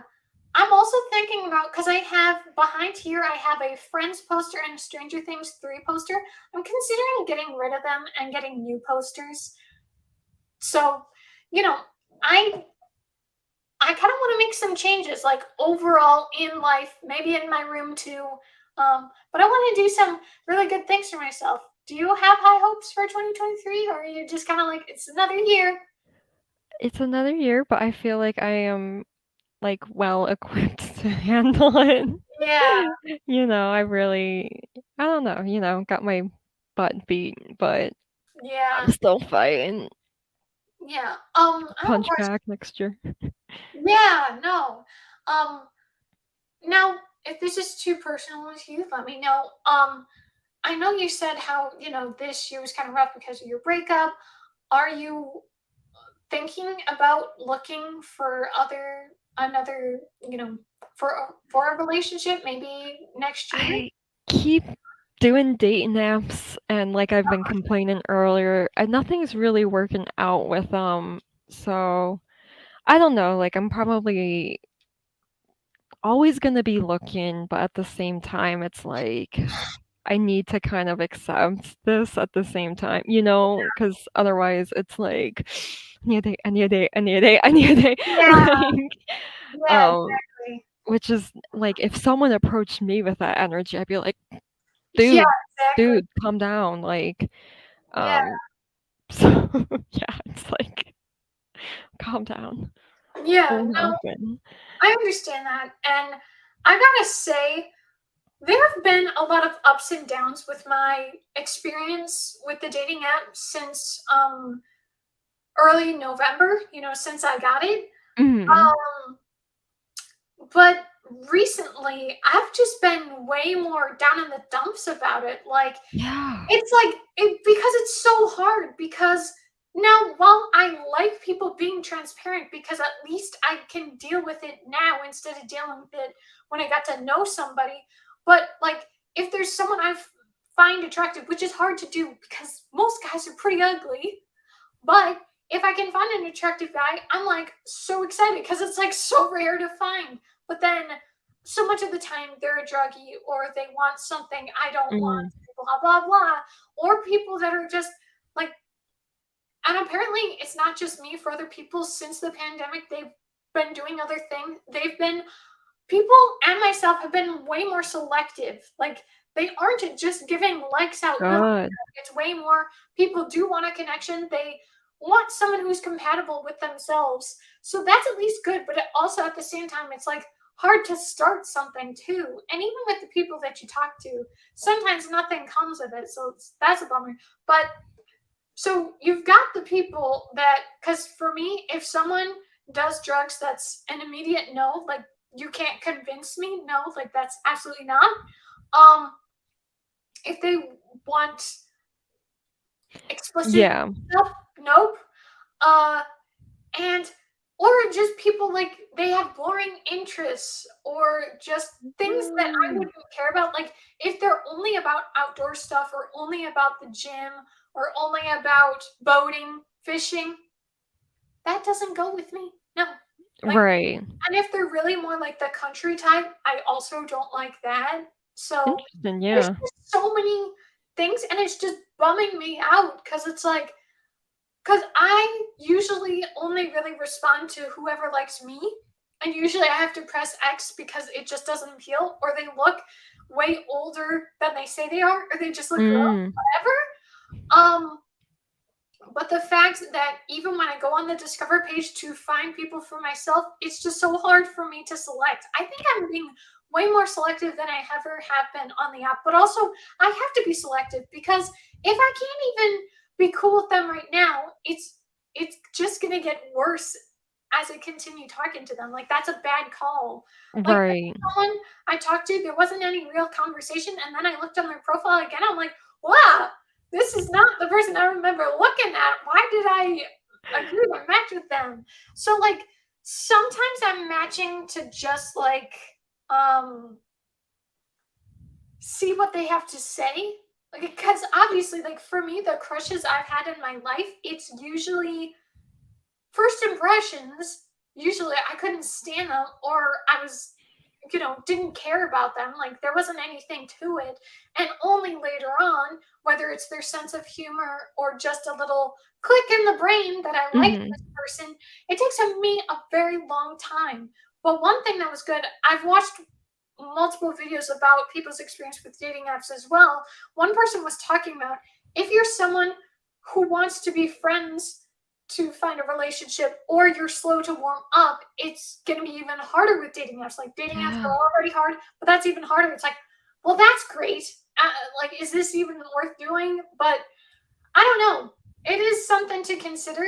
But uh, after Christmas, a couple days after Christmas, I am supposed to be going on a date. So I'm going to see about that. That's exciting. Yeah, like this person's interests have like nothing to do with mine, but we talk like every day. So, this is at least good to communicate. And obviously, some people are terrible texters, but they could be fun people. So, Right. I'm gonna see about it. This is a very tentative, like, I mean, especially this year and even last year, I was so anti getting with anyone. So, it's still very much like a what do I want? You know? Yeah. Like it is hard because the problem is like even like there are friendship apps. Even when you try that, that's hard to find too. Like even if you match with someone, they're not actually looking to meet. Like they're not I even feel doing it. It's like what like happened in friendship doing? apps, people are still looking for hookups, which Mm, is so weird to me, but that's so bad. Yeah. it's like go on a date and have, you know, for Yeah, that. I don't yeah, know. yeah. No, But good that, luck on your date though. That's so exciting. thank you. We haven't talked about it at all since he asked, but we'll see. I mean, I'm thinking probably closer to the date someone talked about, but at the same time, like there was someone who asked me on a date over a week ago and nothing came of it because I'd said, okay, cool. Uh, and nothing after that. And he hasn't even communicated at all. It's like, that's weird. That What are is we even weird. doing here? So it's just weird to me how there are some that continue to talk and others don't. Or the fact that most of the time people eventually stop talking or they stop talking and then get back to talking. It's like, that's so dumb. Yeah. Like, I just don't understand why are you here if you don't want to do something? Like, I at least, even if I'm not 100% excited about this, at least I'm looking into it, you know? Right. So it is just kind of weird because, like, I'm open, tentatively open, but it's like impossible. So it's just frustrating because while Hinge is an okay app, they consider it more one of the better apps at the same time. It's like, hello, is there anyone good here? You know? Yeah. Does anyone actually use it? Yeah, like they talk about like some people talk about like the traditional way of meeting people for a date is going to bars. I don't drink, you know. I I've also never met don't think I anyone would at a wanna bar before. I also don't think I would really want to engage with a guy who would try to pick up a girl at a bar. Yeah. So that's weird to me. Also, I have been really getting disgusted with some of these people. Now, I definitely want to see a guy putting in effort, but I am seeing way too many of these opinions like you know, like I said, I've watched multiple videos about dating apps just to see other people's perspectives, maybe their success stories or whatever. But I've seen one too many um male opinions about um the male pursues and the girl is just passive in the dating search. And it was like, excuse me, like I just hate how people act like almost have girls like the way they treat women almost like they're children or even less than children, which is really disgusting. And I Ugh. know this awful world does this, but it's still just awful to hear and see, you know? Yeah. Because it's like, and it's also the fact that they do, even the ones that have success, they still treat them like that. Even their wives, they treat like that. And it's like, and still so many stories about marriage. This is exactly why no one wants to engage with marriage. It's like, no. Like, I think my mom's kind of adjusted to the fact that like no kids for me, no marriage for me. Like I think she still has it like we'll never say never about marriage, but I think she's pretty solid in understanding like kids aren't gonna happen. Like Mhm. I I'm not saying like I loved how nice people were when I was a kid, so I totally am open to how nice people are to kids. But it's like I'm uncomfortable with kids. I'm not the best with kids. And I certainly like I'm overwhelmed enough thinking about raising a dog. You think I want to raise a Yeah. dog? No way. Like there's so many reasons why not. And I certainly would never want to do that biologically, even if I were to have a kid. Like, no way. The only thing I could think of if I were to ever get like rich, not an orphanage situation, but more of a proper community to Hmm. help kids, like to have a proper sanctuary for kids. Um, where proper staffing, like, it's too much of hearing about like bad foster parents, bad orphanages, stuff like that. Like something that's like properly helping these kids out. Like I Yeah. would like to help kids, but I wouldn't want to have a kid of my own. Mhm. So at least my mom's kind of adjusted to that idea, but she's also kind of bummed because there's only two kids in the house, and my brother isn't really talking about having kids either. So I think she's kind of bummed. It's the only grandchildren she's gonna have are our dogs. Yeah. Like they already have one grandbaby, my cat, and then Mhm. my dog. I don't know. Maybe my brother will get a dog. He really likes mini Australian shepherds. Are Those these are cute. good? Yeah, those are cute. I can't say for sure though if he'll get a dog or not, but he hasn't been too much about looking for love either. Like relationship, he's been single all his life just like me. So I mean, he's a couple years younger, but like his focus Mhm. is on school and doing the things he wants to do, being with friends, which is awesome. It's just the whole thing where it's like it's not that I want to force something that's not meant to be, but it is a little bit like I'm trying to and still having always been single, like I like the idea of something, but it's also like I want something good. I don't want it to be a bad lesson to be learned, Right. you know?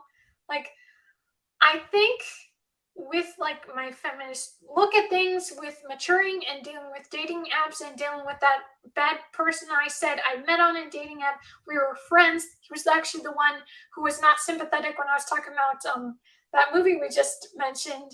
Um, Mhm. like all those experiences has me like now I know some people are like, well, you can't turn away every opportunity, but at the same time, you have to be really careful. Like when I was 18, I was way too like I didn't there was so much I didn't know. Like Yeah. I'll provide an example. Um, he was like my age, I think, but he was like, "Hey, would you like to come to my place? We could watch a movie." But then he said in his room, and I was like, "Oh, that doesn't sound good." But I didn't really fully have the idea of what that meant. Fortunately, I am very Yeah. sharing person, and I talked to my mom, and she's like, "Here's what he's talking about." I was like, "Oh!" So, but just the point. There were so many things I didn't know at 18. So No, that that's is valid, but so that's so shady that he yeah, was like that. Sorry. I know it's a common move, but yeah. Uh, it just, you know, just more evidence to me. Like, also the fact that so many people are like, um, this is really a male thing, but the fact that they're so predatory because they usually want to go on like, um, say something that's not actually what they want.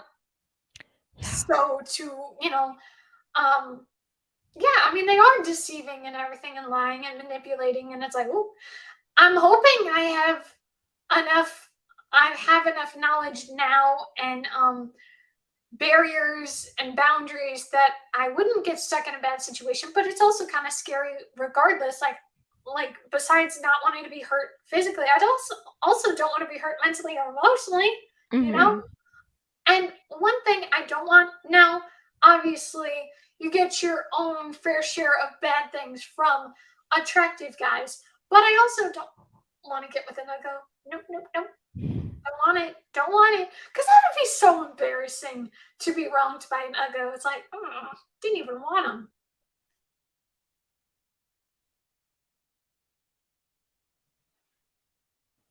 Sorry, I gotta let my dog out apparently, Yeah, no. so, um, I'm probably gonna call it a night too, um, because I gotta, like, get completely dressed, in winter clothes to let my dog out. Right. It's so Oh, bad. But yeah, this was a lot of fun, and, let's do another sprint sometime soon. yeah. Like, we should definitely aim for, well, I mean, it all depends on your and Johara's schedule. Um, but, hopefully, maybe like, I'm not saying this has to be done, but Yeah. cool. Maybe first week. Oh, that's an exciting thing. So my mom has a friend from one of these places she works at, and she got us free tickets to Universal. So we're gonna go the first week That's of so January. I'm awesome. so Well, I hope you have excited. fun with that. Thank you. I'm so excited. The last time I got to go, and it was the only real time I got to go since I moved to Florida, was April of 2021. So it's been a while. So I'm very excited Wow. to go back. That's exciting. Yeah, I hope you have fun with that. That sounds Thank you. so awesome, and it's free. That's the best price. Yeah, absolutely. Because like that's why we only could do like 2 days last year. So yeah, no, that's really exciting. Yeah. Well, I gotta say, Robin, I really appreciate that you were able to be here and be on, and that we got to do this before Yeah. Christmas. Mhm. And usually I know sometimes you have to leave early, so I'm really happy we got to, hang for like almost 6 hours. I know, it's crazy. But it's so fun, and that's one thing that's funny to me. In person hanging out, this is normal, and that's what's nice about these kind of things. Like there Exactly. were. I'm just glad we really got to know each other because, like, Mhm. um, I was so scared about starting these live live shows to an extent. Oh. So I'm Mhm. just so glad I decided because at first, when Tiffany first asked if I wanted to do it, I Mhm. was gonna bail. Like I was just not gonna do it. So I'm so glad that I decided to do it. And Yeah. you guys have been so awesome. So I'll I'll text you about Angel Fall like I was talking about. I think there's two options where we can still do the buddy read. Mhm. Thank you again for coming on. Um, Thanks for hosting. Absolutely. You should send a picture of your dog with the sweater through DM. That'd be so cute. Yeah. And of course, have a very Merry Christmas. Thank you. You too, if I don't talk to you before then. Um, Oh, we should and we should all share our Christmas hauls, on Instagram. yeah, absolutely. Also, not to spoil anything, but keep your DMs available on Christmas Day. I won't say what's gonna happen, but something will happen. So Suspicious. okay. Alright, thanks everyone, and have a good night. Good night.